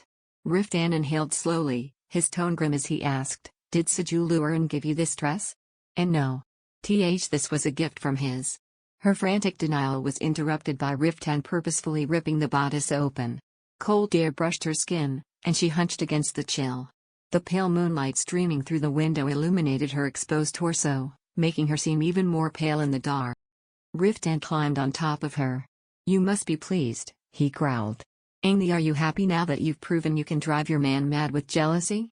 I merely wanted to know your true feelings," she tried to explain, edging to the side of the bed.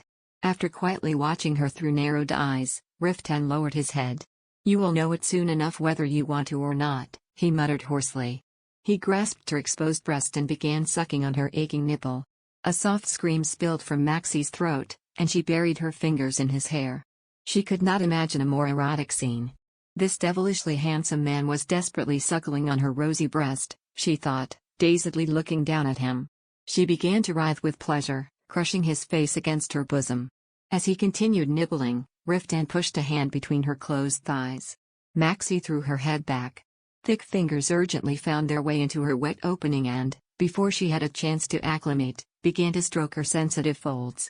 Flustered, Maxie tried to dissuade him by gripping his arm, but he did not seem even to register her touch. Her back arching, her toes curling, she felt her already sensitive body pushed to the peak of pleasure. She pressed her feet against the sheet to find a small reprieve from his urgent strokes, but it was futile. She clenched around his fingers and twisted her body. Her limbs began to spasm from the euphoric sensations. Seeing her reaction, Riftan pressed his rock-solid torso further into her, teasing her sensitive skin even further. Maxie screamed, her vision blurring. She could feel her swollen inner walls hungrily pulling in his fingers. Her eyes welled with tears of mortification. She could not believe she had reached her climax so easily on her own. She looked up at him, eyes filled with shame. Seeing him still fully dressed made her feel even worse. Realizing that she was the only one vulnerably exposed, Maxie fumbled for the blanket. Riftan grabbed her arm. "No," he growled. After making her hold her thigh with one hand, he raised her hips and brought his lips to her opening, which was still spasming from her earlier orgasm. "You asked for this," he whispered. "You wanted to see me crumble at your feet, did you not?" Maxie frantically shook her head. She felt her abdomen tighten as the heat of his breath on her wet folds sent shocks up her spine. He quietly took in her stark form, his dark eyes smoldering, before his fingers pushed into her again. A sharp breath caught in Maxie's throat. His lips gently sucked on her swollen nub as his long, sturdy fingers continued their teasing. This was what torturous rapture felt like, she realized. She no longer felt shame or fear. Forced to accept the relentless waves of pleasure, she could only writhe and tear at the sheets, joyous cries erupting from her. She was completely at his mercy. "God damn it," Riftan muttered, raising his head from between her legs. Maxie gazed at him with quivering eyes. He had somehow loosened his trousers and was now stroking his enlarged member. The Lucite sucked the air from her lungs. Clenching his jaw, Riftan continued to torture himself for some time, only to give up and climb on top of her. He pressed his pulsating member against her wet, throbbing entrance, and Maxie clutched his shoulders as he filled her. Though she was slack from all his teasing, accepting him was still challenging. Maxie impulsively moved her hips away, but Riftan could not wait any longer. Mumbling something she could not catch, he crushed her under his weight and entered her. Maxie threw her head back as her entire body tensed. There was a slight pain as he stretched her to her limit. She frantically stopped him when he attempted to begin moving right away. "And no. Not yet. Please do it slowly." Riftan let out an impatient sigh as if he were the one being cruelly tortured. His chiseled cheekbones and sharp jawline glowed under the moonlight, and his black eyes held a subtle bluish gleam. Even though his face was contorted from his efforts to restrain his explosive desires, he still looked terribly beautiful. Maxie felt her chest tightening. She wanted this man, and it did not matter if this unbearable passion destroyed her completely. She wound her arms around his strained neck. Riftan's self-control came crumbling down at her silent consent, and he began to rock his hips. She could tell he had held back for as long as he could. Half buried in the mattress beneath his hulking, muscular body, Maxie was helpless as he moved atop her like a bucking stallion. Riftan allowed her no wriggle room at all, demanding only that she accept the pleasure he was giving her. Pushed to her limits, Maxie clawed his back, thrashing her legs. As if unwilling to tolerate even these futile movements, he pinned her legs with his strong thigh. He pulled out of her, only to plunge even deeper. Maxie bit down on her lip. Each thrust left her panting as her inner walls spasmed and tightened around him. It was almost as if this were their first time. How had she managed to leave him after such an intense connection? What madness had made her turn her back to him? Under the oak tree. Chapter 358. Riftan pulled her face toward his. As soon as he began devouring her lips, Maxie responded with urgency, sucking his probing tongue and wrapping her legs around his steel-like body. He held her tight and thrust all the way in. Seeking more, he relentlessly rocked his hips, his brittle hairs rubbing against her groin. She clasped him back as she convulsed with pleasure. He was in too deep. Though she felt a twinge of fear that he would tear her apart, their frenzied pleasure eclipsed everything. She tore at his sweat-soaked tunic as if wrestling to occupy the same space. Before long, Riftan reached his climax inside her, and the intensity of it made her shudder. Her body had sent him over the edge. She was so gratified by this that she barely cared that she was being crushed under his weight. Still quivering, her opening drew in his furiously pulsating member. When Riftan eventually raised himself, Maxie lay slack on the bed, panting. His face was slick with sweat, and his eyes burned with desire. The cold and indifferent night was no longer. However, her joy at seeing him so disheveled was short-lived. Riftan slowly pulled out of her, and Maxie shuddered as lukewarm fluid trickled between her legs. Feeling embarrassed, she was about to lower the skirt bunched around her waist when he abruptly grabbed her, flipping her face down on the bed. Flustered, she twisted around to look at him. Riftan threw off his tunic and reached out, stripping off the folds of fabric awkwardly wrapped around her. Once she was stark naked, he pulled her into his arms. The color rained from Maxie's face as she felt something hot between her legs. He rubbed his large, still erect shaft against her opening, then entered her before she could speak. Maxie clutched at the sheet. Her inner wall, sensitive from repeated climaxes, began to spasm. Riftan began moving his hips without giving her time to adjust. Flustered, she tried to crawl away for a brief reprieve, but he clearly had no intention of letting her go. He was persistent, pushing her legs apart with his knee and thrusting even deeper. Falling flat on her stomach, Maxie arched her back. His member struck a particular spot, sending a bolt of pure sensation through her. Sparks flew before her eyes. Her limbs convulsed, and saliva dribbled from her gaping mouth. Worry suddenly gripped her. Any more of this and she feared she would never be able to return to everyday life. She began to sob pitifully as she furiously clawed at his arms. And no more. "I can't handle anymore. I can't hear you," Riftan mumbled, nibbling her neck. "I can't hear a thing right now." He continued his unrelenting thrusts. Maxie realized then that she had toyed with something she should never have touched. He had not been exaggerating when he had said she had driven him mad. Riftan propelled her to great heights, then higher. All coherent thought wiped from her mind, Maxie could only bounce back and forth with his movements and give in to the unending cascade of orgasms. The night went on until a pale dawn light began to filter through the window. Barely managing to lift her eyelids, Maxie blearily looked around the room. The bedchamber they had barged into without permission was furnished with startling opulence. Where on earth are we? Half dazed, she was vacantly regarding their surroundings when an arm pulled her up. Maxie twitched and hunched over. Still inside her, Riftan carried her to the edge of the bed. There, he made her lean back against his chest and directed her gaze to something in front of them. Maxie gasped. Propped next to the bed was a full-length mirror. Grabbing her beneath her knees, Riftan lifted her legs so she could see their union. They say the imperial family of Rome reveled in all sorts of obscene games near the empire's end. Maxie stared at her reflection in utter shock. It was surreal. She could very distinctly see her red, swollen folds between her wide-open legs, and his vein shaft penetrating her. He shifted his hips, and the base of his member disappeared inside her. A white, viscid fluid oozed out. Maxie took in a sharp breath.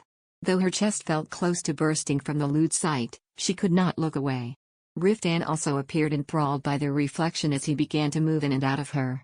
His feverish eyes traveled from her flushed face to her heaving chest, slender waist, and down to her opening that was eagerly swallowing his girth. Maxie could see his throat bobbing up and down. He released one of her legs to press his fingers into her wet pubic hair.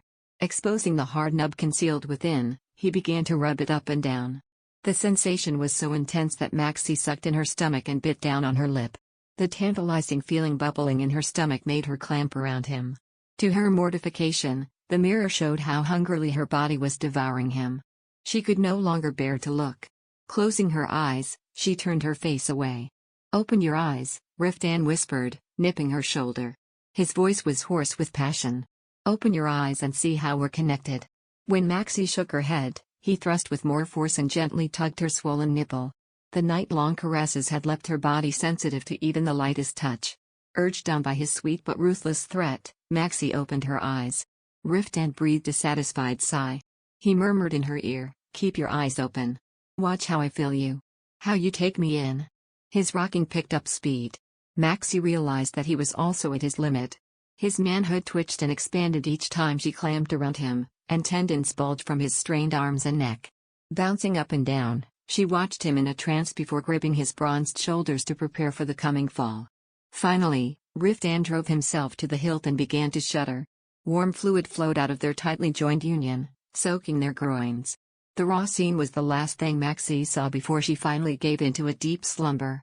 When she awoke, it was to the sweet taste of fruity nectar spreading in her mouth.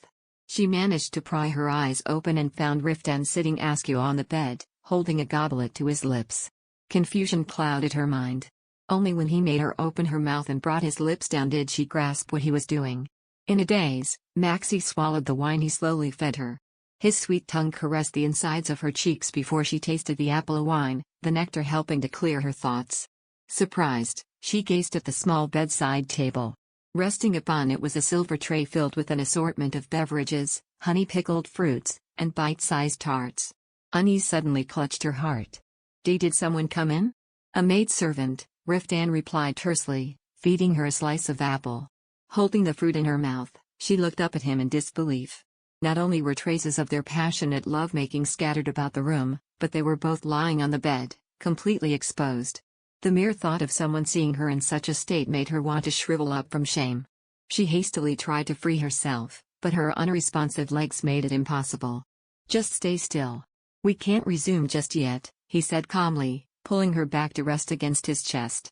Maxie gulped down the food in her mouth to exclaim incredulously, I am trying to end it, and not start it again. We need to get out of this." "End it?"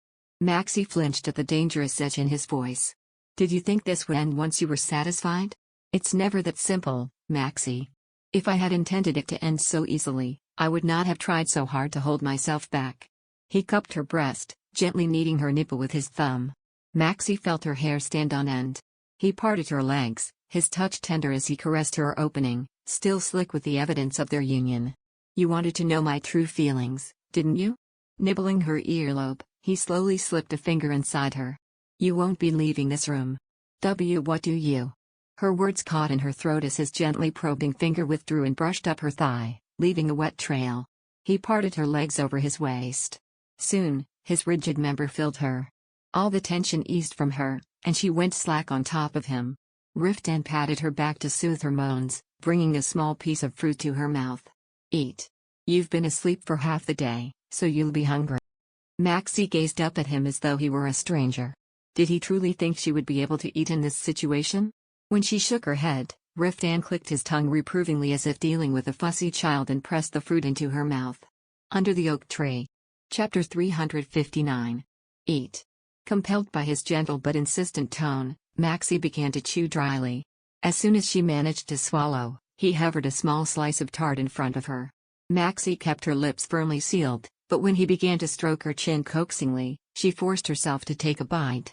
The cream was rich and sweet, but she did not savor it as she would have normally. Never in her wildest dreams had she imagined she would ever be in such a bizarrely lewd position.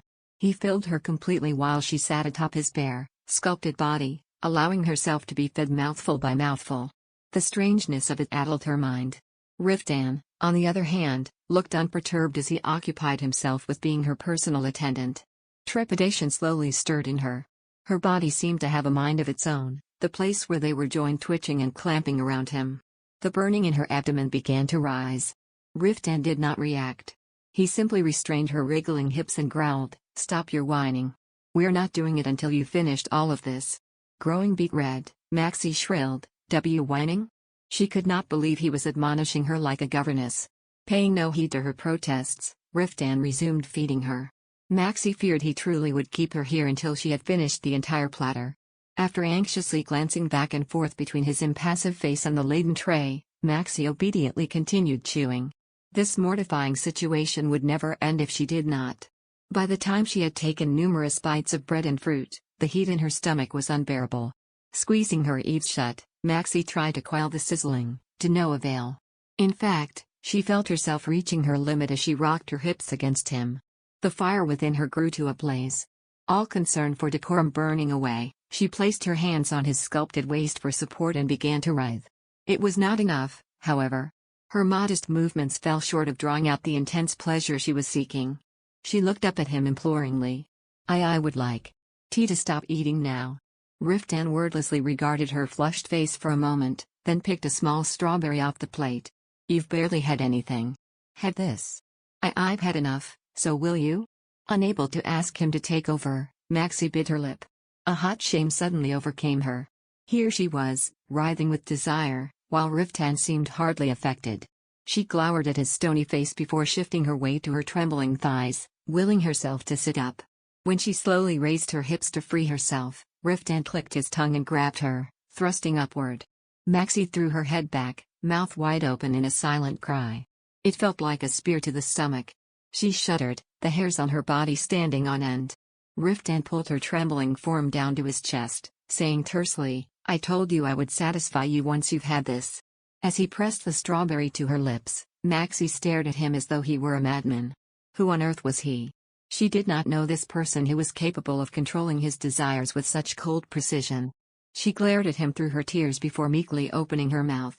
Riftan placed the strawberry on her tongue, then waited until she had chewed enough times before leaning down to suck her swollen lip.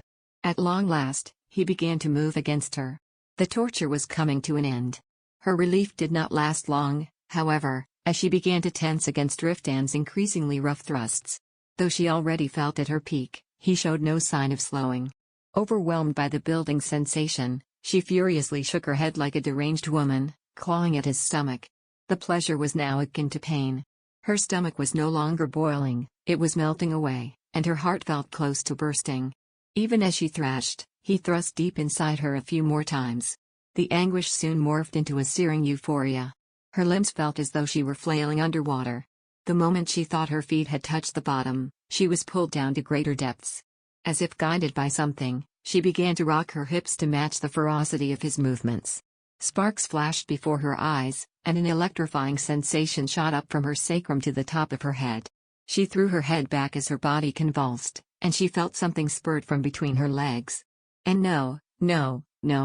Maxie burst into sobs as she gazed down at her groin in alarm. Her climax seemed to go on with no sign of ending. She tried to contain her body's reaction, but it was futile. Her inner wall tightened and loosened around him while endlessly spewing out wetness. Her limbs convulsed uncontrollably as if helplessly broken. Riftan paused, seemingly startled by her intense reaction, but then proceeded to wrap his arms around her and drive himself deeper. Maxie screamed and went slack. She felt him climax soon after. By then, she was too drained to react. Light flashed before her as she shook uncontrollably, then everything went dark. She was awakened by something rattling. Opening her eyes, she saw Riftan standing by the door, clad only in hastily buttoned trousers.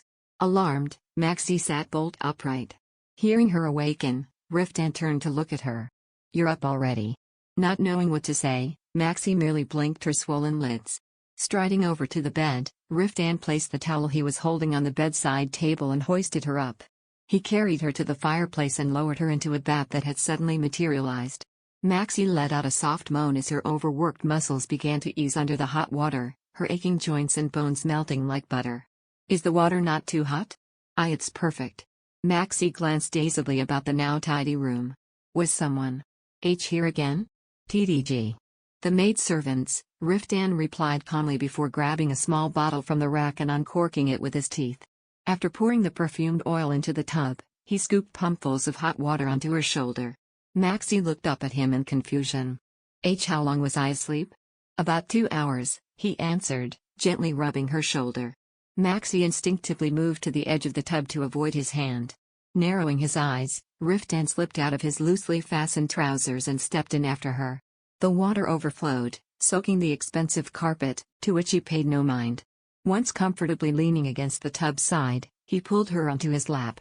Alarm rose on Maxie's face when she felt his hard rod prodding her buttocks. Her face flushing, she said frantically, "And no more. I really can't take any more." "Don't worry. I don't intend on doing anything." Riftan let out a small sigh at her dubious look and gently massaged her tense waist. Slowly, her sore muscles eased as he kneaded them with just the right amount of pressure. A drowsy moan escaped her lips. Even as she lay back, thoroughly spent and enjoying the respite he was giving her, she still felt strangely awkward. After glancing at the candlelit table and the gloom outside the window, she asked in a cracked voice, "Is it all right for us to be here? Is the room not occupied?" "This is reserved for guests attending the banquets," Riftan replied smoothly as though he had been expecting the question. He began to wash her chapped face as if she were a helpless babe. It was the tenderness she had long been yearning for. And yet, it filled her with unease. She looked up at him with misty eyes. "Are you still angry with me? What do you think?" he asked, gazing down at her. Maxie bit her lip. Don't be so tart. You merely put on that ridiculous show to infuriate me." His words struck like a whip. Maxie hunched her shoulders, turtle-like, and furtively studied his face. He did not appear angry as he regarded her, only deep in thought. Rubbing his lips on hers, he murmured, "Why are you looking at me like that? You got what you wanted." TDG. Under the Oak Tree. Chapter 360. Maxie blushed. Hearing it spoken aloud like that, her actions felt incredibly petty. Biting her lip, she lowered her gaze in shame and said meekly, This wasn't what I wanted." When she felt his hands stop moving, Maxie glanced up, cautiously studying his face. "What I want is for us to go back to the way we used to be." A heavy silence enveloped them. Maxie watched the glow of the firelight gently ripple over the water. Slowly, she lifted her head. Riftan had his arm draped on the tub's rim as he stared out the window in silence. The calmness in his gaze made her heart sink. He was still a stranger whose thoughts she could not penetrate. His face an icy mask, he stared into the distance, the fiery passion in his eyes cooled to an unreadable emptiness. Maxie's anger boiled up inside her. After all her attempts to learn his true feelings, he still held her at arm's length. He had stripped away all her defenses, yet he remained behind a wall. Had her legs not been trembling, she would have leapt to her feet and climbed out. Her sorrow deepened with every passing moment of his silence. Twisting her lips, Maxie kept her gaze fixed on the 2 dry islands of her knees protruding from the water. Just as she looked up to speak, Riftan got there first. "The first few weeks after you left, I was a complete wreck. I'm grateful you weren't there to see it." Maxie stiffened. Riftan's eyes remained fixed on the window as he continued, "Even after coming to my senses somewhat, I worked like a madman. I couldn't sleep unless I exhausted myself. After a while, I became strangely numb. I couldn't understand it. I felt nothing. A hollow smile tugged at the corners of his lips. By then, it occurred to me that he might never return. Maxie's eyes widened in shock. You spent a mere year in Anatole. Riftan finally turned his head to meet her gaze. And truthfully, even less time within my castle. I tormented myself with the thought of you finding a better place, better people than those you had at Calypso Castle. Over and over, I told myself I must accept it if it happened. And just when I managed to come to terms with that reality, he said, his voice cracking, your letter arrived. Goosebumps rippled through Maxie's entire body despite the steaming water, and an inexplicable lump formed in her throat. Riftan slowly raised his head, his calloused fingers caressing her earlobe with a touch that unsettled her. Each sentence, each word. I read and reread them, devouring them like a starved man feasting. The fragile stability I built over 2 seasons, it all shattered. The dam inside me broke. I realized then that I wasn't all right. I was decaying from within. His monotonous words clawed at Maxie's ears. Riftan drew her hunched form nearer to his chest, his touch sliding across her back reassuringly. Then, his hand slipped around to cup one of her breasts, partly exposed above the water. She felt his damp breath against her ear. Can you understand my misery?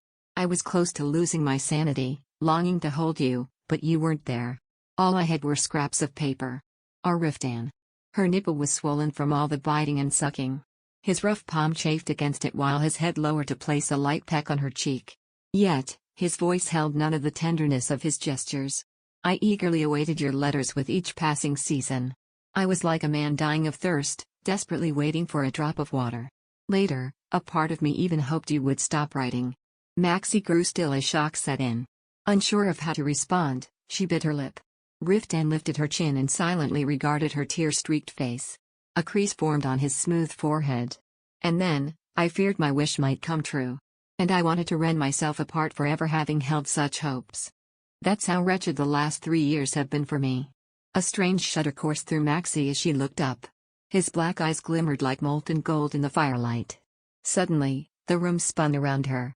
Whether it was due to the long soak or the intensity of his longing and resentment unleashed upon her, she could not tell. Tenderly stroking her lip with his thumb, Riftan's voice was thick with emotion as he said, how can such hellish years be forgotten in a day?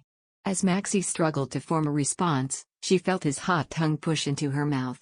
Wearily, she accepted his probing tongue, bitter with the taste of wine, and blinked her heavy eyes in a fight to stay awake. The overpowering flavor filled her mouth, making her wonder if he had been drinking alone while she slept. Wrapping his tongue around hers and suctioning it gently, he tilted his head to taste every corner of her mouth. Unsatisfied, he pushed further, teasing the soft palate of her throat. It was as if he were experimenting with how depraved a kiss could be. Maxie gasped for air, and Riftan growled in mild discontent. Suck my tongue. Heat rose to the top of her head. It felt as if her skull were giving off billows of steam. Riftan gazed down at her, his eyes narrowed. Do it. Obediently, Maxie parted her lips and drew his tongue deep into her mouth. A guttural noise emanated from Riftan's throat. Recoiling slightly, she continued the dizzying kiss. Time blurred, and eventually, Maxie went slack. Riftan reluctantly broke away. He lifted her and stepped out of the tepid water, laying her listless form on the bed. There, he proceeded to dry her off. He maneuvered her into a thin linen dress and pulled her into his arms. A bitter silence hung over their heads. Maxie thought about the loneliness and longing he must have felt. Her heart wrenched as she wondered what it must feel like to wait for a letter that might never come. All this time, she had resented him for failing to understand her, but she realized now that she had failed to understand him. Maxie pressed her wet eyes against his broad chest. Instead of pressuring him into action, she should have patiently waited for him to open his heart when he was ready, as he had done for her. She wrapped her arms firmly around his waist, squeezing her eyes shut. She would never allow this man to be alone again. Even if he were to push her away, she would never be parted from him. They remained ensconced in the opulent room for days, just as Riftan had promised. Maxie lost track of the hours, with time oozing by as though they were moored in a swamp filled with sweet nectar. Maxie gazed drowsily up at the sky, already tinged red. Had yet another day slipped by so quickly? As if noticing that she was lost in her thoughts, Riftan drew her head toward him. What are you looking at? The crimson sunset illuminated the graceful contours of his body. Captivated, she brushed her fingers along his skin, which shone like heated bronze. To her surprise, he felt only slightly warm.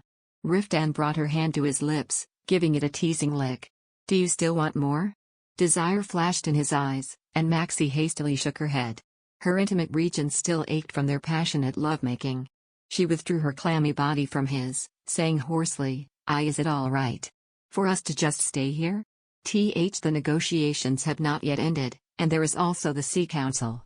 "Don't think about such useless things," Riftan interjected coldly. He pulled her back into an embrace, their tepid skin sticking to each other like glue. Maxie let out a drowsy sigh. Was there indeed no end to desire?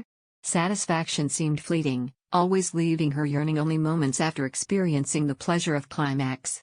And it appeared Riftan struggled even more than she did. After eagerly licking her lips, Riftan slid his hand between her legs. Maxie hunched her shoulders against the feeling. Sensing her body's response, Riftan withdrew his finger and sighed resignedly. "We should eat," he said, gracefully rising from the bed. He strode to the table and returned with a covered tray. Maxie gazed blankly at the lukewarm soup, bacon, and salad adorned with various nuts. Though she had intended to comply with his wishes to alleviate his unease, their extended confinement in the room was beginning to worry her. Do the others know we are here?" she asked anxiously. "My friends might be concerned." "Why should they be concerned when you are with your husband?" he replied brusquely, placing a spoon in her hand. Though Maxie had more to say, she resigned herself to eating. Riftan attentively watched her as he waited. When she finally lowered her spoon, he finished off the remaining food. The words she wished to say rose to her throat before she desperately swallowed them back down. She was afraid of breaking this tranquil peace between them, that they would hurt each other with barbed tongues again. However, she had too many questions to ignore, and she could not remain stagnant like a puddle of rainwater forever. While he cleared away the tray, Maxie quietly put on a robe and crossed the room to peer out the window. Beyond the dense trees, she could hear the distant sounds of music. "Is there another banquet tonight?"